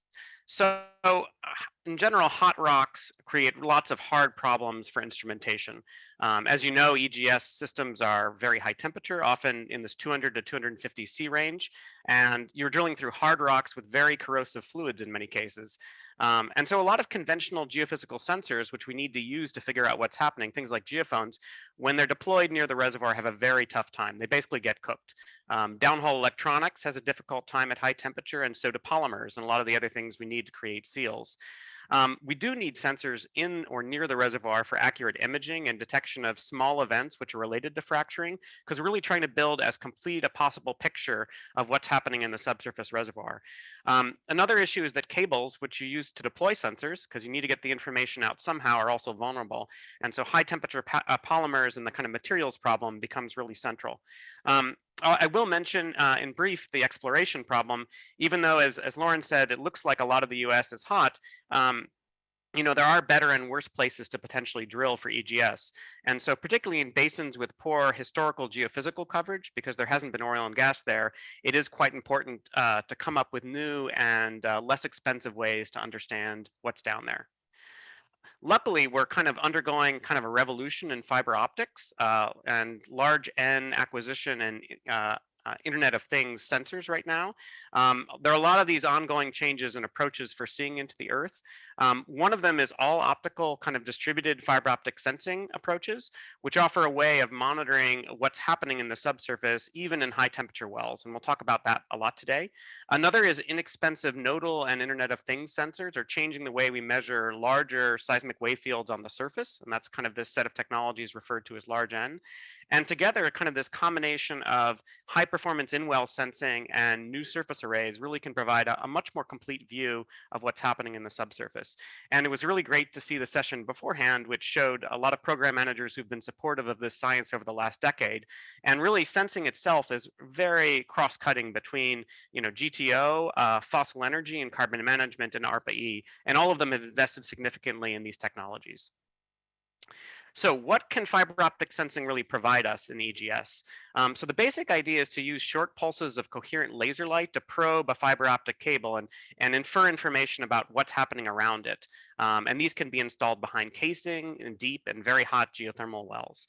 So what you measure actually is the scattered laser light, and that provides information on seismic wave propagation, the temperature of the fiber, and what's happening in terms of strain, how everything's deforming. And so this matters. You know, fiber optics themselves are just glass. So coupled to the right cable, they can be very, very rugged and withstand the high temperatures you experience in EGS, up to 300 C. They're also very small, so you can fit them behind casing in wells where there's not a lot of space available for large instrument packages. I should also mention that these same type of technologies you can use to make measurements on any type of fiber. And a lot of groups now are moving towards ways of leveraging all that fiber optic installed near the surface, like the telecom network, to make inferences about what's happening in geothermal systems. This is actually an example of one of our first fiber deployments back almost a decade ago, which was as part of a CO2 sequestration project. So what does it really tell us about the subsurface? You know, in core, it's providing densely sampled information for a bunch of different potential modalities in hot wells. So DAS, which is distributed acoustic sensing, where we're measuring the seismic wave field, can provide information on microseismic events, which tell us about fracture creation. By doing time-lapse measurements, and with active sources on the surface, we can get information about fracture persistence and performance. And this is a really nice recent example of an unconventional oil and gas project where we involved in trying to image direct scattering from fractures in the subsurface. And this is from a fiber which was behind casing at about 8,000 feet. Likewise, you can use low frequency DAS to provide information on strain when fractures hit instrumented wells. So it tells you where the fracture is propagating and how it connects connects up different wells. You can also measure temperature and things like noise in the borehole, and that provides a lot of detailed information on flow in and out of wells where temperature changes and noise is really generated. And that's important when you deal with multi-stage completions and when you're trying to understand what's happening in deviated and multi-stage wells. This is an example from the EGS Colab project, where we're looking at temperature changes associated with fractures which hit an offset well as part of that mesoscale testbed. So what's happening with fiber optics at Forge? Because there's been a lot of discussion of Utah Forge already today. So there's actually already a bunch of test fiber optic systems installed at Utah Forge. Actually, it's these wells over here, 7832 and 78B32, and it's already been used to monitor microseismic events and track fracture creation, as well as regional seismicity. There have been a couple of experiments to try to use it for imaging. Slightly worse kind of signal to noise than geophones, but it's getting better and better. It's very broadband as well. And so one general challenge is the large data volume from these experiments, but it's already been downloaded actually by quite a few interested scientists from GDR. And these are two examples from Lelouch et al. Just showing seismic wave fields recorded in this well over here during stimulation in well 58. So the next step, and this is really an exciting time at Utah Forge, is that we're kind of drilling this 16B well, which is the first production well at the site. And there are two independent teams which are installing unique fiber optic monitoring packages in this well. And so both teams are testing new materials and fabrication strategies for cables to make sure that these things can stand up to EGS deployments. And the goal is really to put new sensors and new measurements in the heart of the EGS reservoir at temperatures in this range of 220 to 230 C. Our particular group is working on DAS, which I talked about before, for active source and passive seismic monitoring, DTS to measure flow into the well, and distributed strain and low frequency DAS to monitor deformation of the rocks around it. And so we're using both the fiber itself, which is just this tiny little 1/4 inch piece of steel deployed behind the well, and permanent sources on the surface to try to develop an image of what's happening underground. So the goal really is to develop an end-to-end fiber optic sensing approach for enhanced geothermal systems to track this first period of creation of fractures, to try to understand the zones of mechanically compliant fractures which are connected using active sources, and then finally to use things like distributed strain sensing and periodic hydraulic tests to understand which of these fractures are actually connected and flowing. Because ultimately for EGS to work, we have to move large volumes of water between two wells. Then this is all integrated using improved thermo-hydromechanical models, which are necessary to kind of merge together all of this information. And the hope is to provide key constraints for improving EGS performance at kind of the field scale. So, I'll pivot now from reservoir monitoring to exploration, because one of the big challenges for geothermal exploration in general is inexpensively generating important data sets in relatively low coverage basins, which have not been explored for oil and gas. And so there are a bunch of prior examples of our group and others that's showing what fiber, even fiber which is not designed, not fit for purpose, but a fiber of opportunity, maybe part of the telecom network, can be used for seismic imaging. So recently we tried this approach over at the Brawley geothermal field here in the Imperial Valley to see what this could provide and from the perspective of geothermal monitoring. So what can it provide? So right now, using telecom cable, for example, we can generate comprehensive catalogs of local seismic events, microseismic signals at the basin scale, using very, very high resolution, so up to thousands of sensors. You can also do passive structural imaging to build a map of where hidden geothermal systems might reside. And kind of in the future, we're hoping that these same type of techniques using the built-in telecom infrastructure can be used to, to build maps of heat flow and more detailed seismic images, which are very useful in the exploration phase of EGS. So what's coming in the future? So what's missing right now? It seems like there are a lot of neat new technologies. So we're always trying to improve sensitivity and reducing noise levels in all of these distributed fiber optic systems and other types of sensing methods. One of the key things missing for DAS right now is 3-component sensing. because ideally we'd like to measure all the different components of the wave field, which allows us to do a lot better seismology. And there's a couple of generations of new point sensors which are being developed right now, in addition to new cable designs, which may help us do that. There's also a lot of interest in trying to measure new things using fiber optics. And so that includes things like electromagnetic and signals and static electric and magnetic fields and other types of multiphysics to better constrain what's happening in the subsurface. There's a move to either move to even higher temperatures in these packages. So right now for high enthalpy systems, things above 300C, it's actually very difficult to use any of these sensors because of limitations with polymer design at high temperature. And then even if we were able to do this, there's this challenge of turning these massive data sets into usable knowledge. And I'll talk about that in a second. So I'll just do a pitch for the Geothermal Geophone Prize. This is an ongoing challenge which GTO has been funding to try to come up with new designs for 3-component high temperature sensors in this context. So there are actually 10 teams with really interesting early phase ideas on the way to kind of record seismic data with high sensitivity and low noise at above 230C. We're working on an optical 3-component MEMS sensor with UT, and sort of a little design with a cantilever, which we can pack into small packages and get really high performance single point 3-component measurements. And the next kind of step is to see how all these pan out in the next phase, which is happening in October of this year.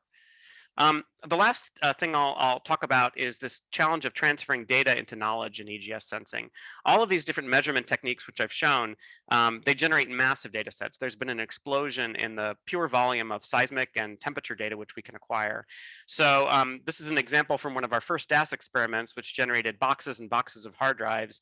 And the traditional way of handling these types of data sets was to actually manually transfer them, because they're so large you can't move them using standard telemetry methods, to transfer them into an HPC system, and then to spend several months doing an inversion.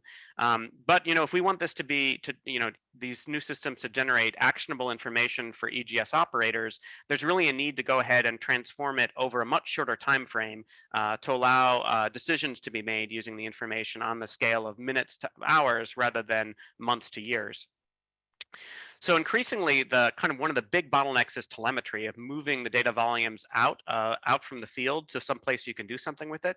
So we've been kind of thinking very hard about edge processing, which is when we put more compute out there in the field near the DAS interrogator or the fiber optic sensor, and process the data closer to real time to generate useful products which can be used for interpretation.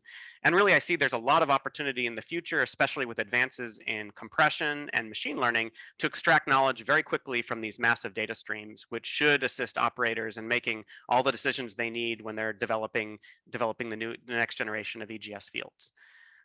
So that's it. I'd like to say thank you. Majority of these projects were funded by DOE in one form or another. So thank you. Thank you very much. It was an outstanding presentation, Jonathan. Let me go ahead and see if we can share.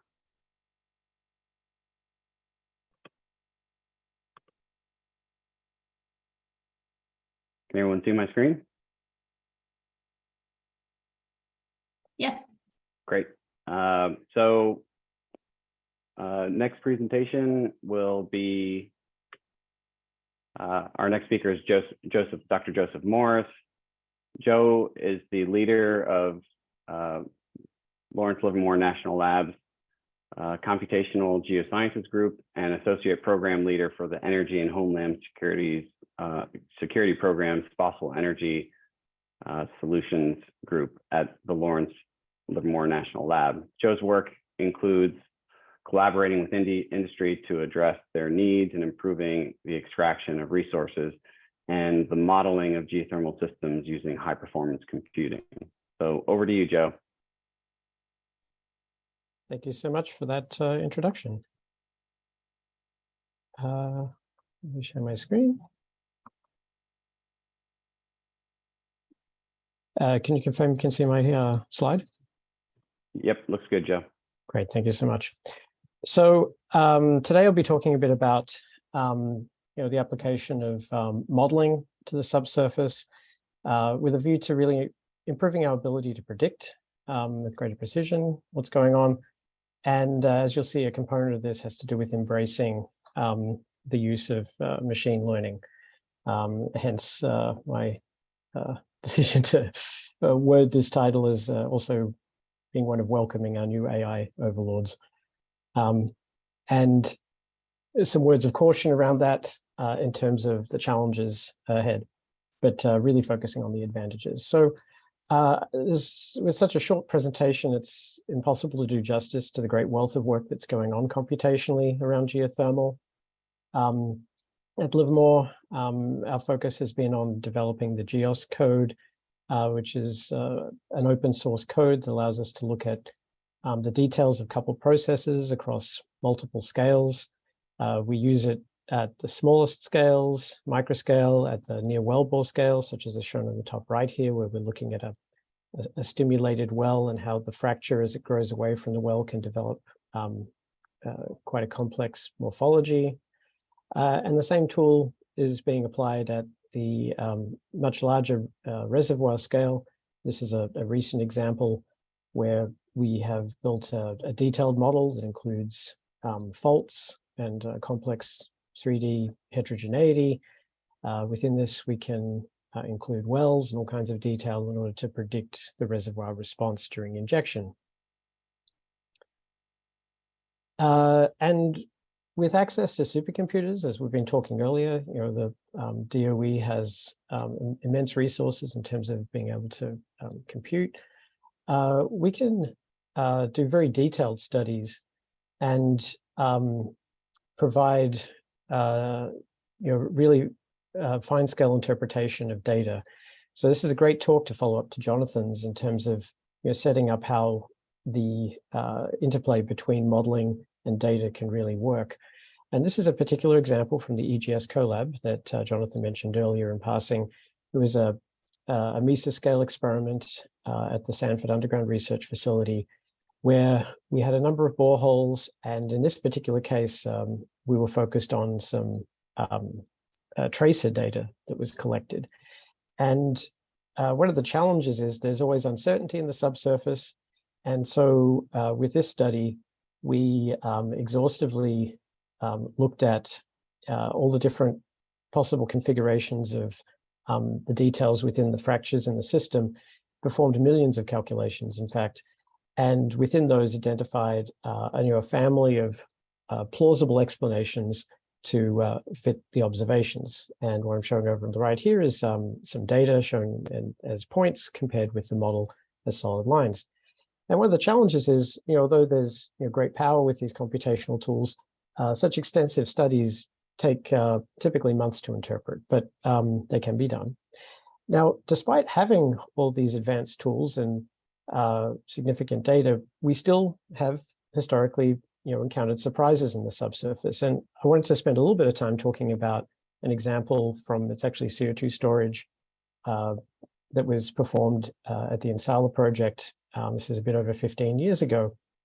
And what we're looking at with this image here is satellite-based observations of the Earth's surface. And red corresponds to locations where the surface is lifting up. And the cooler colors are where the surface is either subsiding or roughly the same elevation. And this data was being collected passively for some time during the operations, and we were injecting at 3 locations out in the desert. And as you'll notice over this particular region here, there's this strange double humped feature that differs from what we see above the other wells. And this anomaly wasn't recognized originally as even being anomalous, and the full import of it wasn't recognized immediately either. What was subsequently determined is that this uncharacteristic shape was indicative of fluid entering a vertical feature that intersected the well. And so you could ask the question, well, how was it that something like this was happened during the operations and it wasn't noticed immediately? And I was part of that project and part of getting to the bottom of what happened. And really, I'd say the biggest challenge was that although we had lots of data and we have excellent models for interpreting that data, the interpretation of the data is often simply not timely enough. often we don't have people available to work on interpreting the data and utilizing models to help interpret the data. Sometimes it may not be people with the right experience, people who've seen a particular event before, and they can say, oh, I know what that is. I know the appropriate way to interpret the data and put it into context. And as a result, there's really this ongoing challenge, I would say, to really connect data and models combined to really provide interpretation and actionable results. And so a real challenge for us is how do we go about linking the data we collect in the subsurface, and as you've seen from Jonathan, that's a really growing area in terms of the massive amount of data. How do we connect that with the models in order to make timely insights that can lead to decisions, actionable decisions that are appropriate for the circumstances? And this is an area where we really are on the cusp of massive changes. You already saw from Jonathan that we're seeing a massive increase in the amount of data availability. And so what I see is, whereas today we have, and the other part of it is not just the data availability, it's trying to get beyond what we typically have today in terms of just the sheer number of people that have to be in the loop to interpret the data. And actually, to return to the EGS CoLab, which was an amazing research project and demonstrated, allowed us to demonstrate the feasibility and the utility of a number of different data collection methods, including fiber. And we were able to do real-time decision-making on that project. We were, even remotely, we were basically monitoring the test bed remotely. And this is a snapshot of my screen from a Zoom session, in fact, where we were looking at results and making real-time decisions about what to do. But in this case, we had to have about half a dozen PhDs in the loop at all times to make those decisions. And that's simply not scalable. So in addition to a situation where we've got massive data availability, we against the backdrop of a shortage of people to interpret it, we have new opportunities emerging. Machine learning, in fact, interesting thing to mention is that, somebody told me, I forget who it was, that machine learning is basically going to see early application in areas where you wouldn't want your friend to do that job, either because it's too laborious, too boring, or too dangerous. In the case of data processing, there's a lot of data to sift through here. And so it's a natural area for us to apply machine learning. And what I mean by more accessible machine learning is, as recent as I would say 10 years ago, it was very difficult for anyone but a computer scientist to utilize advanced machine learning concepts. But now through lots of libraries, especially implemented within Python, it's far more accessible. And we're seeing, over the last decade, a huge growth in the utilization of it within the geosciences in particular. And then we also continue to see the power of AI rapidly increasing. This is due to a combination of effects. I mean, the hardware is improving constantly in particular, and the way it gets utilized for this application space. So I would say, we need to be ready for a future where we've got lots of data and can utilize AI compute power to really do a lot of the heavy lifting in terms of interpreting it in order to free up humans to make really the educated decisions that need to be made in real time. And I'm glad this got mentioned earlier by Darren Damiani. The DOE is already investing heavily within the Office of Fossil Energy and Carbon Management in this area. And some of the tools here are being leveraged more broadly as well. And that's the SMART initiative, where the goal is science-informed machine learning for accelerating real-time decisions in subsurface applications. And within SMART, we have 3 high-level goals. The first of these is around visualization, improving the whole way we develop snapshots of the subsurface. Think of this as like your CT scans for the subsurface. And then there's a virtual learning component. How might we revolutionize the way people interact with the subsurface in the way that flight simulators revolutionized the way that we train pilots? And then the advanced control room. How do we empower real-time forecasting in order to allow people to make real-time decisions with full knowledge of what the consequences are going to be in terms of the effect on the reservoir. And this is a decade-long initiative involving multiple organizations, and the initial application areas have been carbon storage and unconventional oil and gas. But a lot of the learnings here are applicable to geothermal as well. So with that sort of mindset moving forward, we could imagine operations in the subsurface could ultimately look something more like what we have here, where we have our geothermal operations, and whether we're talking about initial stimulation, where the timescales might be very short, or much longer term thermal energy production operations, we would have this cycle of constantly collecting observables, massive amounts of data, petabytes of data, that through a combination of machine learning and other fast-running models allow us to constantly, iteratively update our understanding of the subsurface. But what's key here is that we need a connection, and this is something that I think is one of the big areas of a challenge for us, is how do we go about visualizing and communicating this? There's a saying I developed within the SMART program early on, which is we need to get away from plots developed by PhDs. And unfortunately, most of the results I'm going to show you in this presentation are definitely more academic in their presentation, but we need to get away from that and be able to provide ways to communicate the complexity of the subsurface in a very intuitive fashion, including communicating how uncertain or certain we are about what's happening, so that people can make informed decisions, whether it's changing the rate of injection or production, emphasizing different wells, different locations for production or injection. And so what does this look like, and how much faster are we really talking, and what does this buy us? So I'm going to walk through a specific example here that we did under the SMART initiative. We have a reservoir, and we have a monitoring well and several fluid management wells.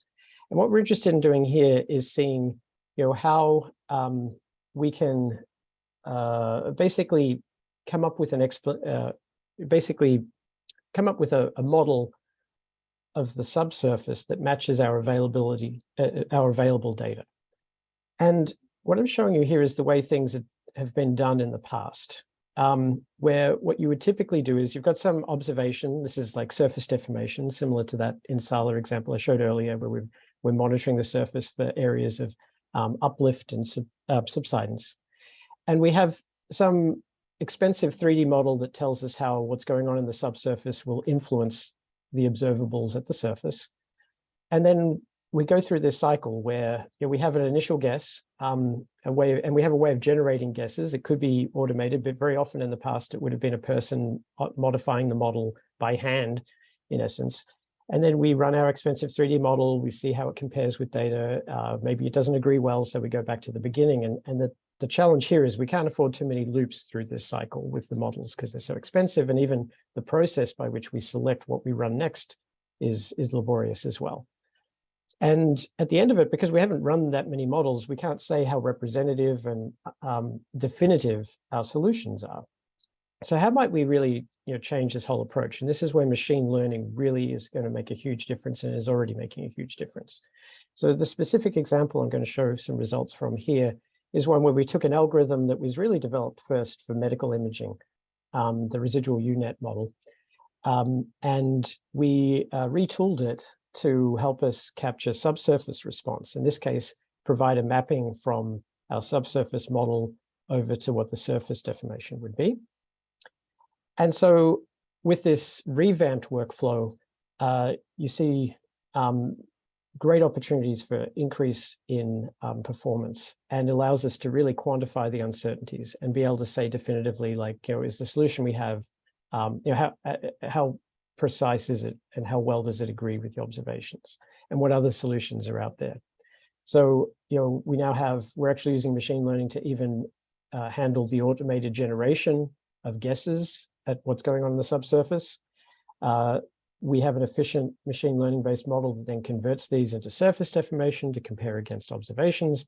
And you go through this automated loop until you have not just one, but actually a whole family of uncertain models where you can compare against observations, and you can make quantified assertions in terms of how well they fit and whether the fit is satisfactory, and any anomalies that you might see here where an observation falls outside the band. You can that can in a quantified way speak to whether you have an appropriate representation, and if there's some off normal events such as we saw with Insala occurring.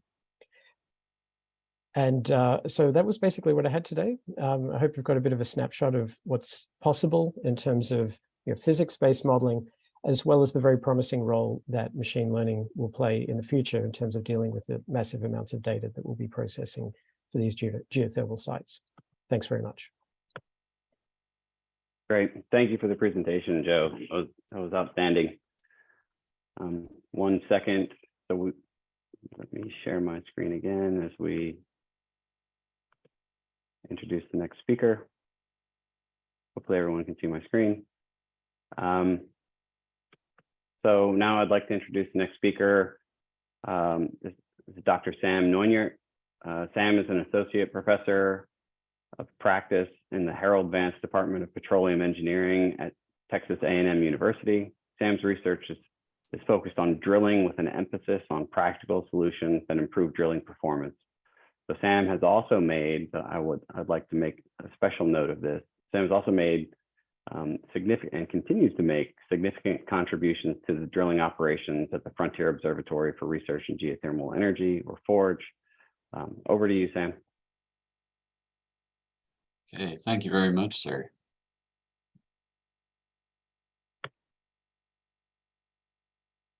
Okay, so appreciate everybody joining. Appreciate the DOE putting on this forum. I'm gonna be talking about the column, I think is how Kevin has shown it, of the rate of penetration, drilling performance aspect. Start off though, I will say I'm going to kind of bounce around a little bit in terms of what I'm going to talk about, and so the first thing I'll note is, if some of you, if you've worked in oil and gas or geothermal, you talk to a geologist, they do something occasionally that really bothers you as an engineer. Certainly the first time you see them do this, where you'll be talking about maybe developing a new field or drilling an exploratory well, and they'll walk you through how they decided to do this, and they'll start telling you about another formation that has similar characteristics, some permeability, etc. It's an analog. And then they'll tell you that the analog to this well that you're going to be drilling in Northeast Texas is in southwestern Kazakhstan, right? That kind of freaks you out a little bit, but the analog, it works, right? A lot of oil and gas has been discovered, probably a lot of geothermal as well, the same way. And so when we're thinking about this overall effort, this whole summit, it's a, let's see if we can get this working. Here we go. There's an analog here, which is, if you think about unconventional oil and gas, and those of you that were involved and saw that unconventional oil and gas take off, especially at the beginning. You think back to the Barnett Shale, which was an exciting time, but also maybe you think back to the way the business models changed just in those 4 or 5 years that we were there in the Barnett, and in a big way, and you think about how business models had to change. You had a bunch of companies that came in that were conventional oil and gas players, drilling in conventional oil and gas reservoirs for the most part, certainly not the modern definition of an unconventional reservoir. And they had to change. More importantly, though, the technical organizations had to change. Not necessarily what their composition, and somebody already mentioned, I believe the senator did, that it's a 1-to-1 conversion ratio in terms of oil and gas knowledge and capability, which is unusual, but just in terms of how they worked. And so, EGS, now this is courtesy of Mr. Blankenship, who gave me this definition just the other day, but you read that and you can substitute oil and gas in where it says geothermal. And I mean, this is the unconventional definition, right? And so My first comment is that looking, broader, the EGS is the unconventional oil and gas story playing out again, and which is exciting. But it's good to have that analog to work from. So I'm going to talk a little bit about the Forge project, and thank you very much, Kevin, for obviously he's very involved in that, and so for mentioning that. As he noted, they are actually in the process of drilling ahead, or maybe tripping right now, but drilling ahead on the next well. So there'll be another line on this plot.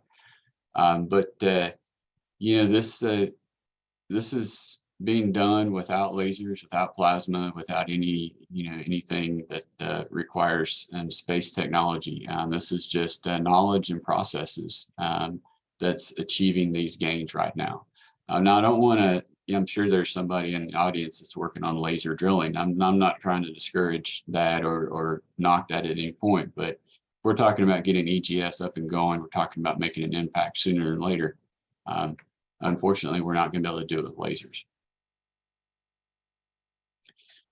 So kind of call it drilling whenever I talk about this with people, I always tell the story the first time I was out there and actually got the first core there on 16A and they laid that core barrel out, and it was the exact same pattern that's on my kitchen countertop. So when I say drilling a hot kitchen countertop, that's exactly what's going on. And you can read a lot about Forge, but there's one interesting way to think about this from a drilling performance perspective, which is it's an intentionally inefficient geothermal operation or drilling operation. It's government funded.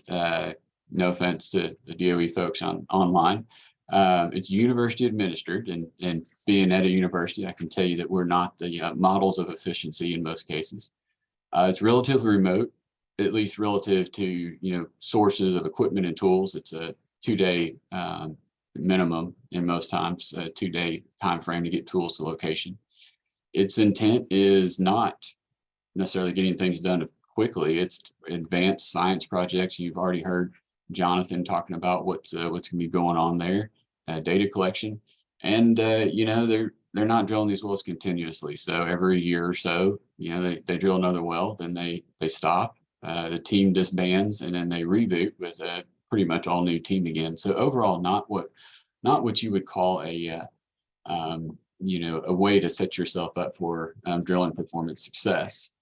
But those that plot there, which is on bottom hours, and for the drillers in the room, you might be going, well, wait a minute here, you're kind of gaming the system, because it's there is a lot of stopping and just pulling out of the hole varies all throughout the wellbore. You kind of have to do on bottom hours. You can't do rig release to rig release. But going from 13 feet an hour to 83 feet an hour over 3 discontinuous wells that are administered by not an efficient operator. But the result, again, setting up, you wouldn't think it would be the case, but the result has been the exact opposite. And so significant increase in ROP and a significant increase in terms of when we could kind of let the bits run, a maximum run length. So I do want to say, I say inefficient. I mean, listen, obviously the Forge team, DOE group, it has turned out to be quite the opposite. So how are we doing it? I think y'all have probably heard me talk about this a little bit, but basically we do limiter redesign, physics-based limiter redesign. And what we do is we sit down, we work with the rig crews, we teach them and show and work through essentially this slide. Of course, we have a lot more to talk about, but what we say is there's a linear relationship between weight on bit and rate of penetration. And you could substitute anything on these axes you want. And what you say is there's something limiting you. You need to understand what's limiting you. So you've got to have that background, that knowledge to understand this in real time. You need to have a response. So you got to understand the physics again. And then you remove that limiter and you keep moving up the line. So it's a plan, do, analyze cycle, just like any other continuous improvement plan, which there's quite a few different name brands out there. But what's important is probably this here. What ends up actually being addressed, and what's really the key to our work, is that there's a collateral risk. So we want to raise the weight on bit, we want to change something, somebody out there at the well site, closer to the wellhead, knows that there's something that's keeping that from happening. That's what we call the collateral risk. That has to be addressed before you move forward. And that's often the disconnect between a lot of these plan, do, analyze approaches and their ability to achieve success in the drilling arena. So it's a knowledge and technology transfer. And so it requires actual transfer. You have to sit down and teach and work with the team from the roughneck to the vice president, not just at the beginning, but through the entire well. So we don't just come in and train, throw a few manuals on the table and walk away. We're working with them, living every foot with them. In fact, I'm missing an afternoon meeting that we have every day that kind of goes through some discussion on this, and we're sitting in the morning meetings as well. So successful knowledge and technology transfer, and this is really for the oil and gas folks in the room, is you can't just dump it off the back of the truck, tell them to run your fancy tool and expect this to change the world. First off, you have to understand the needs of who you're trying to get this technology out to. You can't project their needs on them. You've got to provide ongoing, continuous support and involvement. And there's got to be a commitment, which is important from a business model standpoint. There's not too many wells being drilled these days in geothermal. Obviously, the hope is there's significantly more going forward, but right now, that's a commitment looking forward to the future. And so it's kind of like getting a fancy TV delivered. If you didn't know how to work it, you'd want somebody to come help you set it up. What you don't want is it to be delivered like this, right? Which is kind of funny when you see this, but how many of you who have been in operations, drilling, completions, or any industry, how many of you have seen technologies delivered this way to your operation, your facility, to your organization? I think we all have. So a few quick thoughts to wrap things up that are kind of related, but outside of that case study. We've got to be careful with these metrics. One thing that we do see is, first off, this is from the Forge well, 75 feet an hour. Last Forge well drilled, you can see that's the actual 75 feet an hour. So the average is going to be higher. Okay, so is that sufficient? 4x, 100 feet an hour, I think is the 4x goal. See that last run, that's going to be over 100 feet an hour. Now, is this sufficient? Obviously it's not. Right? There's a whole lot of boxes that all have to come together to make this work. And so my one, input into this is the goal is really not a single metric. It's just the economic limit of redesign. No matter what part of that, plot that we fall in that Lauren Boyd made, it's got to be, we push it to the economic limit of redesign. And we see the same thing play out in unconventional oil and gas. Is $60 a barrel sufficient? Maybe. 40, maybe 20. We've got companies that are down below $20 and even lower per barrel recover, finding the development costs. And also non-productive time. I think Eric's going to talk a little bit more about this, but we got to be really careful with this. Flat time is not non-productive time. By definitions, non-productive time is unplanned, so it's pretty tough to predict. And so if you treat non-productive time as a goal, what ends up happening organizationally is that you become fearful. And we, organizationally and as an industry, EGS can't be fearful of non-productive time. And so that's just a comment on that. Finally, the last slide, data is not a technology, it enables technology. Now, that being said, the previous two presenters showed some pretty cool data acquisition technology, but in general, where I'm coming from is this, and Eric can certainly talk a lot more about this, but data alone is not going to make you faster. You can have all the pretty plots in the world, and there's companies out there that have a lot of those, and they haven't changed their drilling performance 1 foot per hour. But that being said, the key is to drilling performance improvement, no matter what process or approach you're taking, you have to have good data, and it has to be ongoing and continuous throughout your program. And that is definitely one of the big limiters that I have seen in my short time working with the geothermal industry. And so, of course, data enables a lot. And that's really an important point I think we want to remember with all this. We can take Jonathan's, fiber data and, boxes, literal boxes of data. And if nobody looks at it, then it's and uses it to make decisions, then it's not worth that much. So I think I may have hit my mark, maybe a little bit over, but that concludes my presentation. Thank you. That was great. That was great, Sam. We appreciate the presentation.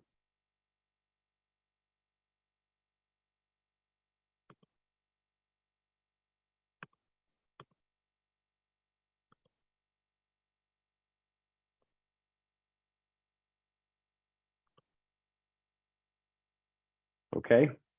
Now, our next speaker is Dr. Eric Van Oort.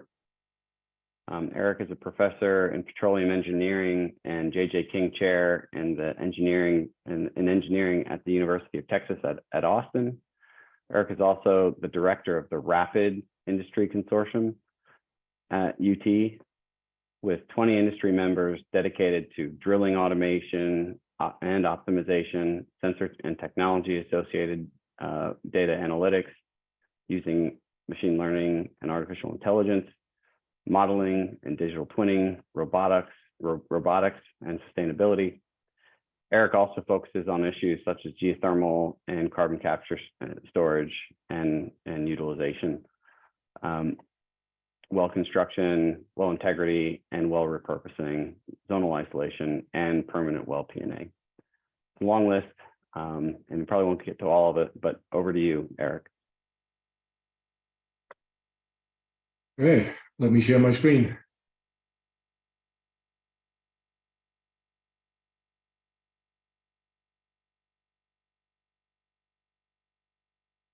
See my screen? Yes, I do, Eric. Okay. So good afternoon, everybody. Lovely to be with you, and thanks to DOE for inviting me. I will talk about kind of drilling in well construction, performance, and cost optimization, kind of following up from where Sam kind of left it. It's been said a number of times today already, if we want to get to this DOE target of 90% reduction, 45 megawatt hour LCOE in 2035, then that really will require a step change in drilling optimization and well cost reduction. And keys to lowering LCOE on new wells, and you find a lot of this back in the drilling roadmap that was developed by the DOE Well Construction Working Group under the guidance of Doug Blankenship at DOE, is we need to drill faster in hard rock, but also with longer bit life, right? So increase the daily average ROP, eliminate non-productive time and invisible lost time, which is inefficiency, reduce tangible costs associated with casing and cementing, very much think about capitalize on data analysis and analyzing data with machine learning and AI, and I'll talk a little bit more about that in a moment. Digital twinning and high-end modeling with prediction capability and ability to kind of manipulate the drilling operation to your advantage. And then, of course, generating more heat reservoir exposure, having a more efficient heat conversion cycle, and then using residual heat. Now, there's only a limited amount of things you can discuss in a 15-minute presentation, so I'm going to focus mainly on this. I'll talk a little bit about the NPT and ILT, reducing tangible costs and capitalizing on data.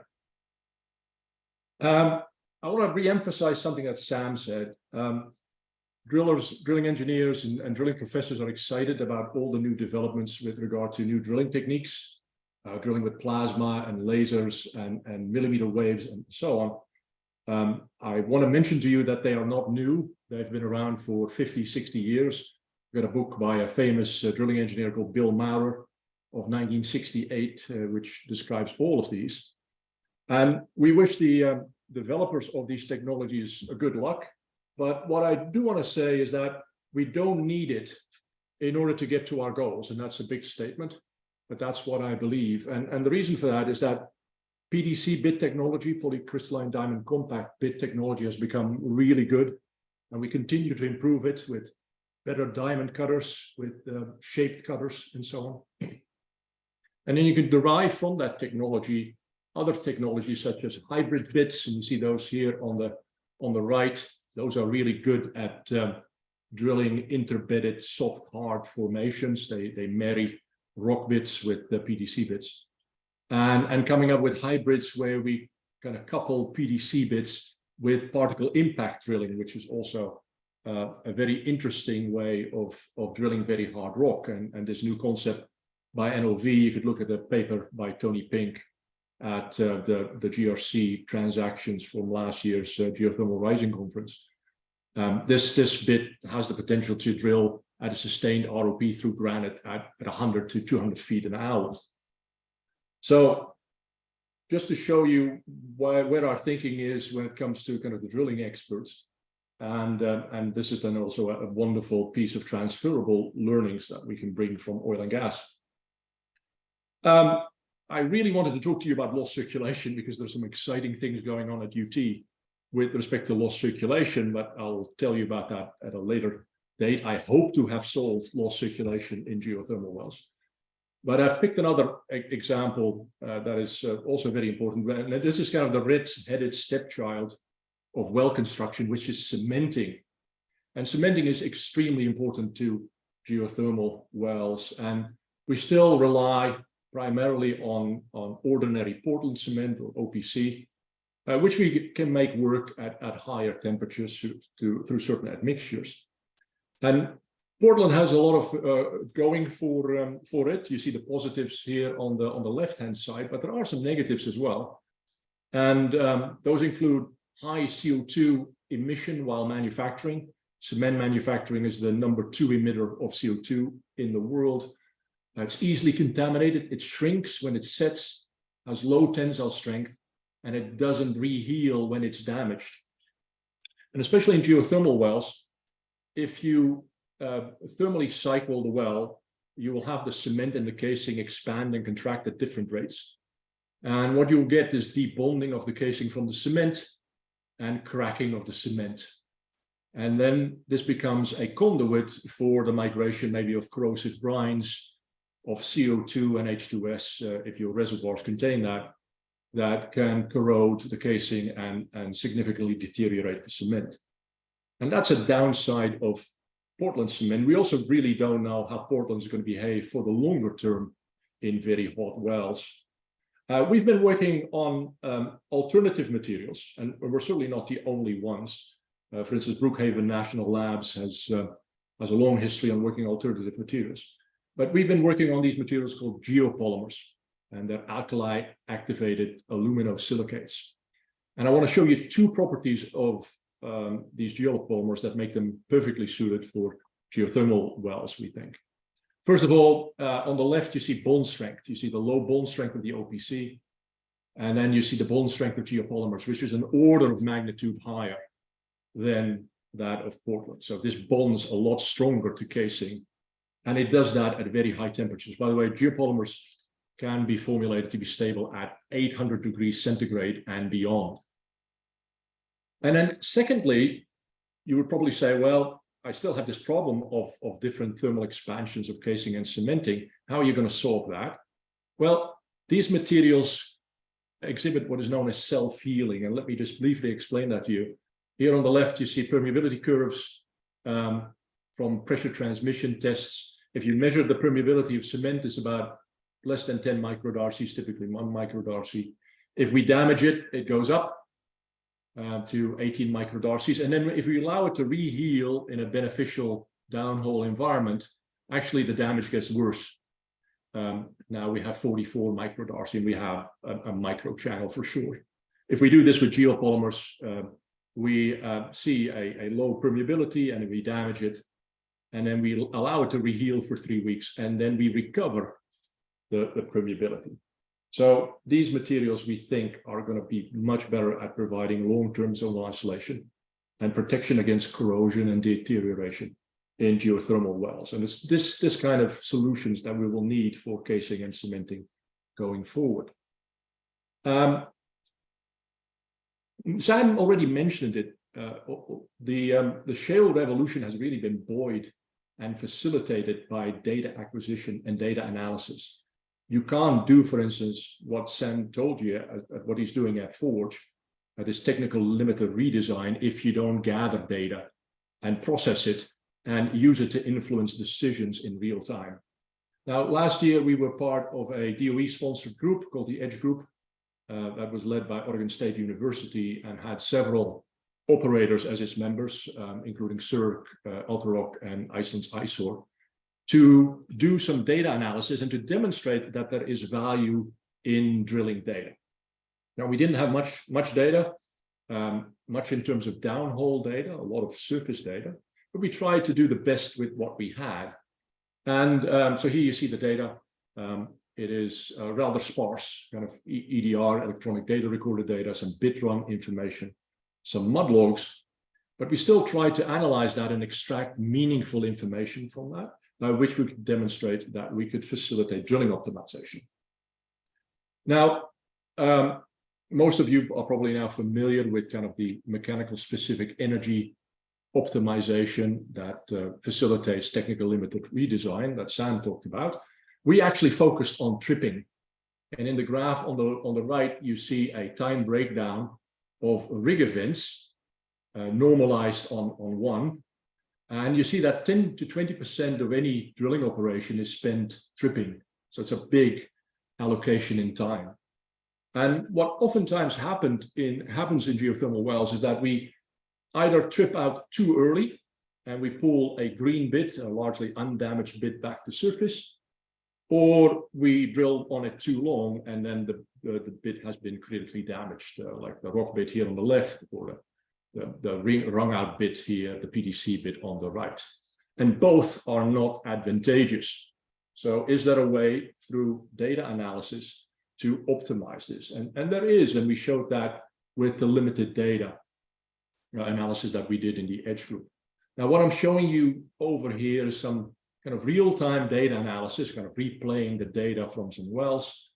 And what we look at is we look at flow, rotation speed, ROP, and derive some parameters from that. We derive a wear metric and some predicted cutter dulls. At the beginning, when we do this analysis, and when we start the analysis, our wear metric says we're okay, we're doing fine. The bit is in an okay status. It is starting to get damaged though. So our wear metric starts to indicate that there's some damage to the inner and outer cutters. And in the end, it predicts that at some point we have such damage to the bit that the bit needs to be tripped. And by this way, we can optimally time our trips and then kind of minimize the amount of what we call invisible lost time associated with tripping, which, as I said, covers 10 to 20% of an entire drilling operation. So this is just a simple example of the power of data analysis and using data analysis in real time to optimize drilling decisions. Drilling data analysis is in its infancy in geothermal. To bring it along and to convince people to gather more data, we wrote a very nice set of data collection guidelines. My research scientist, senior research scientist, Pradeep Ashok, did this with some of our graduate students. And what they did was kind of give recommendations for gathering data, what quality the data should be gathered at, what frequency it should be gathered at, and then what you can do with the data to derive value from it. And as I said, this is something that we do religiously in unconventionals, and that has allowed us to do the drilling optimization that has happened in unconventionals that has reduced the unit development cost of unconventional significantly. So take a look at this. This is available through DOE, and I hope it facilitates more data gathering in the future.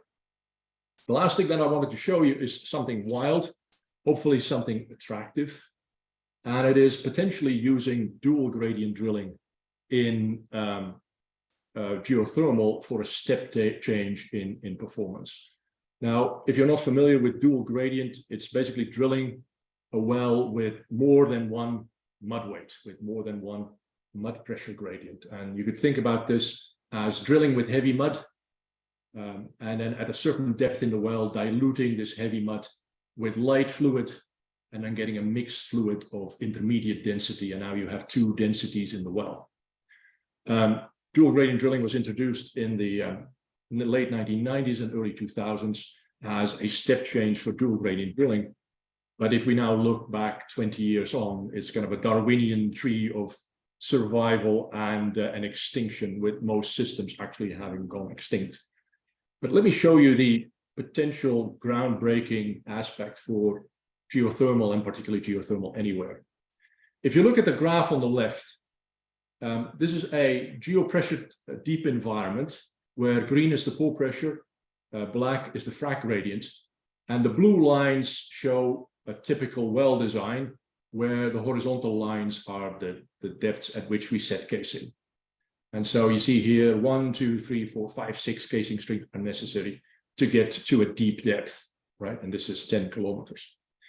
If you do dual gradient drilling, then you see we can basically do that with only 3 casing strings. Dual gradient gives you this curved mud weight that allows you to eliminate 3 casing strings.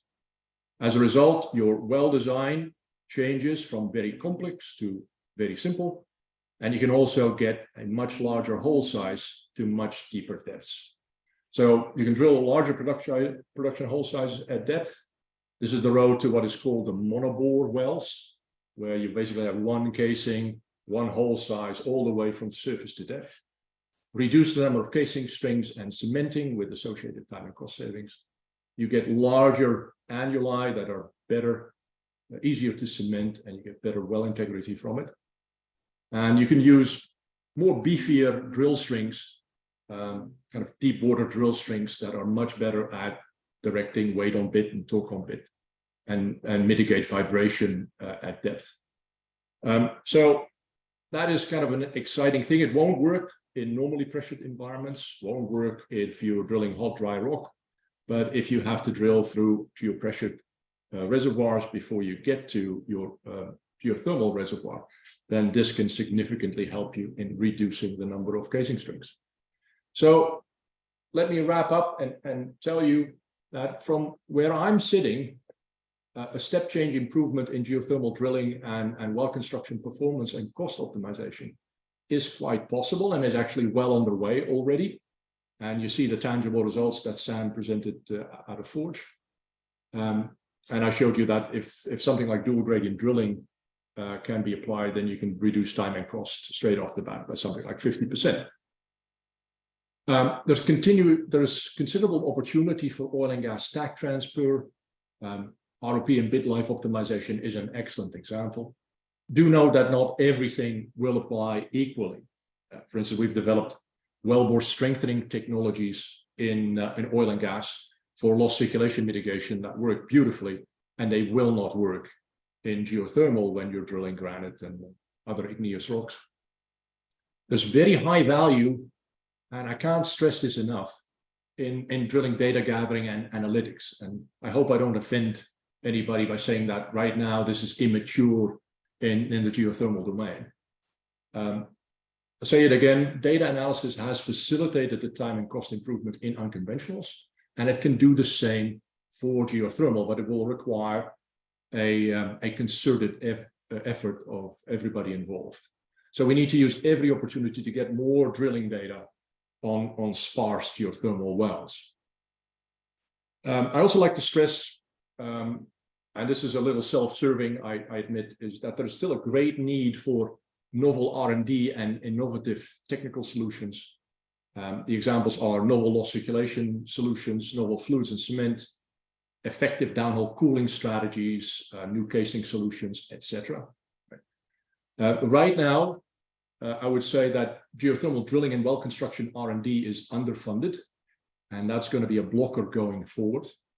You heard earlier in the day that SPE is getting more involved in geothermal, but that doesn't necessarily mean that operators are actually funding, oil and gas operators are actually funding geothermal R&D. That's not the case.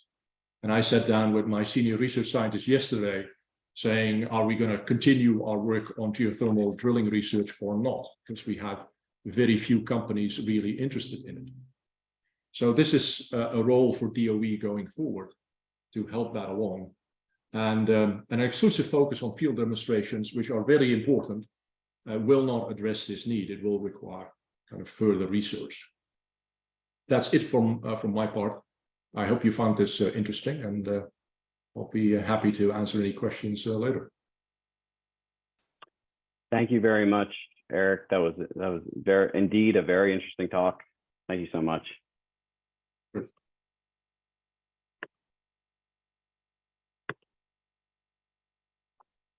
Okay, so now we're going to move on to our final speaker. Our final speaker is Tim Latimer. Tim is the CEO of Fervo Energy. Fervo delivers 24/7 carbon-free energy through the development of next-generation geothermal power. Fervo's technology incorporates proven, cost-effective technologies such as horizontal drilling and distributed fiber optic sensing to unlock the potential of geothermal energy. So Fervo is supported through Activate, Elemental Accelerator, the Department of Energy, Stanford University, and Breakthrough Energy Ventures. Tim, a little bit of background on Tim. Tim, he began his career as an engineer with BHP Billiton, where he worked on the Permian and Eagle Ford basins. With a growing appreciation of the urgency and importance of climate change, Tim left the oil and gas industry in 2015 to pursue an MBA and an MS, Master of Science in Environment and Resources from Stanford University, and learned how to best contribute to the clean energy transition. But Tim also worked as a consultant for the Boston Consulting Group and as a consultant for startups, Biota Technology, and McClure Geomechanics. Tim is also a fellow at Activate and the Clean Energy Leadership Institute, and he holds a degree in mechanical engineering from the University of Tulsa. So over to you, Tim. Excellent. I'm very excited to be here. Let me go ahead and share my screen so we can get started here. All right. Well, I appreciate that intro, and I'll comment and just say, I think yeah, screen sharing is working. I'll just comment and say that I could not be more thrilled about the new Earthshot effort that's being run now by the Department of Energy. We have been supported by the Department of Energy from our earliest days, going back to our collaboration time with the Lawrence Berkeley National Lab, through the Activate program, through many different funded grants from the Geothermal Technology Office in a close collaboration with Utah Forge. So it's really fantastic to see the amount of momentum and enthusiasm that's coming into the sector through, as recognized by the Secretary's Earthshot focus on enhanced geothermal. And there could not be a better time for it. The demand for clean, firm power, as we heard from Dr. Jesse Jenkins this morning, is through the roof. And we have amazing technology innovations driven by the oil and gas sector that we're ready to capitalize on. That's been a core part of our thesis from the beginning. As you heard from my background, I started my career in oil and gas and wanted to bring drilling technology breakthroughs to the sector of geothermal because I saw a way to transform it. We have had a close relationship with that industry since our founding. You know, we stand right now at about 50 employees, and over 2/3 of our employees come from the oil and gas industry. We're also really fortunate to have investment from organizations like Helmerich & Payne, Liberty Energy, and Devon Energy that allow us to collaborate closely on bringing the best technology innovations from oil and gas to geothermal. And we really think this is a technology that is well poised to make a massive difference on the United States climate and energy reliability and cost goals. And the time is right because there's so much amazing technology that we can use to deploy in this sector. So I am particularly talking about creating and managing durable reservoirs. So I'm going to share a little bit about Fervo and then some of our thoughts and results from field trials we've done. To get into a little bit more detail about our company, we were founded in 2017. As y'all heard, after my time in oil and gas, I went to Stanford and worked closely with the Stanford Geothermal Program. Myself and my co-founder, Jack Norbeck, launched the company in 2017 with an idea of bringing new technology advancements through the geothermal space to really change how enhanced geothermal systems were done. To date, we've raised just over $200 million of investment across several rounds of venture capital. We've put that to work doing several field projects and building a development pipeline for new and next generation geothermal projects throughout the Western United States. So a couple of big milestones in our development history.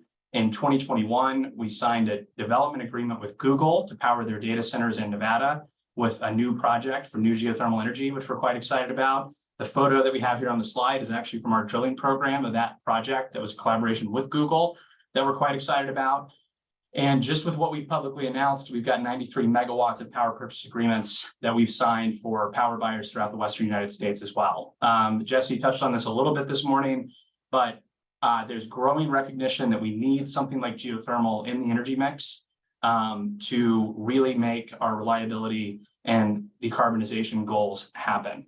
And as a result, we've seen many state governments, institutions, and power buyers take that leap and recognize the important role geothermal is going to play in the future. So a lot of these purchase agreements have come actually as a result of the California Public Utility Commission ruling on midterm reliability that carved out 1,000 megawatts of clean firm power that needs to come online by 2028 in the state. That is a recognition of the important role that geothermal can play. And so all the 93 of these megawatts have been signed with California-based power buyers. They're going to really help accelerate the goals of decarbonization and reliability in the state.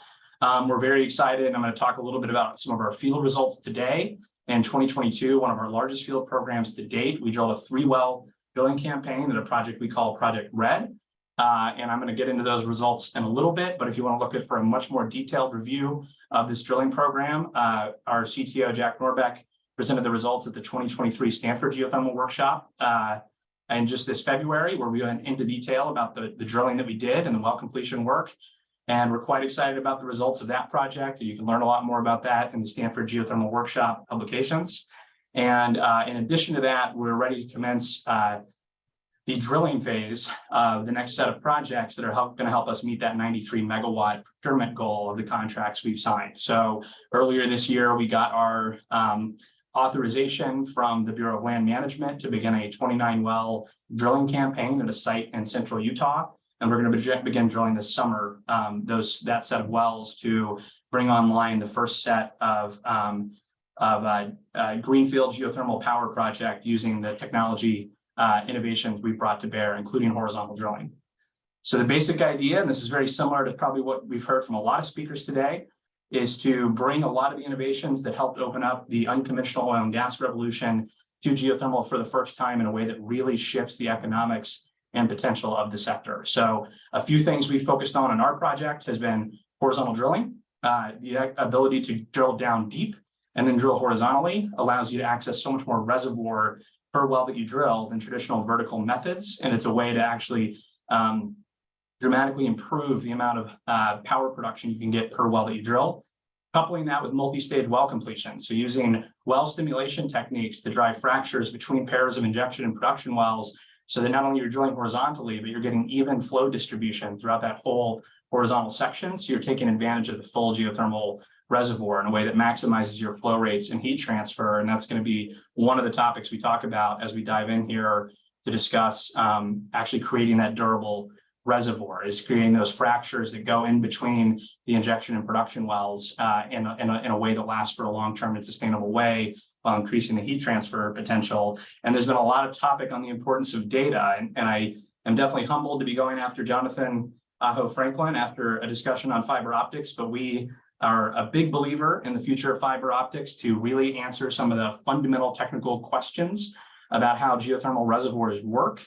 Actually, I've been fortunate to work with Jonathan's group at Rice on several of our collaborations for our projects, and we'll share some of the data from that today, because it's really important understanding how these subsurface reservoirs work.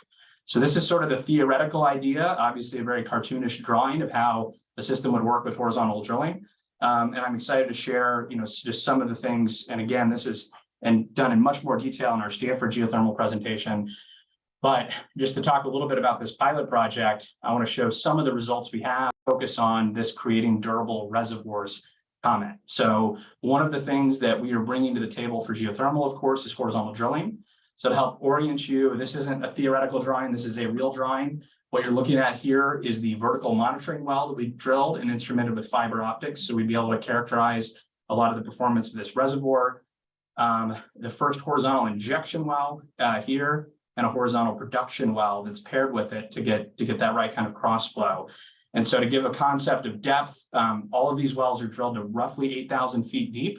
And we've decided to go with a horizontal section where these lateral lengths go about 4,000 feet. So we drilled all 3 of these wells last year, used a lot of the questions that a lot of the technologies that Eric and Sam did a great job of providing an overview for earlier, like PDC drilling technology, better data acquisition methods. And we were really pleased with the performance of the drilling here, even though we were going through a very high temperature and hard rock environment.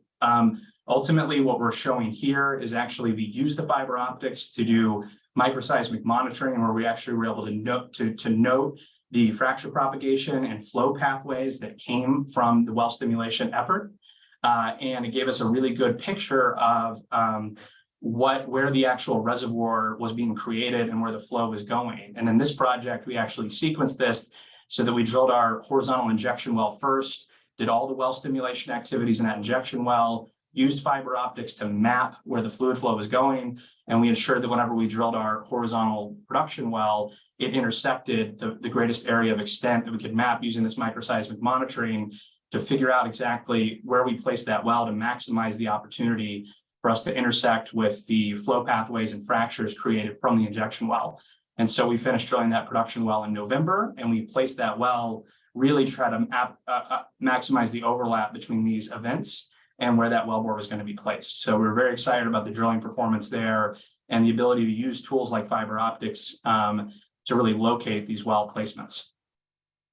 To give you another look at that, this is a really cool data set that we've collected, and we were excited to share that really helped characterize where those fractures went and where the fluid flow was going, and in a way that helps us inform where to place the wells relative to each other to maximize the amount of flow and heat transfer you can get out of that system. So a cool thing you're looking at here, this is actually our vertical monitoring well that was instrumented with fiber optics that allowed us to connect strain data. And so as we were pumping into the injection well and we saw the fractures propagating out here, this is a look at the treating pressure during that job. This is a look at the fiber and strain rate in the offset vertical well. And this is a time plot of what that looks like. What this allows us to do is actually, for these wells that were about 700 feet apart, we could actually track the exact fracture height that the fluid flow is flowing through in this process and see as it arrives. So this gave us a really tight constraint and good understanding of the exact place that the majority of that fluid flow is going to be going through as we try to create a system that works to pump from that injection well over to that production well. We now have a really good measurement at the subsurface.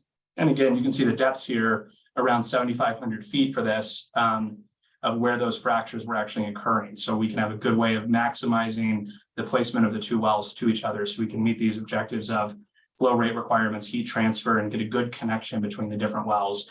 The other thing I'll note here, as you look at this design, we were able to do 20 different stages here and about 5 clusters per stage. So while this is just mapping one fracture that the fluid is going to flow through, there's actually about 100 of these that were created from the wellbore, which we believe is a really important part of actually managing that flow distribution, is creating a large number of flow pathways between the injection and production well that can maximize that surface area.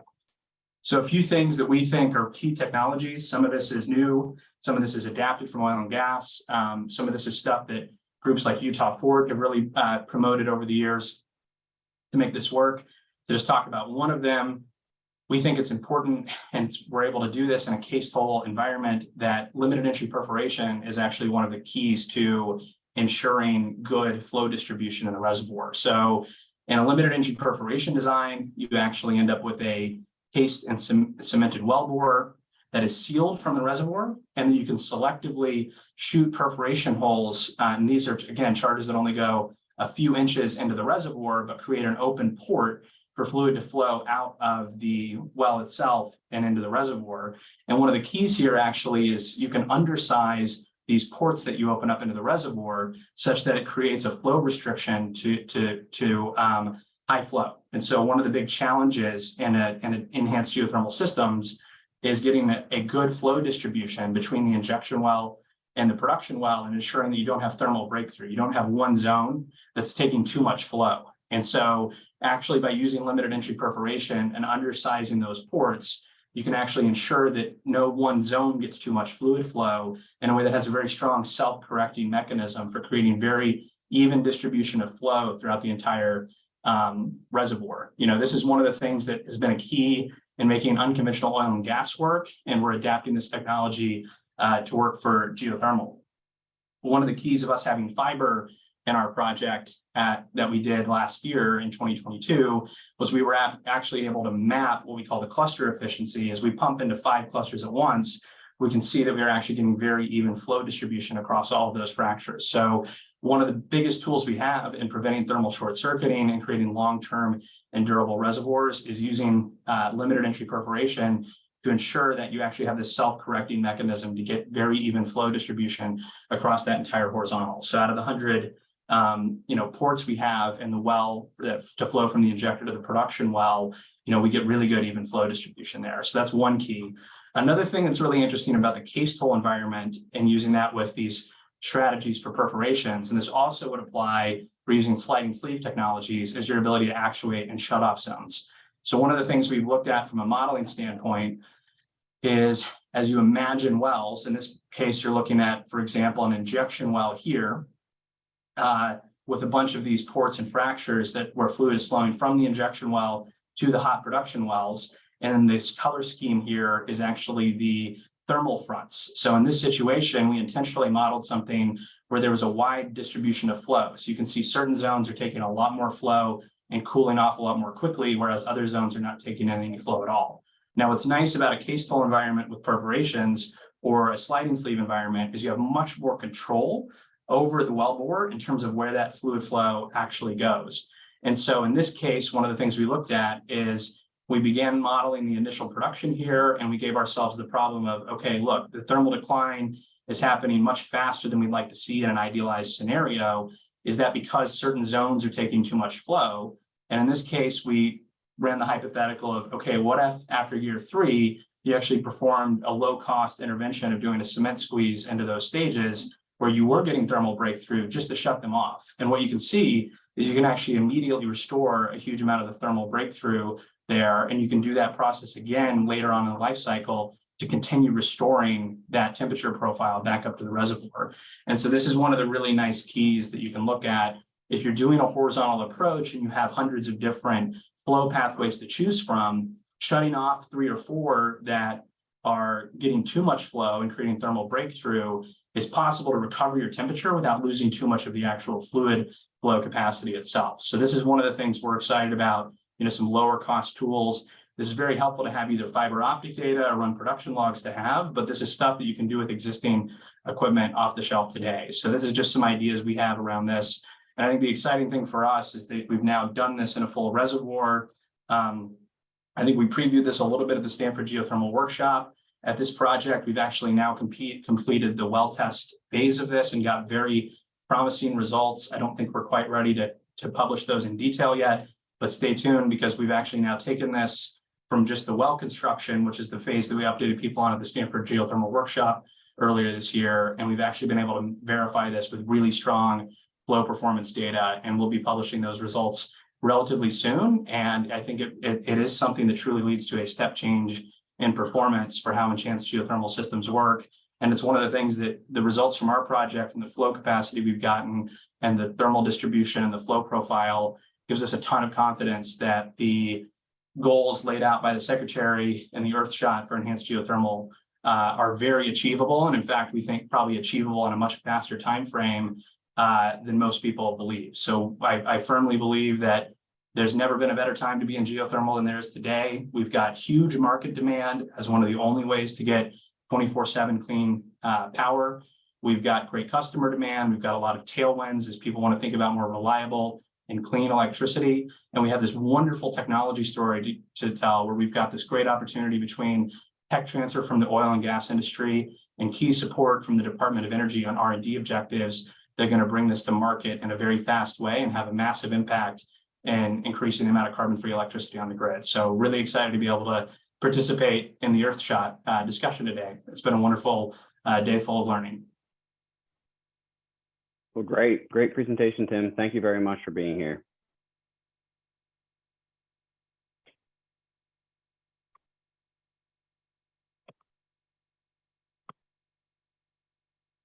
Okay. So now, this is a great day. You guys, everyone got a lot of information. Where do we go from here? What's next? So it's just the start of the conversation. We want it to continue. We want your feedback. So please send us email, share your thoughts with us, ask questions on the various topics that you've heard discussed today. We're really excited about geothermal energy. We're really excited to continue this conversation. So if you would please direct all email to the following email address. That is EGSHOTROAD, pardon me, map@ee.doe.gov. That's EG-SHOT roadmap@ee.doe.gov. So thank you very much. We appreciate your time. Devin, you're muted. Thank you, Kevin, and thank you to all the panelists that shared their information here. Parting is such sweet sorrow, but we're not there yet. To close up the day, I pass the microphone back to Lauren Boyd for her final thoughts. Thank you so much, Devin, and thank you, Kevin, and our distinguished panel of geothermal experts. That was fascinating and so exciting to see our technology road mapping areas come to life with your experience and where you think the future can go in each of those technology areas. I am incredibly inspired by what I heard from our speakers today. I hope all of you are feeling that same way and are energized by the momentum and the opportunity ahead of us in this space. On behalf of our office, the Geothermal Technologies Office, and I know on our partners in the Undersecretary's office, I want to offer my gratitude to all of our speakers, Christopher Davis, Ali Zaidi, Dr. Richmond, Senator Heinrich, Governor Polis, Shalonda Baker, Christine Harada, and Jesse Jenkins for helping us bring messages about what your offices and organizations are doing to help expand geothermal energy, to secure our nation's energy future, elucidate the energy challenges that we're facing as we look forward into this climate emergency, and ensure that our energy transition is equitable. I feel like I learned so much, and I'm inspired to do so many things in our office going forward. I also want to thank our moderators, Kelly Crawford, Bethany Jones, Devin Lambert, and Kevin Jones for leading such fruitful panels rich with information and ideas to help us move forward with the shot and hopefully build community around this technology space. Thank you to our panelists from state government, regulatory agencies, research and academia, labor unions, trade organizations, and industry. You are truly the boots on the ground who are going to help us carry out the steps that we'll need to achieve our ambitious goals. And all of you who attended today, those of you who dialed in super early or from across the oceans and who stuck with us all day, we're so grateful to have you join us. We hope that this was an interesting discussion for you. And we know that seeing so many of you on the line, that this is just another indicator of what interest the US and our nation has in EGS. Finally, on a very personal note, I just want to offer my deepest gratitude to the group of incredible colleagues from the Geothermal Office and from the Undersecretary's Office for their absolutely tireless dedication, incredible ideas, and resilience as we work together to make this event happen. I am eternally grateful to all of you. So, as Ali Zaidi noted this morning, this Earthshot could not be more important. It is our opportunity to take huge stranded energy resource and put it to use for the good of our country. Geothermal already plays such a valuable role, as you've heard, in the energy system, but we know that we have only tapped the surface, literally, of what is possible. EGS can take us from where we are today and multiplies our options to tap into and use geothermal energy many times over. If we achieve this shot, we can realize orders of magnitude growth in gigawatts of geothermal electric capacity, and we can do it nationwide, going beyond the West to tap the Earth's virtual heat anywhere around the clock. We can leverage our baseload resources in our clean energy toolbox to create good US jobs, supporting communities historically impacted by traditional electricity generation, all while leveraging the unique skill sets of the oil and gas sector. We can also bolster the geothermal industry and create new opportunities for our labor force and communities, and expand possibilities for geothermal heating and cooling, critical materials, and other end uses like hydrogen production and direct air capture, as well as storage. Geothermal is really a single source solution to help decarbonize the electricity grid, create jobs, support states, communities in meeting their energy goals, and contribute to a net zero economy that serves everyone. It's like the missing puzzle piece. and we can do it. Jesse Jenkins reminded us that we've already realized major cost reductions in solar and wind and grown huge related industries. And now it's time to balance our energy diet with geothermal. We've also heard about so many possibilities just in today's sessions, specifically how Colorado is advancing geothermal as a lower cost solution for its residents, and how geothermal is helping Colorado Mesa University reduce tuition for students, as well as how New Mexico is ready to be on the front lines of EGS development. We love this because we want states to be empowered to create energy futures that make sense for their residents, and we know that their partnerships are a vital role in helping us achieve this shot.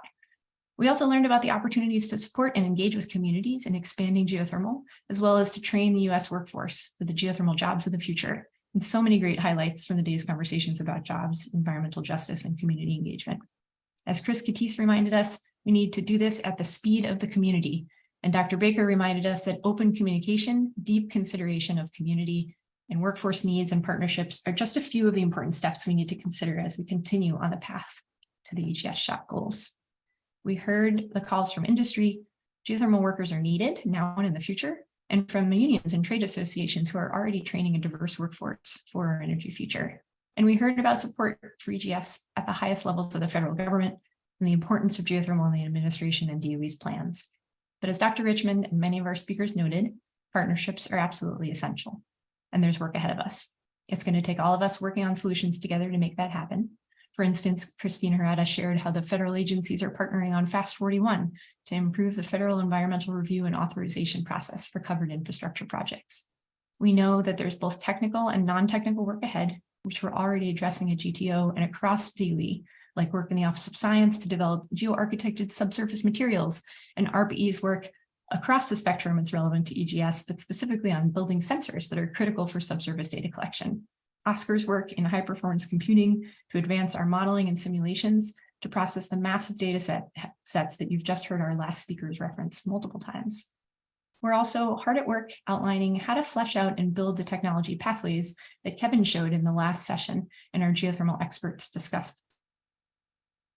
As is the call for all DOE's energy Earthshots, this is an all hands on deck effort. We are up for the challenge here at DOE, and we hope you are too. We really look forward to working with you and continuing the conversation. Please send us feedback on our Earthshot technology pathways to the email address that Kevin mentioned. And please follow our Geothermal Technologies Office quarterly newsletter so we can keep in touch and let you know of any Earthshot events that are coming up. Thank you again to everyone who helped plan and participate in today's event, and to our audience, and look forward to future conversations about the Earthshot. Take care.